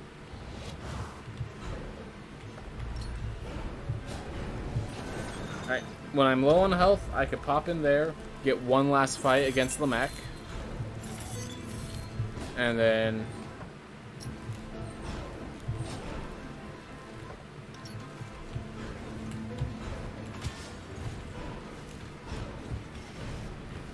alright, well, I'm low on health. Oh, right, I have armor break, so I actually need to start finding potions to keep my health up.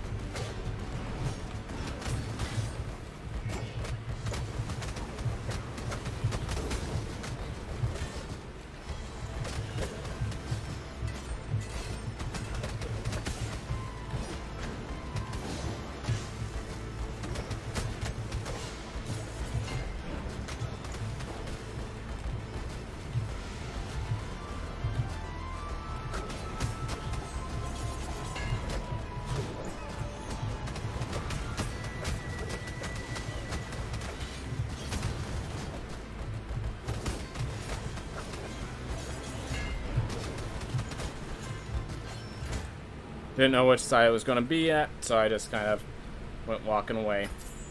Right, got more dexterity. That feels good. Alright. Synesthesia, always a beautiful one. I think this is going to be our last one looking at our time frame. Whew. But it was fun.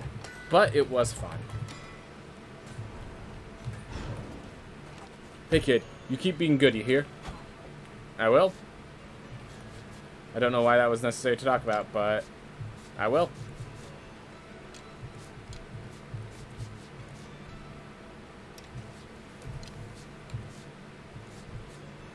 Obsidian +2. Obsidian +2. Crescent +3. Oof. Hey buddy, I just want to say thanks for helping me out all this time. On our last trip, one of the farmers we helped bring back actually gave me some of these soul stones as a thank you. I tried to give them back, but she wouldn't take no for an answer. I can't do much of them, but I think you could. So, from her to me to you, thanks for everything, buddy. I was actually going to give them out to Nunette as a wedding gift, but Quinn beat me to it. Hope she's okay with her wedding gift as a surprise pizza. Dude, that's awesome. Friendo, how can I help you today?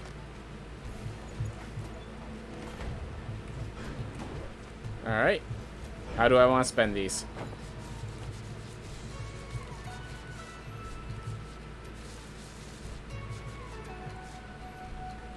Oof.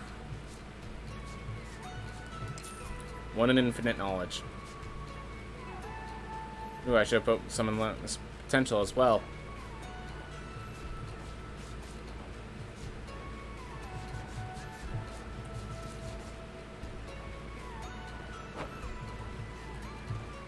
We'll worry about the rest later. Alright. But worth noting, our knowledge is becoming more and more infinite. By using those souls, we are able to actually go down build paths. I think that's amazing. I think that's awesome. Appreciate that. Change would be the word.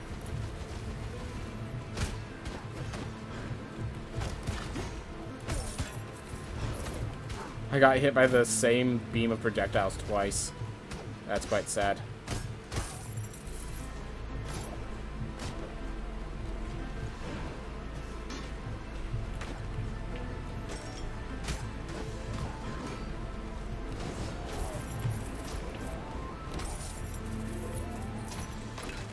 Oof.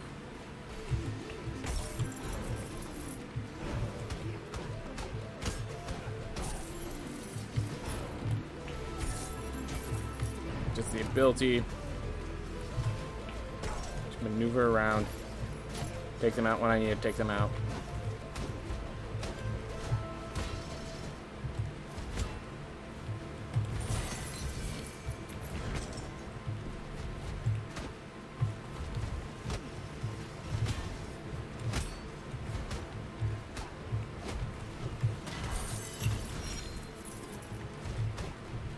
Got that ore should be valuable for me.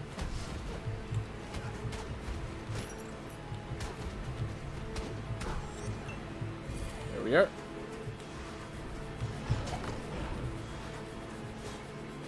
Whew. Alright. There's a path down as well. Alright. Good to know. Oof. I'm kind of worried that I've lost my skill to speedrun this game quite a bit. We'll find out once I get back to it, but a bit worried. Yeah, I really dislike the other one.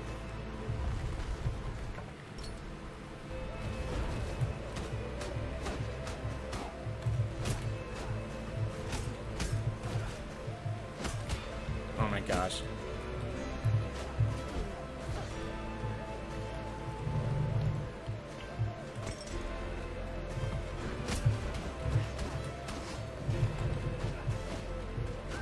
There we are.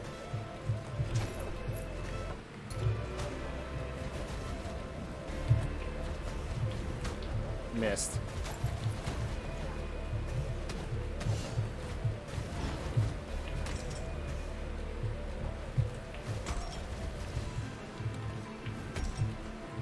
Them taken care of. And now we regenerate our mana. through sheer willpower.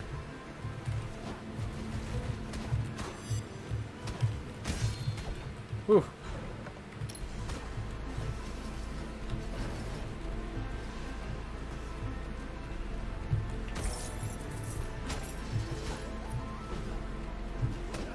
Three, four. Alright.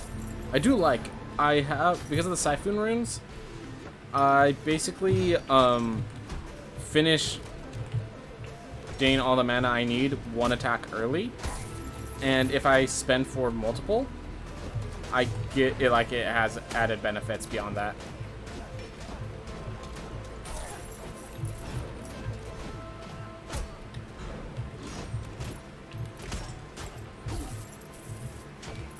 Oof. Ooh, that was good.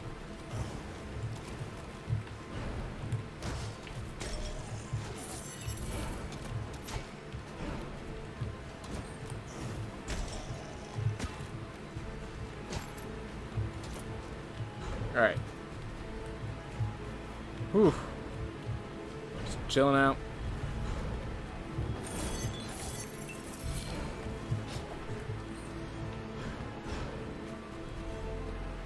Grisweens could help us. You know what? I'm gonna play with Hermes Boots because the ability to have this additional immunity might just be what I need when I'm dealing with all things dealing 500% damage or whatever it is. Ooh, there it is. The last Crescent chest piece. That will bring me to a unity level of 50 with Crescent. Without needing to equip anything new. Double War Drums or Diogenes Bargain? We're going double War Drums. Our mastery level for Knight is high enough. And that actually gives us some good.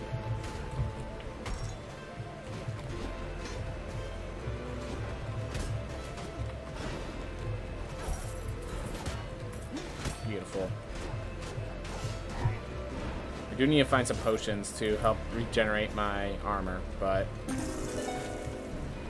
till then.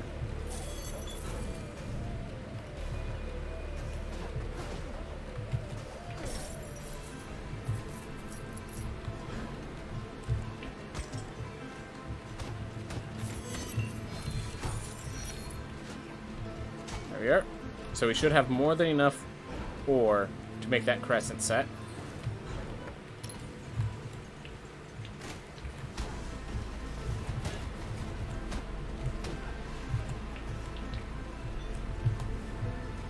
Oh, spent all my mana. Use my shield bash more. It's one of my most powerful tools as a knight. Should take advantage of it. That went a lot further away than I expected it to.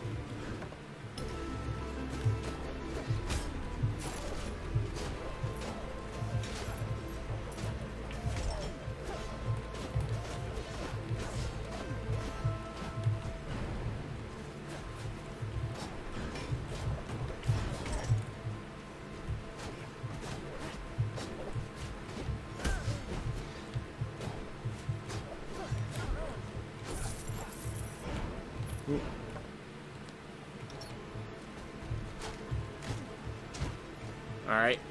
Let's buy this teleport, and I think we'll feast Lamech, and then we'll close it up for today. Because I do have a time frame when I have to be done with this. Woo.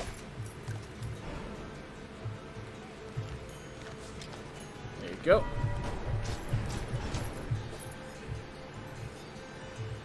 Well, if I'm going to Lamech, I might as well teleport to the throne room.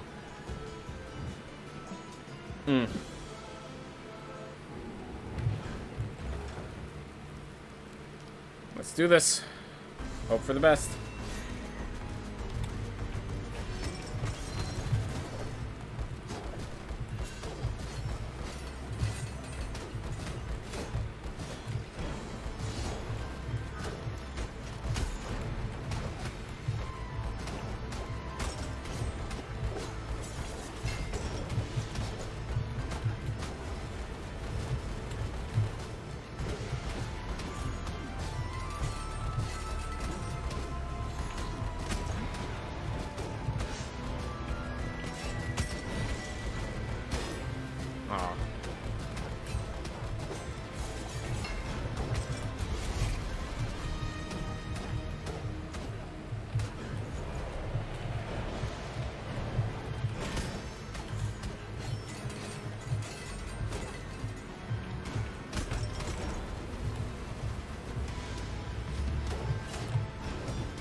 Over here.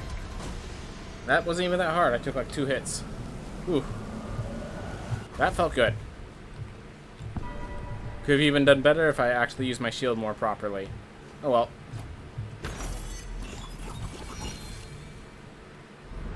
Oof.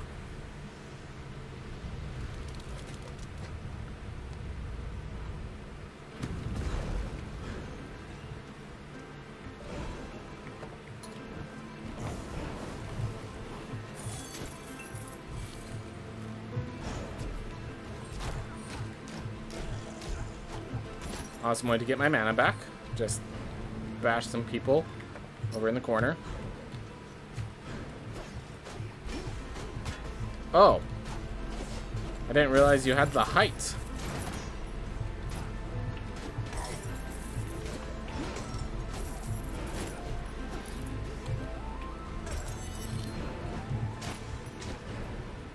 Here.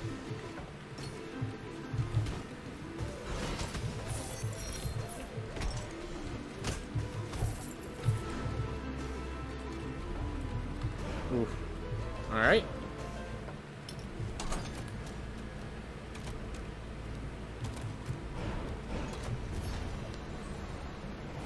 Sharpened rune, weapon critical strike chance. All right, that's perfectly fine. Oof.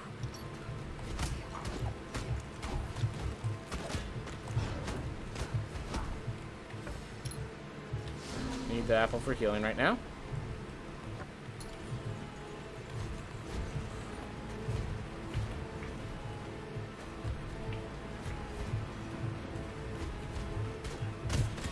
Oh my gosh, those two both blocked my hits both times I did them, which is annoying.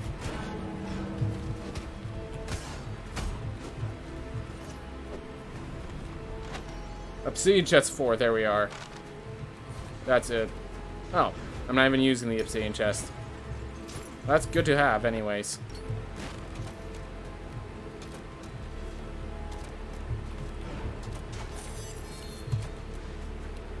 Whew. But at the very least, we have completed what we needed to complete.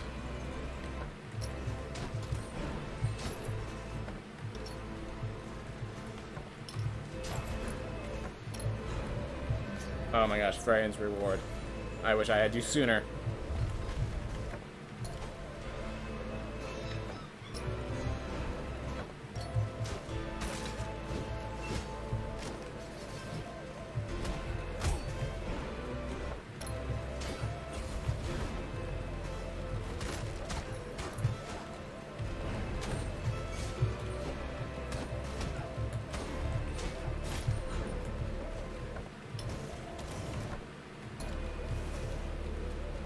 Let's just keep moving.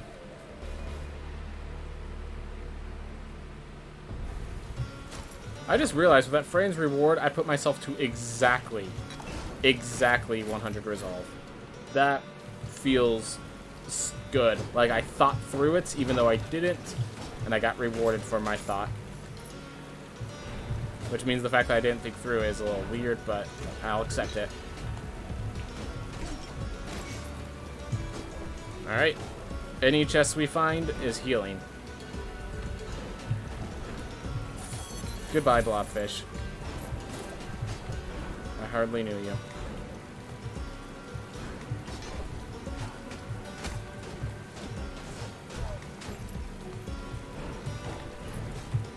Whew.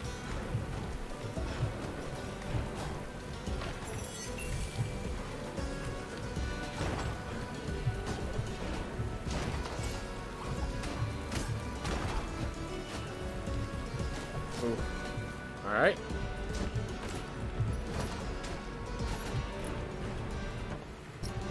Not interested. I only gain 1 mana per potion. That's good to know. Let's use that phrasing.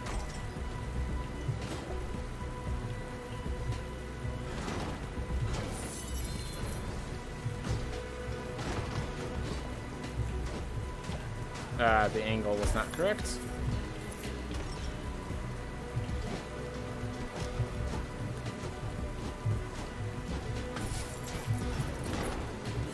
Oh my gosh. The weird hovering.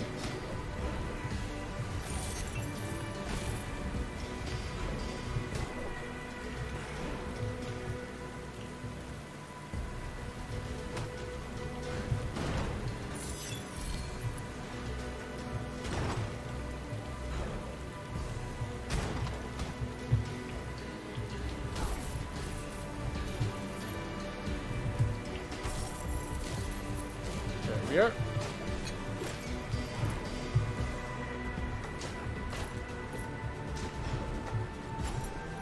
So I need 4 potions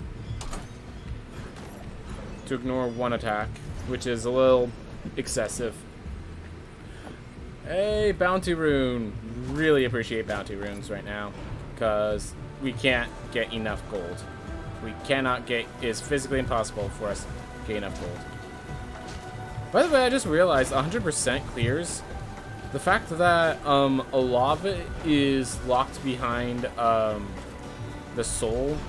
Like, as long as we don't count for soul expenditures, 100% clears are going to be a lot more approachable with this game.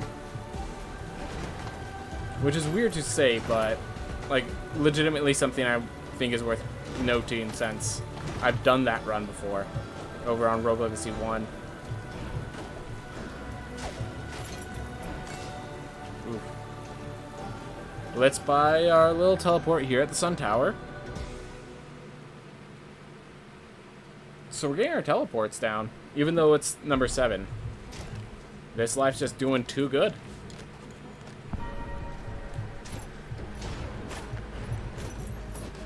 Which I appreciate, of course. Of course appreciate that. Oof. But yeah, just proof that Magic 8 Ball is a good spell, because it's just allowing me to deal so much damage. A significant amount of damage.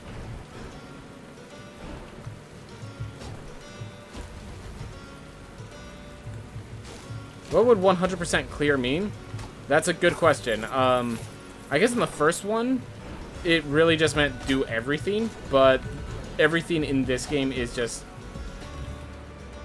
so broadly, like, it's such a huge category when you say everything in this game, because there's so many, like, additional things. But I guess, yeah, it meant everything, so I guess then it would mean soul, all the things from the soul items, but it would mean, finishing the castle, for example. A lot more approachable when you can limit the size of the castle.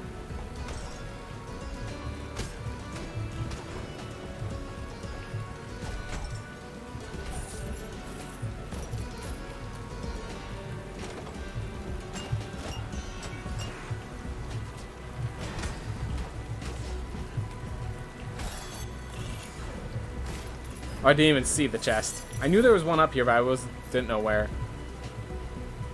So like a guy, I thought I saw a guy who was like level 1000. Yeah. So if we allow for the souls to increase the size that the castle can be, then yeah, it's actually much harder in this game. It's just the question of if we exclude souls, it becomes a lot more approachable. But then I realized, why would we exclude souls? I realized that as I was discussing this.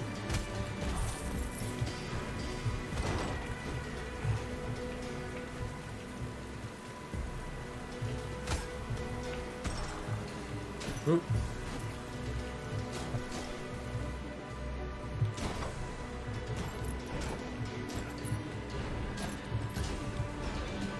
I'm at full health. I didn't even realize I'm doing that well right now. Wow. Because yeah, I'm planning to have this be the last life, and it's gone. So I planned this to be the last life when I realized we were just about at time, and we are now 18 minutes past time. So this life has gone very well. I don't think this is going to be a 100% clear, but it's going to do some good things.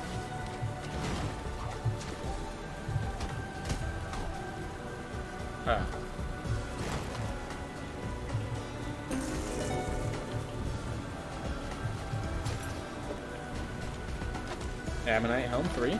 Nice.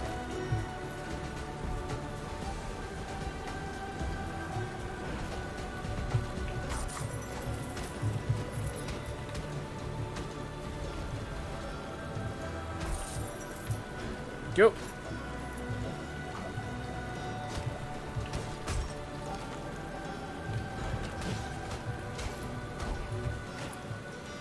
I'm sorry, how much damage?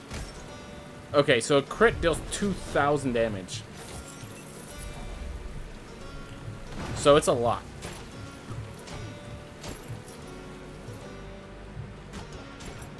No more story, that's fine.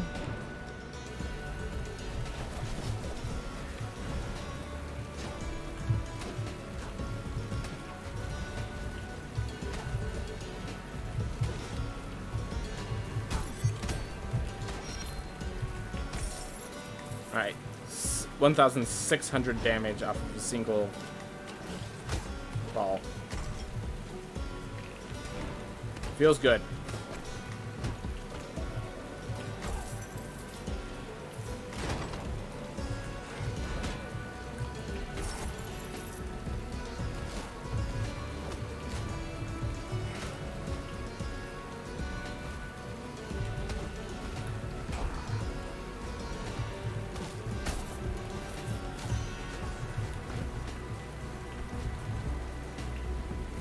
Take care of the problem easily.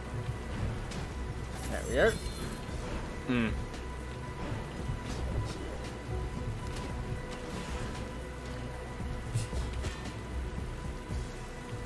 Well, speaking of which, since I'm going to regain my mana when I get out, I want to check out if they changed the name, what the memory says. Because the memory, now that we have a better idea of what is here, I'm wondering if they actually changed it.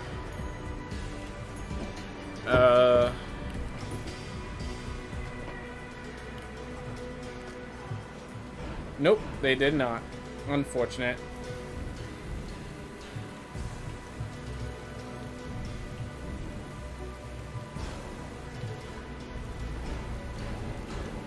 Alright, hope for the best. This is the harder version of them, so...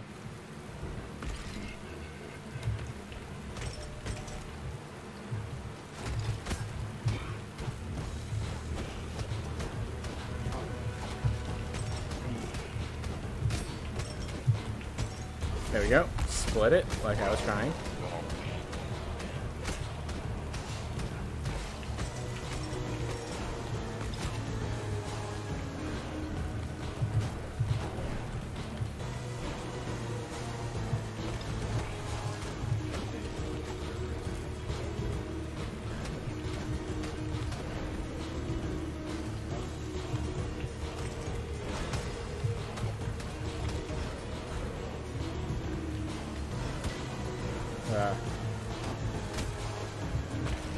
One of the problems is that if they split up, which they will,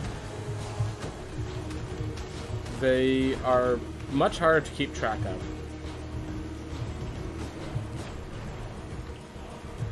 Hey, they're back together. Oh, but I can't even hit them through that method. I have to do a ground bounce, like so.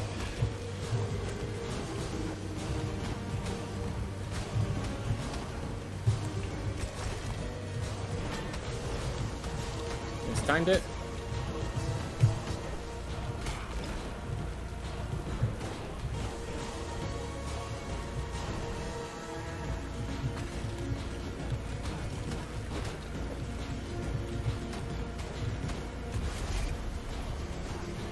Alright. Note to self, we're about to get a large swath of lesser enemies, and they probably need to get removed before this guy, just due to the ability to actually get removed. Oh. Ah.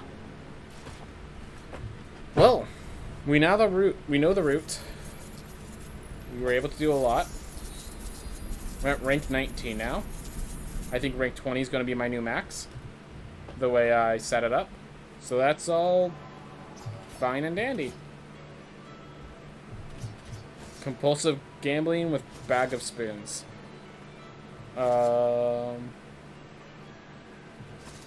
Which is better, frying pan or bag of spoons?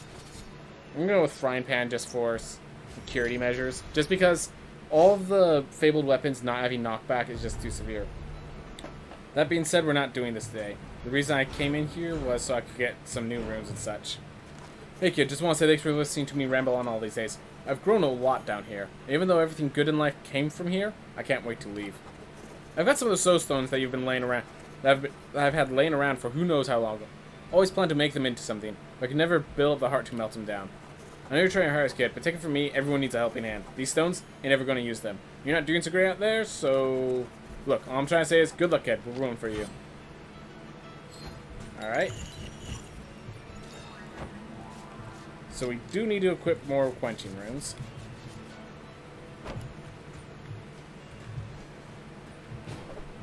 But I think they have a lower priority than the bounty runes. Either way, it's very clear that the purchase here is there. No idea how many I purchased. Enough. That's all I know. I purchased enough. Alright. Is there a rune I could take out for the last 20?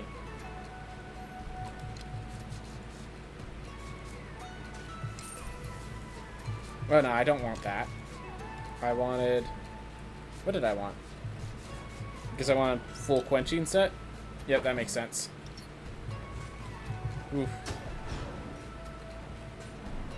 Everything adds 5,000 more to its cost. Pretty expensive. Alright, well that will do it for today. Everyone, I hope you enjoyed it. Thank you so much for watching. I hope you all have a wonderful day. And with that, let's raid. Who we raiding today? Luthmir or SunkyCon? Hey, SunkyCon! Is he speedrunning Ocarina of Time? Dude, that'd be awesome if that's the case. I know he does speedruns. And it makes sense that he would speedrun games like that. I have to go check. Alright. Well, anyways, we'll be checking in just a bit. Everyone, let's go hang out with SunkyCon. Cool guy.